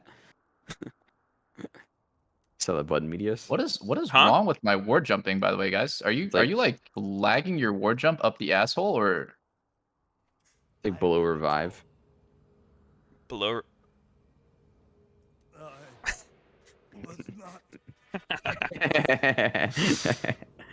I was trying to figure out how to despawn minions because I have a bit of a wave here. This might end the game. Oh my god. True. All right, Tristana, I'm back, bitch. Toggle minion spawn. Here we go. Damn, wish you could toggle fog of war. That'd be sick. I think on lower they ping it would Chinese definitely be insect? easier. Fuck, I wonder if I have a TR account I can go on. But I don't know. I don't like, know. Okay, knowing okay, exactly Kevin, where they're Kevin. gonna go Kevin's is in my chat. Kevin is also a like highly mechanical player, right? Who? He's highly. Haunter. Okay. Kevin, how often do you think it's okay to miss a like war jump? Oops. You know that was not it. How war jump kick flash Q? Like landing the Q after the kick. Yes. Without them being able to flash. Yes. I think it's hard as fuck. That's what I'm saying. I don't know if you see. Yeah. What does Kevin think? Oh wait. Sven Skaren said it's insanely hard. Only the best players in the world can pull it off. In parentheses, me. I'd believe Sven Skaren can do it. This one, maybe they would have been able to flash.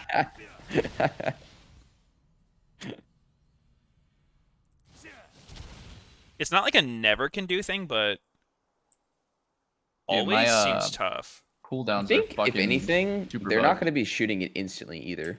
Yeah, like shooting it instantly is pretty fucking risky. Yeah. What is wrong with me, dude? Why can't I just do the most basic fucking mechanical thing? It's Wait, I have some so word easy. No. Why can't I like ward jump or flash something?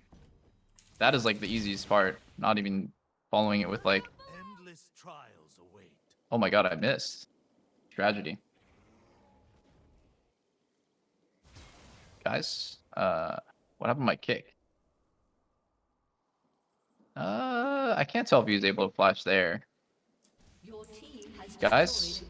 Yeah, he 100% could have flashed. Triss needs to fix top.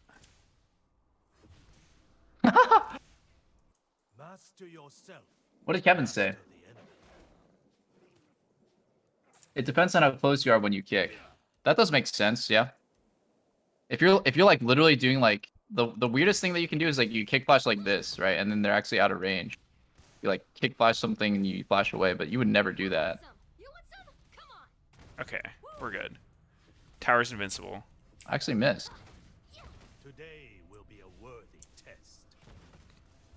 Dude, this is This Triss is thing, out like, farming the fuck out of me. Only The mechanic itself, like hitting the Q after without letting them flash, is actually hard.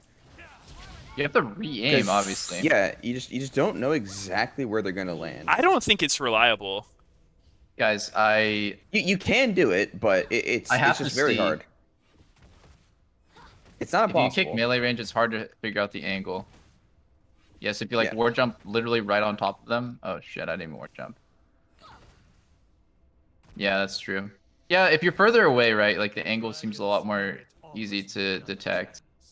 But if you're like in the middle of a melee gangbang, you kick somebody. I guess this is a terrible. If you're like literally in the middle of something and you kick, it's like what fucking direction are they actually going?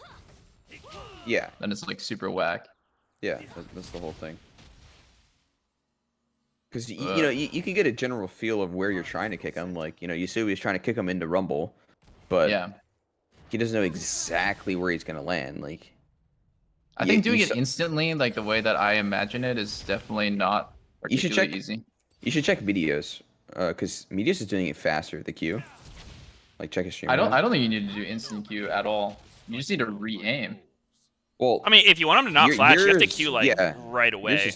Yours is too slow. You're just queuing too slow. Double lift. Yeah, you have to like Q before you really see where they're going with the ult. Like you just buffer it. Do it, Meteos. I just like killed Triss. in no universe am I saying that is easy, but I don't think that you should play Lee Sin unless you can do it consistently. That's all I'm saying. Like, you should not. I mean, there have been a lot of Lee Sin mids that are just not good at the champ for sure. Yeah. Probably even top. I don't think like playing League at the highest level is easy. It's one of the hardest games in the game in the world in esports, and it's also, depending on the champ, going to be really mechanically hard. You have to learn the timing, you have to learn the angle, but like. And you have to learn on 60 ping, 0 ping. You have to learn. Yeah. My entire point is like, I don't care if it's hard. Do it.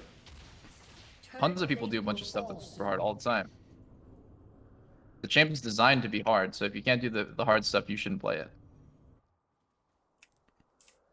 The dragon must be unleashed. Just to do it. It will consume me from within. Sincerely, the right clicker. Get over here, Triss, bitch. Does he flash there? I don't think so.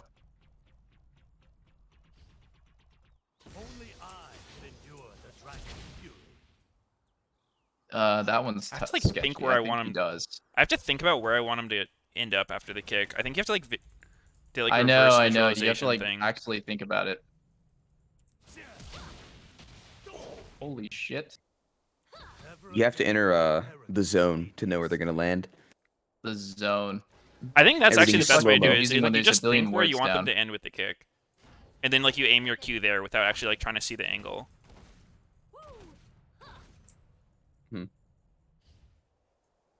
What is wrong with you, dude? Well, this is why I don't play the game anymore. I must stay disciplined. Yeah, I mean, it's like if you practice it a million times, you can do it. I don't know if you can do it every time though.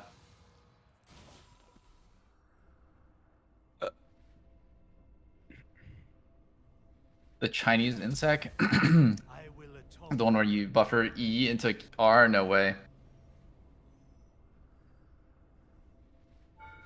Oh yeah, wait, what is that Chinese one? I remember that. It's. Trying to remember. What's that? Where's the LCS stream at? Oh, it's still on the desk. I think it's cancel your Q2 into a ward jump. No. It's cancel your ward jump into a Q2 kick. So as you're taking your Q It's the flash ward hop, isn't it? What was the? Oh wait, you guys were reproducing one of them, or like you slid past. Yeah, and kicked someone. that one's not that hard. That's just like the one where you like. Oops. It's where you cancel your W with the Q and it lets you flash earlier. Wow, this Triss is fucking me up. Fucking need some items. My food's here. Be back.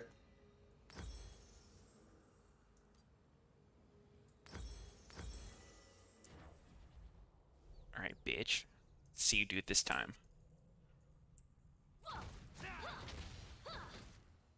We do what we must. Yeah. The one we were doing is where if you cancel your W with the second part of the Q, it lets you use an input during your Q while you're flying. Yeah, exactly. So You're have to wait canceling for you to land. your W jump with Q2. The Chinese one's weird. It's like you Q and then you like flash ward jump. Fuck, that would take some practice. I need a dummy for this one.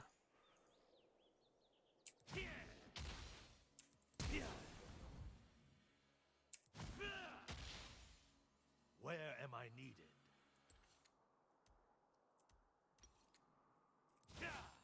Oh, this is just analyst stuff. So I thought they're interviewing someone.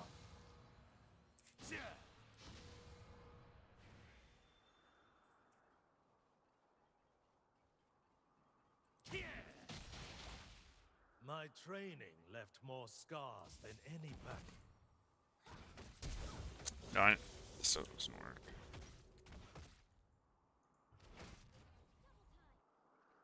Okay, so you can just do the flash ward hop. It's the start of it. My fists are my weapons.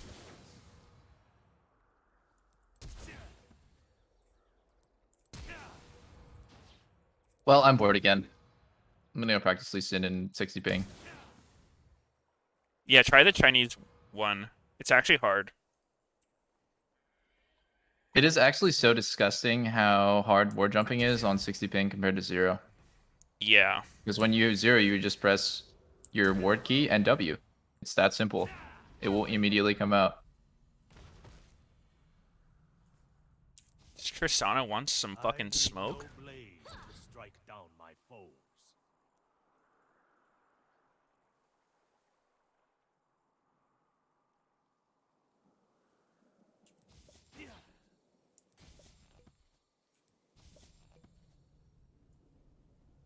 I should just not have infinite cooldowns up because it's... No, it's fine. That's not.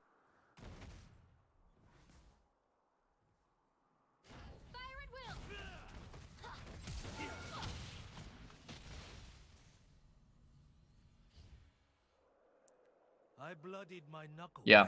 to sharpen my fists. Dude, I keep pressing Q on accident because resetting my Q cooldown.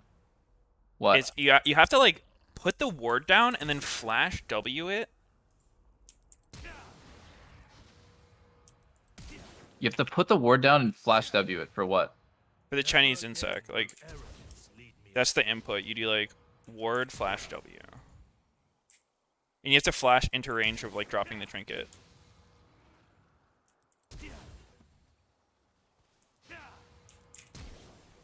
Wait. So you put the ward outside range, right? Yeah, like so you drop the ward, and then you flash in range of where you can drop it, and you W where it's gonna go. Oh, I see. And then you kick first. That makes sense. Yeah, but like to do the Chinese one, you Q and then you do the flash ward jump behind, and then kick them, and then take the other part of your Q back to like the direction you started. Oh, that makes sense. My training left more scars. Except I did the ward jump slightly slow.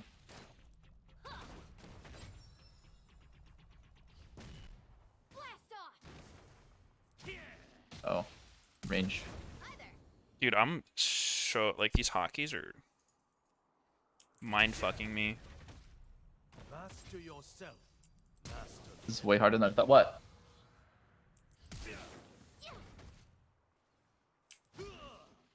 Yeah. So you Q, then ward jump flash.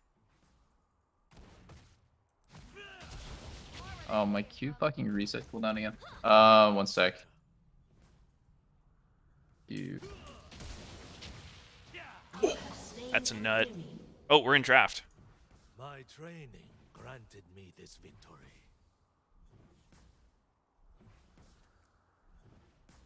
Where am I needed? Nah, dude, I remember when we were in Europe on 100 Thieves, everyone on our team would practice this so much in practice duel. All you need is a few hours to practice, and then you'll get it down like majority of the time. My journey led Yeah. You don't want boiling point? Oh, okay.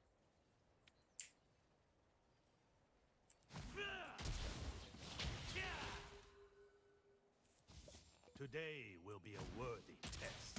Be back.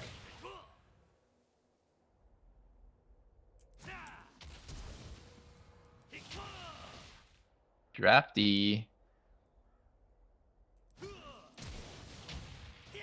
Jin?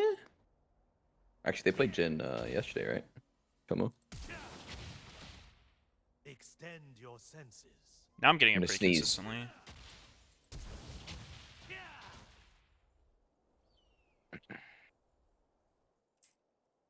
Being consistently, what'd you change? I just remembered how to move my fingers. Oh, okay.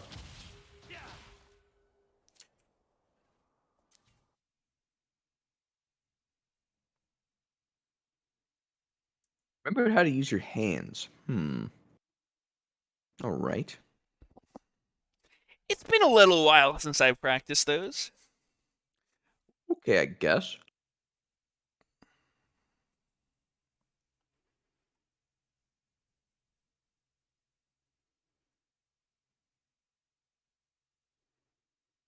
Kiana combos are the other fun ones to practice in practice tool. Kiana's combos are like so fucking hard.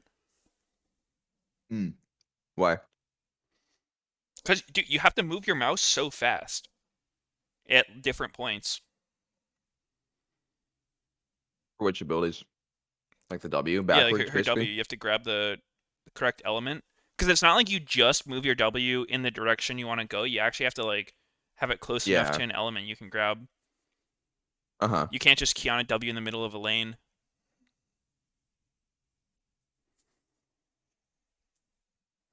Why would you not want to do just regular ward jump flash and then save your or ward jump kick and then save your flash?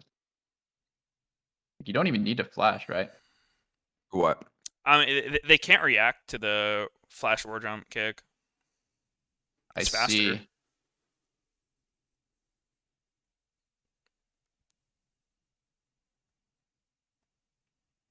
Yeah, if they see you going behind you, they can just flash. Like when they see you war jump at them, they'll flash.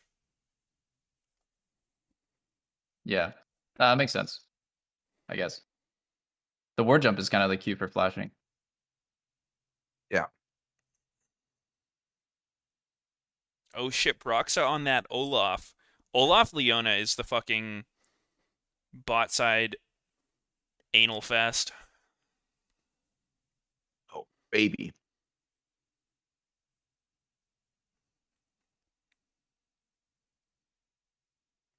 Oh, chest is so sore.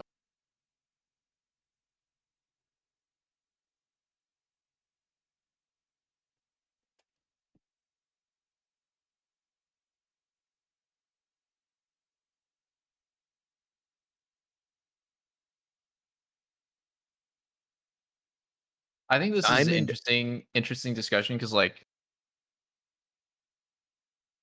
it's unless you can actually do something, I think it's really hard to talk about how hard it is to do that thing. Yeah, 100%. Huh? Right, like even though like obviously we fucking never play Lee Sin, it's our first time playing custom game. If like the fact that we can physically do the thing that we're talking about lets you have perspective about how hard it is to do that thing. Like you either have to play it on a team with people who can do that thing, you have to be able to do that thing yourself, and then you can reasonably talk about like I guess how difficult something is to pull off for a pro player. Because otherwise everything is pog or everything is expected. Yeah, Huh. a lot of times just knowing it can be done is enough for people to do it. Like a really interesting example of that one is like Tony Hawk with, you know how he did the 900, which is like 2.5 turns off the ramp. Tony Hawk was like the first person who was able to do it, but then after he did it, now like everybody can do it. And I think it's kind of the same thing with mechanics. Like once you know it's possible, it can be done. Like you see someone actually do it, it becomes much easier to do, as opposed to something that's like theoretical, has never been done, but like seems like it can be done. It's got like it's got so many implications in the league too because like mad lifing someone's flash or insec with Lee Sin was considered like unheard of play, and then it became really normal. And now when you Yeah. predict someone's flash, oh cool, that was a nice play, but it's not like that's the first time I've ever seen that. What the fuck? That was so crazy. It's like, Holy oh yeah, that makes shit. sense. You know, like flash juking someone in a bush. Yeah, I've seen that before. I've seen everyone should be able to insec. Like silver, gold Lee Sins are able to insec. Might not be as clean as a challenger, but like it's if you saw like a time machine in season 3 of a Lee Sin hitting an insec in gold, like 2020, Yeah. you'd be like, what the fuck? Like, are people just like fucking hacking? Yeah. Be like, wow, yeah. that's crazy. Okay. Someone in my Yeah. chat said it's called the Roger Bannister effect. It's the phenomenon of one person showing others that it can be done and thus promoting others to believe and achieve. Who's Roger Bannister? He was, I guess, a runner who Roger. broke a 4-minute mile. Hmm. That's so Oh. fast. What the fuck? Damn. Wow, that's nuts. I mean, it's still pretty Yeah, like, crazy. still, I like, didn't I know that I it have was to be expected warmed to hit a up. 4-minute mile. What the fuck? I have to be warmed up to get a 4-minute mile these days, but like back then when he did it in 1950. I can only crack out like a 4-minute mile a day at max. Yeah. Yeah, I mean, pretty soon they'll be talking about the doublet effect about the 3-minute mile. Holy fuck.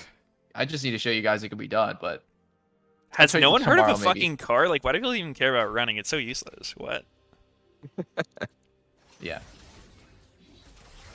Soon we'll have mechanical legs that'll push our limits. Yeah. Mechanical enhancers. Anyway, I don't think that you like literally need to be able to do it to talk about it in depth, but I think it. Ooh. For the most part, I've seen really few examples of people talk about mechanics, and like actually know. Yeah, it's what they're talking about. That's actually something that I agree with when I heard you talking about it, because that's a big reason why I've always off-rolled like my whole career. Is even though I play jungle, I don't think there's much value in only playing one role, because how can you expect your teammates to do something if like you can't even begin to do it? You know what I mean? Like, just like, Yeah, oh yeah, you can't win your even lane, get but like it's the like, first step of doing it. yeah. I think that's part of jungling that like everyone should play jungle and do is just. So in your mind, you have an idea that the jungler should have like good farm and gank the like quote unquote obvious ganks. And when you play jungle, you feel like it's one or the other. You're either garbage, deadweight, underleveled ganking, or you're only farming and you have 0 KP every game. Like that is like I think the first introduction to jungling is like you realize that like the balance is actually like pretty impossible. And the players who actually can do the balance like Blabber, where they're farming and ganking, are like that's why they're the best, right? Like somehow through a combination of like teamwork and their own individual skill, they can do that. Yeah. Yep, it's really important. I think it goes both ways too. Like that's why I've always been a huge fan of people just trying to understand League as a whole rather than just trying to specialize in one thing. Like I think when you're new and trying to learn the game, it's good to specialize in one thing, but to actually master it, I think you need all the perspectives. Like I think in general, laners don't understand jungle very well, and junglers don't understand laning very well. Huh. And the more you can understand it, the better you'll play your own role, because you know what the other. The biggest thing is like you know what your opponents are looking for. Yeah. Yeah. I also think like, yeah, the fact that it goes both ways. I'm sure that you've played matchups where it's miserable, and you're like losing your turret on every wave, and there's no hope in sight. And it's like, this is just a matchup where if mid and jungle doesn't give you a fucking get out of jail free card, you're gonna be a vegetable. And in those games, like, yeah, I think a lot of the pressure does go on like your teammates to like bail you out, but yeah, but I mean, and then I would say on the other hand of that, you have games where you're that jungler and your teammate has one of those matchups where they're saying like, you need to help me it's out, fucked. and then you try, Yeah. and then oh shit, their jungler's there too, and all of a sudden now we're both fucked, It's right? fucked. Yeah, it's just fucked. And so that's why a lot of times people are like, all right, like I need jungler in this matchup. I'm like, if that's the case, then why won't their jungler also be there? Or like, why won't they think about that and not let me help? That's actually hilarious. I was talking to, and that's why that's why I super value like winning matchup bot and just playing like a fucking animal. Because like realistically, if the only win condition that enemy bot lane has is to gank you, then why doesn't your jungler just gank for you, right? Like playing Kalista, why doesn't your jungler just play with the Kalista and then you can never lose? You're literally stuffing their enemy win condition. I was talking to Kevin, like Concert, about this yesterday. I was like, you know how in solo queue you just get those absolutely disgusting games against one tricks who play Darius, Teemo, and Tryndamere? And I was like, just think about this. If you play Darius in Academy right now, and the only thing the enemy team can do, because I asked him, like, why don't you play Darius? And he's like, yeah, because you just get ganked and die. And it's like, okay, well, why don't you just tell your jungler to cover? And you're going to shit on them 2v2 and 1v1. And he's like, yeah, then we just win. It's like, well, okay, but then the okay. other side of that coin is what happens then all of a sudden when like your jungler just actually farms and the jungler who's covering the lane 24/7 gets extremely starved because he's not farming, right? Like if you feel like you have to be there permanently for your laner, then like how do you keep up an XP? Are you saying Darius' jungler is like pressured? I think it's the other way around.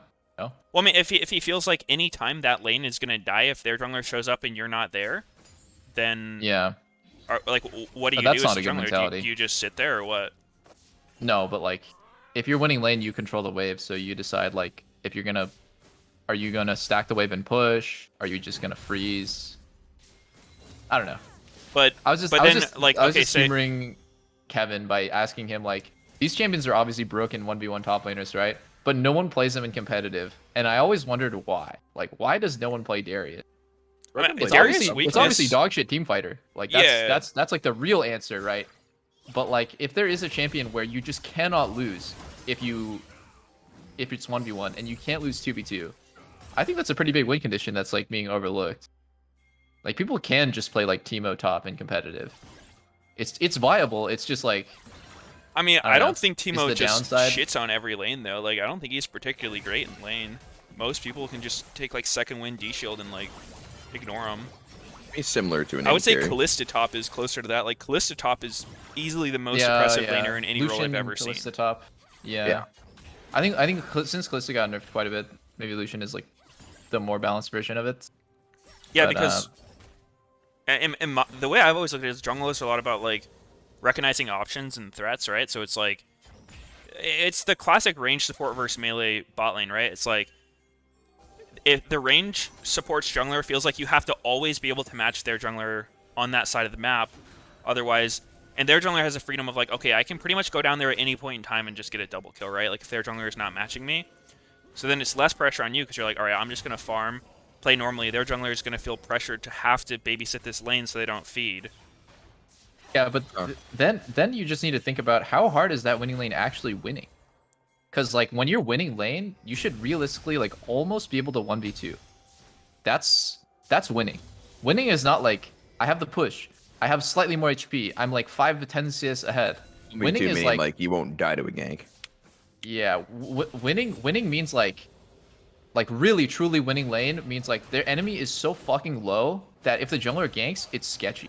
Like they actually might lose, right? Like just the slightest advantage, just the TP in, just the jungler counter ganking and touching someone is gonna kill you. Like that's winning. I think people have like a really like shitty version of winning lane, which is like, I have 5 CS ahead, guys, I'm winning. Yeah, and fucking damage. Yeah. But like, how often do those matchups really happen where it's just like actually unplayable for one side? I think that's pretty rare. Yeah, it's rare. And then you know one of the first things you said about like when you're in one of those matchups where you can't breathe, you're like, okay, I need my mid or jungle to bail me out, right? But if that lane is winning so hard that you can't be bailed out, then what's the jungler supposed to do? So, do you guys remember when TSM's bot lane was playing Ezreal Karma, and they were 50 CS ahead, and the enemy bot lane was diveable the entire early game? And then obviously Sword Art like griefed that game, right? Like he got caught. Yeah, and then they heralded and they got 5 plates.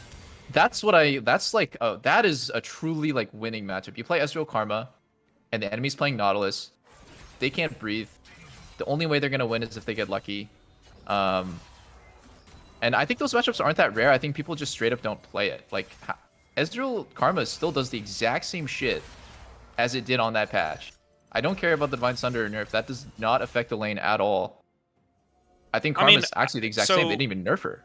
So yeah, usually what I would say to that is like, I think the way you play those matchups is you at some point you just take a really fucked recall, like, because the lanes that have that advantage usually they win through like poking you out, right? Like just taking trades where you can't trade back. Yeah. And they just keep hitting you. And so I think there are more options to survive that than people a lot of times like to believe.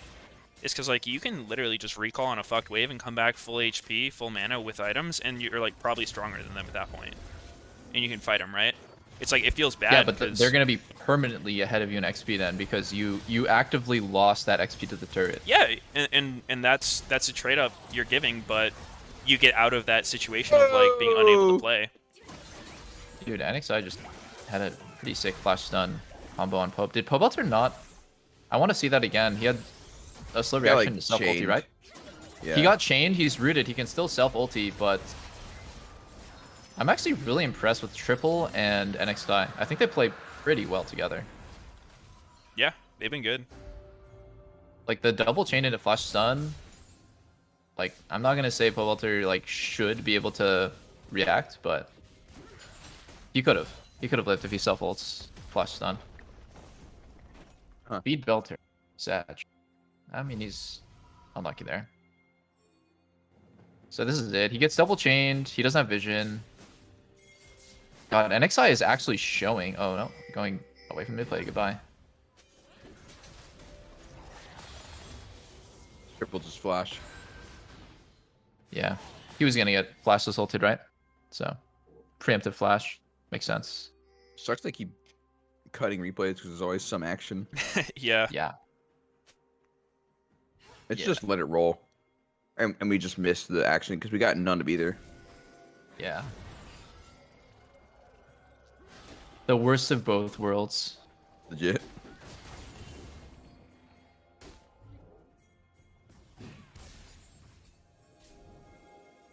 Yeah, I think people are afraid of opting into like lane domination matchups because they don't think that they're gonna win hard enough to make it worth it. It's hard. And it's to. really a lot really of hard. pressure. It's a lot of pressure on you. But I think when you, that's why you don't do it every time, right? But it's something you have in your pocket of like, yeah, we can play Varus Karma or Ezreal Karma, and if you pick like a really shitty lane, you just can't play. We will fuck you that hard. That's kind of what Caitlyn was in playoffs, honestly. Caitlyn was just like this champion where like, if you play your cards right, the lane is just unplayable. And you're just gonna lose the game through bot lane. Oh, this is nothing. Nothing at all. Ooh. Sneak Yeah, I mean, behind me, I my chances definitely, you're behind. I definitely agree with a lot of what you're saying. 8, 9, as far as like just 10. playing to dominate lane, it is a way to play. I think generally people just opt into like the really guaranteed advantages are the ones where like you push and you move around, because then it's like the other team doesn't have many options against you. Whereas if you play to hardcore win a lane, it's like if anything goes wrong, like okay, what happens when your mid loses prio for a second, then they come down and give them some breathing room, let them recall. What happens when the top laner gets TP advantage, etc. It's like a lot of things can go wrong to stop you. Yeah. Well, hold on, let's sync up. Hold that thought. Meteos, what time? 44, 45. I'm like 26. a I'm second at ahead. 4 seconds. I'm 4 seconds ahead of Sneaky, so I will pause for 4 seconds. Count. 52, 53, Okay, 54. we're synced. I think that mentality is kind of what ends up like causing our region to suck against the best teams in the world, is because that is one win condition that you can't have when you pick a lane, and the other win condition that you have is you have overwhelming winning lane, and you just use that to push in everything, and where their jungler can't play. You're ping-ponging pressure between the 2-3 winning lanes. Your jungler has free reign over the enemy jungler because you're just, every camp is just like, oh, they can move first. Okay, gotta give that. And the game is just controlled from start to finish. And honestly, by no means am I going to say that, like, yeah, LCS just play like this forehead, you snap your fingers. It's really hard. That's why the game is, like, so fun to watch, because there's so much skill. Mm-hmm. Well, I think that's that's just something that LCS teams tend not to do because it's so hard, and then it ends up being like, oh well, every other region does actually practice that way. I heard about Rogue, like BB was telling me about Rogue and how they play in LEC, and it's like if you just give Rogue their good champions, like Jace, and they're just winning lane, you just feel like you can't play. Your jungler just never gets to farm. You're always getting invaded. Yeah. There's vision on your side of the map permanently, and they're like rotating between the lanes and diving, and it's like, oh my god, like this, it's just like G2 all over again, where you're just gapped everywhere. Yeah, I think generally like playing to fuck jungler is like been one of the best playstyles, just because it's like when you're trying to fuck a lane, you know, you're generally not that far from their tower, whereas jungler is like they're far as hell from anything. You get a lot more area to fight people. Yeah. Oh, Pobelter actually needs a flash. Out, out, out. Get up, get up, get up. Oh, dead. Oh, NXI? Oh, no, no, he's fine, he's fine. That was a fat heal. Holy moly.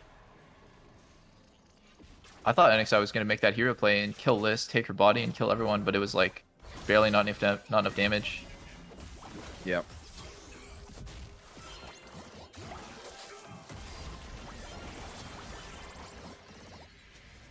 Been actually not hard losing lane this game, I just noticed.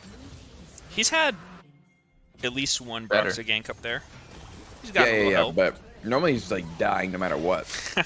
True. He didn't Finn- die in Finn lane. got- Improvement. Then got solo killed against Huni, and then he proceeded to be unkillable as Mundo, so everyone kind of just forgot about that mistake.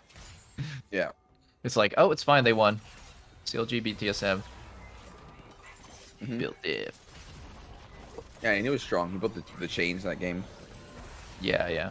He just became the fucking biggest meatball in the world.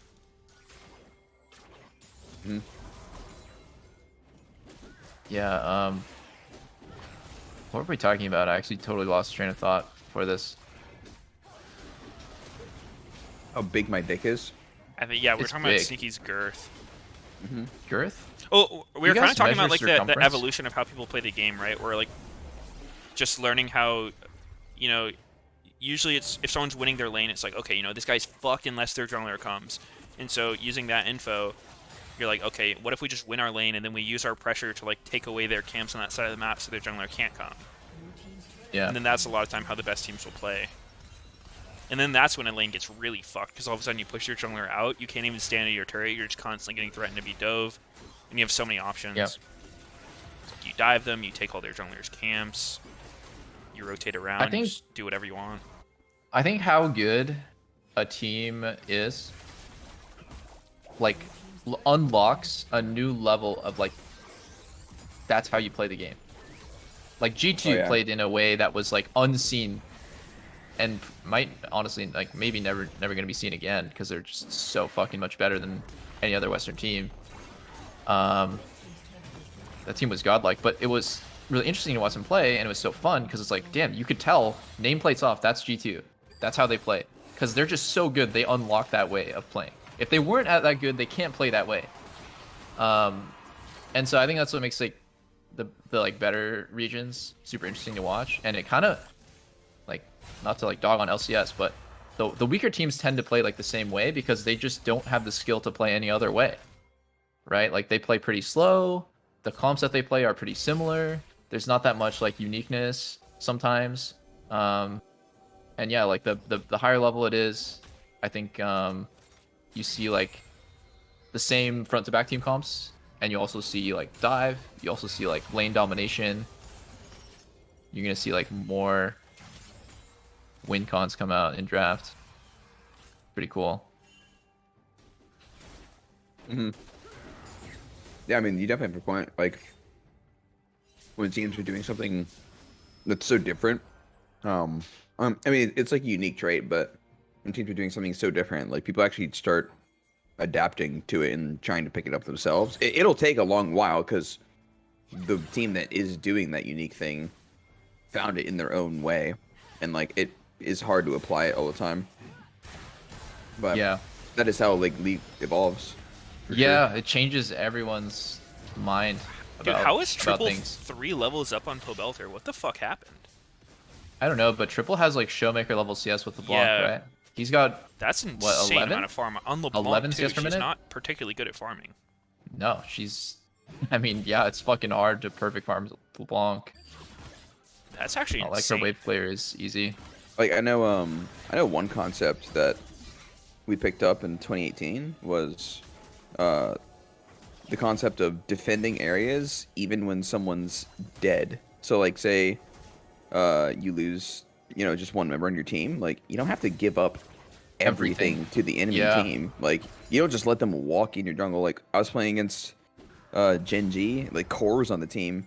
I think they killed our jungler or something, and we literally just abandoned our entire bot side. And I watched it on spectator. Like I didn't really notice it in game, but I watched it in spectator. I'm just like watching them literally run through our entire jungle, face checking everything, and I'm like, these guys are so killable doing what they're doing. Like I think we actually have to make sure we're sitting on these points even when we're dead, so that they can't just take over everything and choke us out. And that's like make them commit 5 people for that at least. Yeah, exactly. Otherwise, like, they just That's just something I was able to learn and pick up, and that's like it'll carry over into our gameplay, and then like if we can show that to other people that that's the right way to play when someone dies, then that carries over into more people. A lot of times too, it's like depending on the strength of your team. Even if a team is using these concepts against you, like weaker teams won't usually understand what's happening. Like they don't understand why things work the way they do. Yeah, that's what I've noticed quite a bit. Because it's true. I think just trying to find the concepts that are like the most true in the game all the time, it leads you to making the best decisions. Kumo had a nasty stopwatch value here. Holy fuck! My God. You know what I really hate? I hate when a team is getting a free kill on one side, and the other side just runs it down. Yeah. Oh shit! They actually. Speaking of running it down, They actually win that. I still think that CLG needs to look at that again and just think, we're getting Kumo for free. We're gonna kill him, and it's gonna be a 5v4. Why does Broxa and Finn need to walk up and die at drag? Yeah. Right, like it's such an unnecessary play when you're that ahead and you're getting a free kill. It's like they're not connected to the play. Yeah, it's like, you're only killing this guy for free if everyone is playing like you're killing him for free. But Finn, I'm gonna watch him here. He just goes in. Why? Goes in, yeah. Why? They can just play block. Like don't let them come in. Just relax, man. You just because their top laner killed himself doesn't mean you have to too. It's like you don't need to like fucking do Simon Says, run it down. They still win, so it doesn't seem that bad. But I think the habit, the thought process, I cannot follow.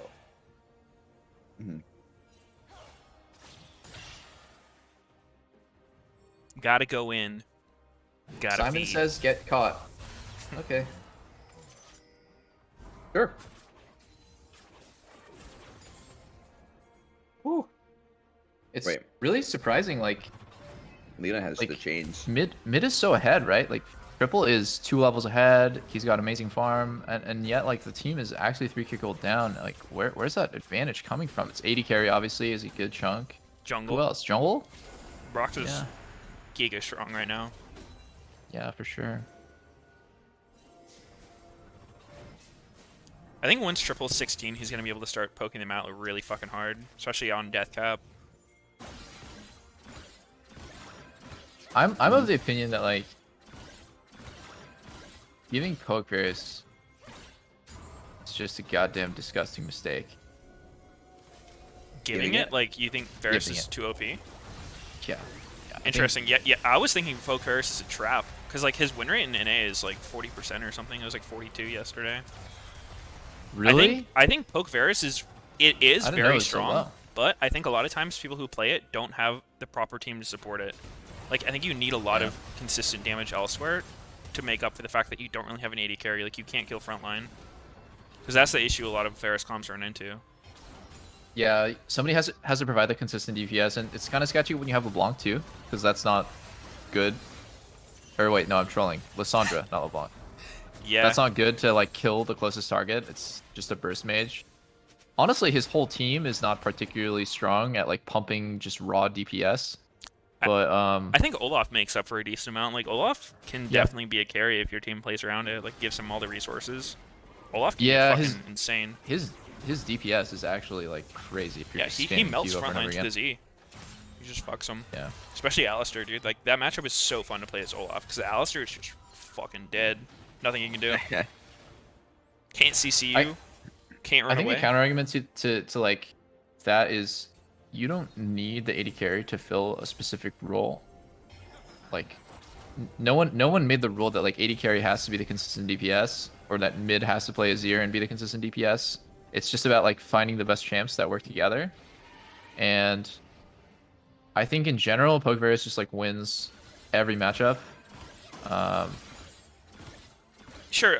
And I mean, that's like agree a with huge that. win con, right? Like that's why you should just pick it early. That's why you should just pick Pokevarus and just say, I'm just gonna hit my Q, and the more Qs I hit, the harder I'm gonna win. Sure. Well, sucks, the I might get issue outskilled, comes but when there's a tank, right? Like the AD carry is usually the one who kills a tank because in a lot of Pokevarus games he's up against Leona, and the Leona just like walks up, doesn't give a fuck, and you can't kill him the way you would with a traditional team comp. But I don't think Pokevarus' damage falls off until later in the game. Like, I don't know what you think, Sneaky, but like, if I'm playing Varus or Kaisa, I don't think I'm killing Leona any differently. In fact, like, maybe in some ways, Varus is kind of more damage against those champs because he's percentage. You mean Varus versus on hit, or like Varus versus No, just like champ? Poke Varus versus the other AD carries that are played in that role. So like Jhin is kind of becoming meta, but like let's take him out of the equation and just talk about like Kaisa, Tristana. Those champs like all kind of suck at killing Leo. I think Leo's just kind of exceptionally tanky. Yeah, she's tanky. It'd be like trying to kill Alistar as anyone. Yeah. Like, And I think die by the same rate. I think Varus is good against those champs. Just in my experience, like Varus has like great interaction against like melee supports. Because he's fucking obnoxious poking you, and when you poke Alistar to half, he can't go in. He is a cow. Well, We'll see. I think in why standoffs do you like think this, the Pokevarus loses more than he wins then? I don't know. That's a good question.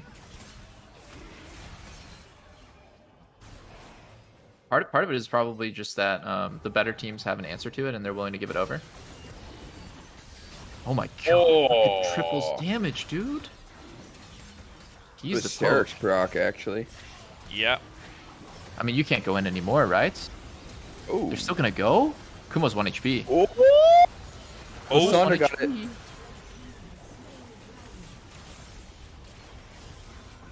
Live fam? Such a chaotic fight. It's still 4v4.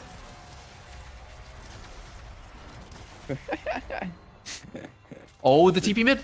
Oh. That's so big. That's so big. He's gonna kill everyone. Get him, get him, get him, get him. Oh. Oh, get him, get him. Son. Damn. I think, yeah, Olaf's dead for sure. That TP was so fat. Yeah. Level 16 LeBlanc. Fly Turtle probably needed get, to flash. They can probably get Baron. Yeah, it's a little sketchy with Jhin, but I think they get it. Yeah. No, it's for sure. I don't even know why Finn TP'd. It's up in a sec. Yeah, it's not contestable, is it? Oh my god. I don't think it's so. It's not dying. It's because of Jhin, man. Jin's just so trash. Okay, they get the can Kubo. kill it. They Yeah, got kill Gwen it. now. Okay, finally. Damage.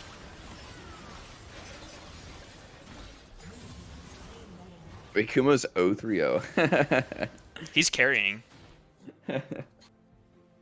He's definitely not useless. Like, he got targeted in that dragon fight there. Yeah. He got, like, Lissulted. Is the intro.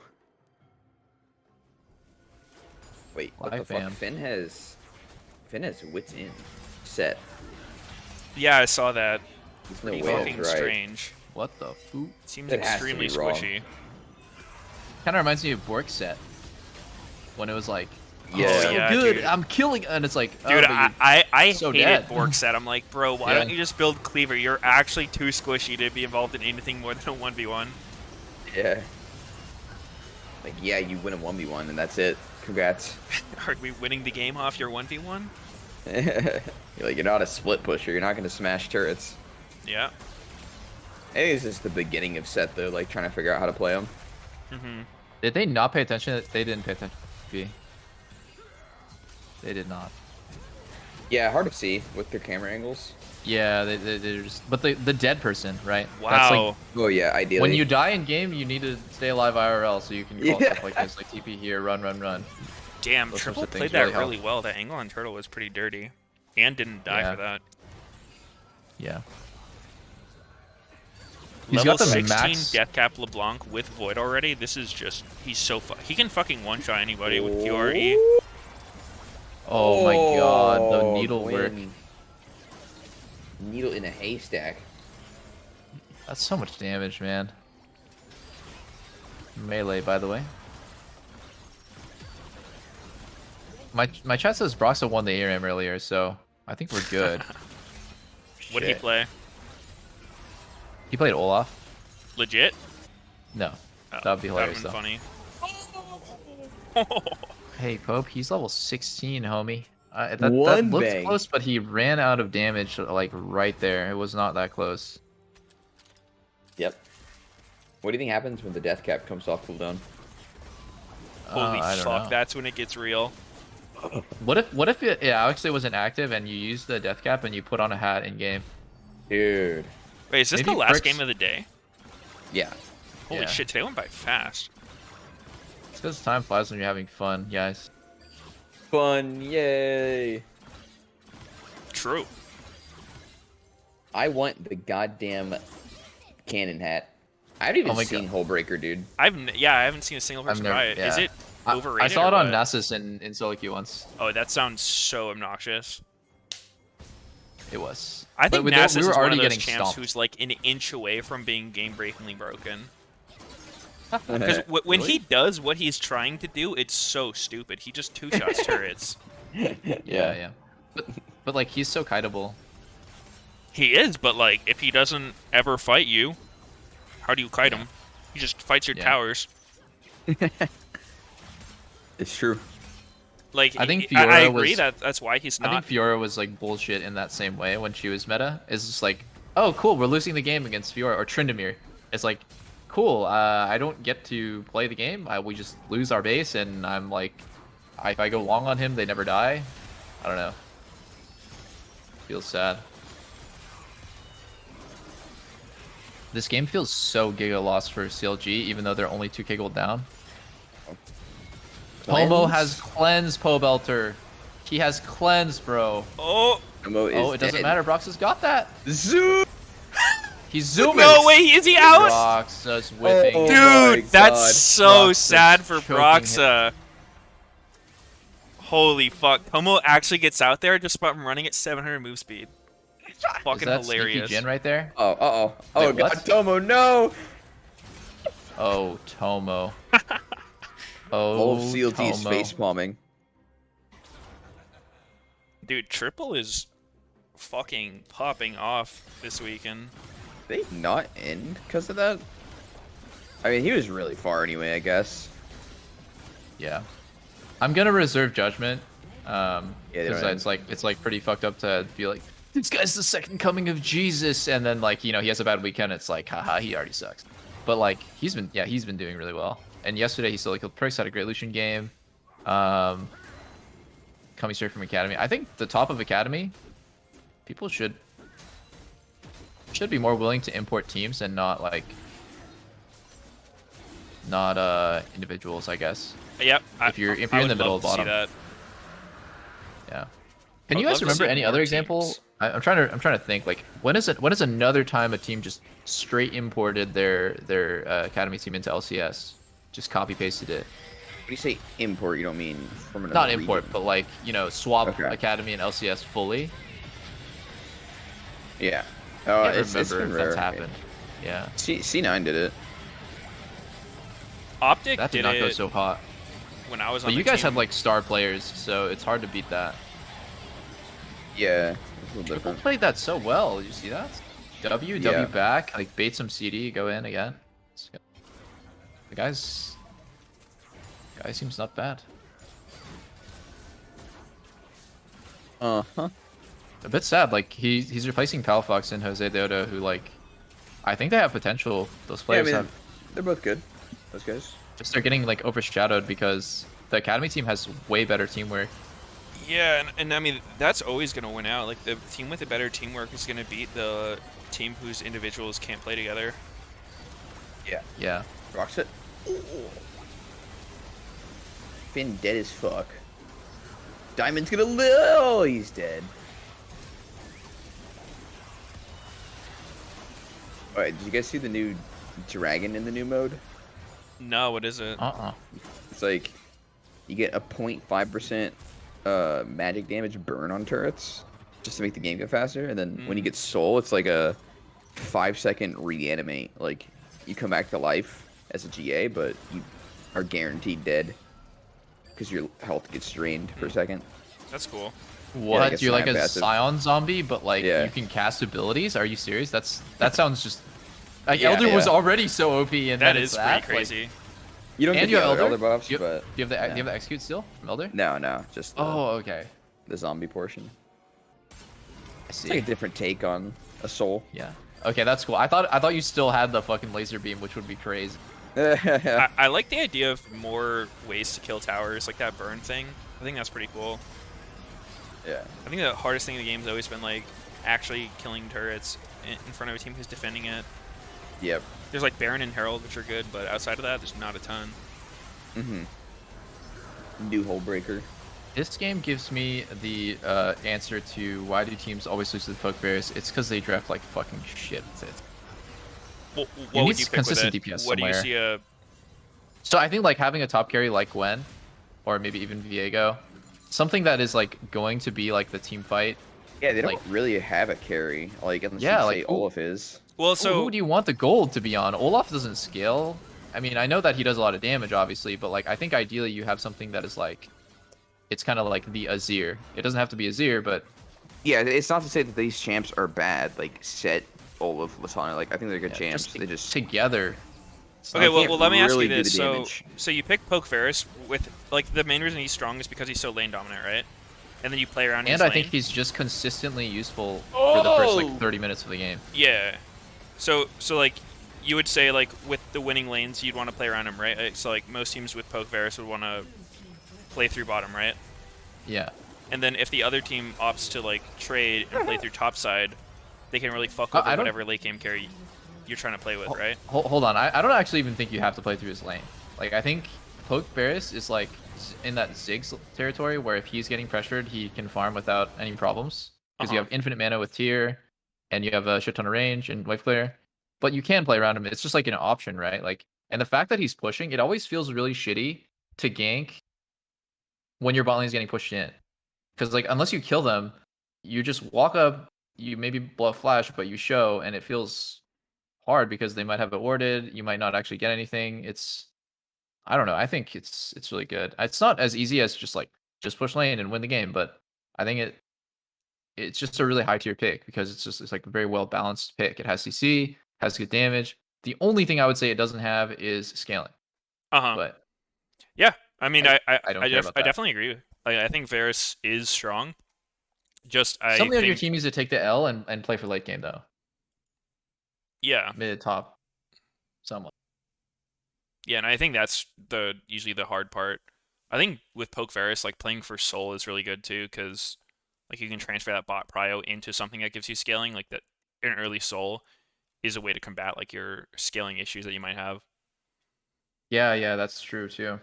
If you funnel your bot lane, so when you have- happy you got fucked. I do. Yeah, Turtle actually had a dude. Honestly, he was like really ahead. No, he was like 66 ahead, but he had a good game. He's The ass smiling is because he's like, man, my nicely team counted. is fucking dog shit, but at least I had fun. Why'd he just throw water on triple? That wasn't water. Don't know. That was cum. Oh, Okay. Jesus Christ.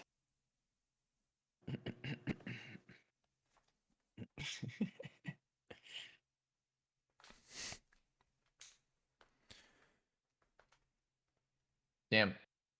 BlackWest has the cohesion. I looked at the Academy standings yesterday. They're actually we're #1 in Academy. How much would you attribute the fact that they have good teamwork with just the fact that they probably have been winning most of their games for the last like 5 months? No, Well, 5 weeks. 5 weeks. I mean, it goes hand in hand, right? Like if you have good teamwork, you'll win, right? Like, Yeah. if you're winning, you'll probably have good teamwork. Yeah, it's definitely easier to get along when you're not getting fucked in the ass. Yeah. Yeah, I think sometimes when you have a like a particularly bad week, your team forgets how to win. you're only used to like getting beaten down. Thank you very much, Pastry Losing all Time. your We're talking confidence. about FlyQuest Academy. And on the I flip think side, it's when you're time just to so used to drop winning, the you have Academy. like This is FlyQuest LCS. you have no hesitation with your NXI play. 2-0 so far on the weekend. So How does that feel, I'm man, not to surprised step that they're up number one in and Academy. essentially 'Cause start it saving feels like the they're season just for the org?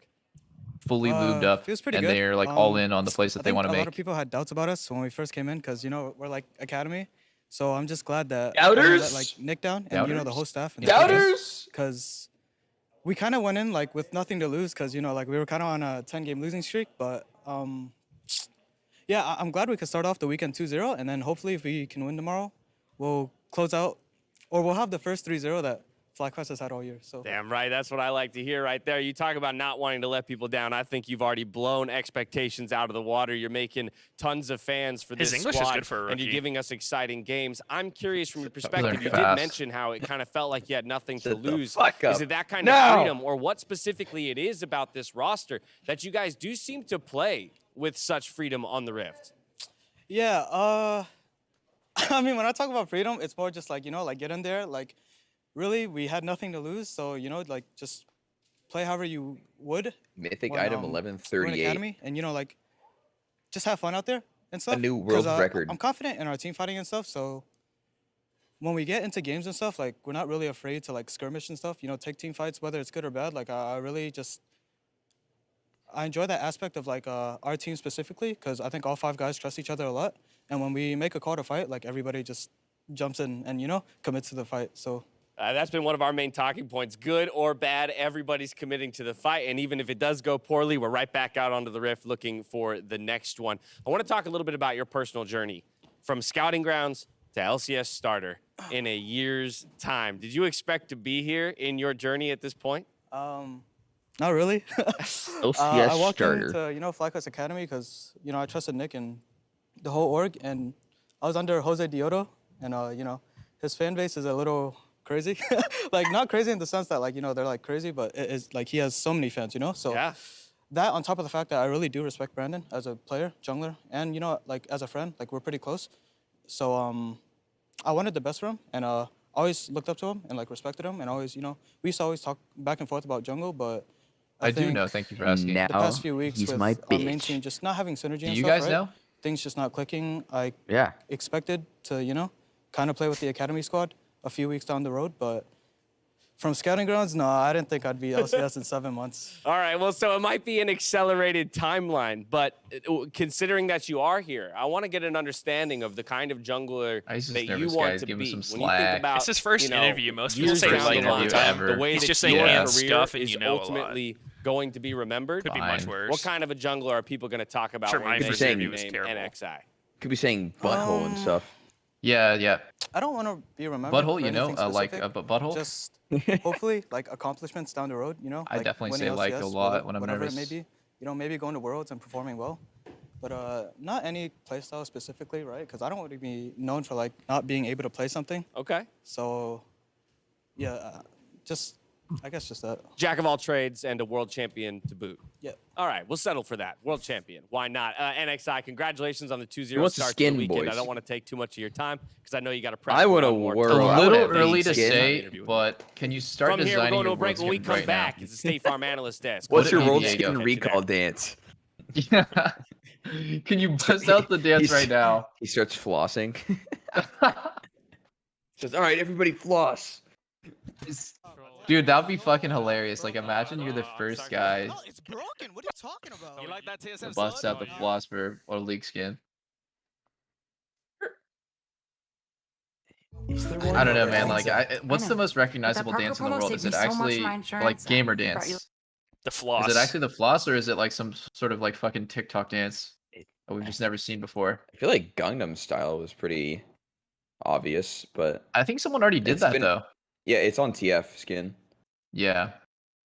Oh, it's on the base TF skin. That little indie song known as Gangnam Style. The L dance. Dude, everyone knows Psy. It's not that indie. Psy. Do you not know him, Sneaky? I think I've heard of him. I've heard of Piss Eye.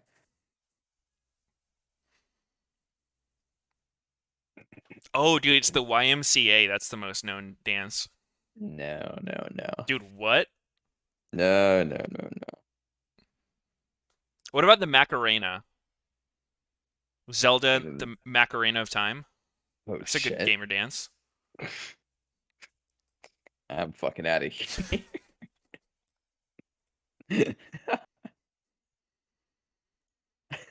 Dude, my favorite fucking character is Zelda, the hero of time. How fun? Hold on one second. Lena is requesting an update on the food. 15-20 minutes. Pacific Time? Pacific time. Or I'll be very angry. Angie. Oh. Oh, Yuna's asking when the food's coming. 15, 20 minutes. Yeah. Oh, sweet. I ordered for you guys too. Yeah, I'm so hungry. Thank you. It's not a Pacific time though. It's just like a general time, like around then. What? Princess Link. What? I'm sure that's a thing. Princess Link? Oh Yeah, dude. shit, Booba. All right. I'm losing too many brain cells talking to you guys. I'm out. What the Yeah, me too, fuck? guys. I cannot stand this one more second. You're not that guy, pal. All right. All Bye, right, I guys. guess. See you guys next time. I Yeah, guess. Good night. Later. All right, stream. It was a fun day today. Thanks for everyone who tuned in. If you enjoyed, if you had a good time, make sure you follow. Hit me up on that Twitch and Twitter at Meteos LOL on Twitter for stream updates.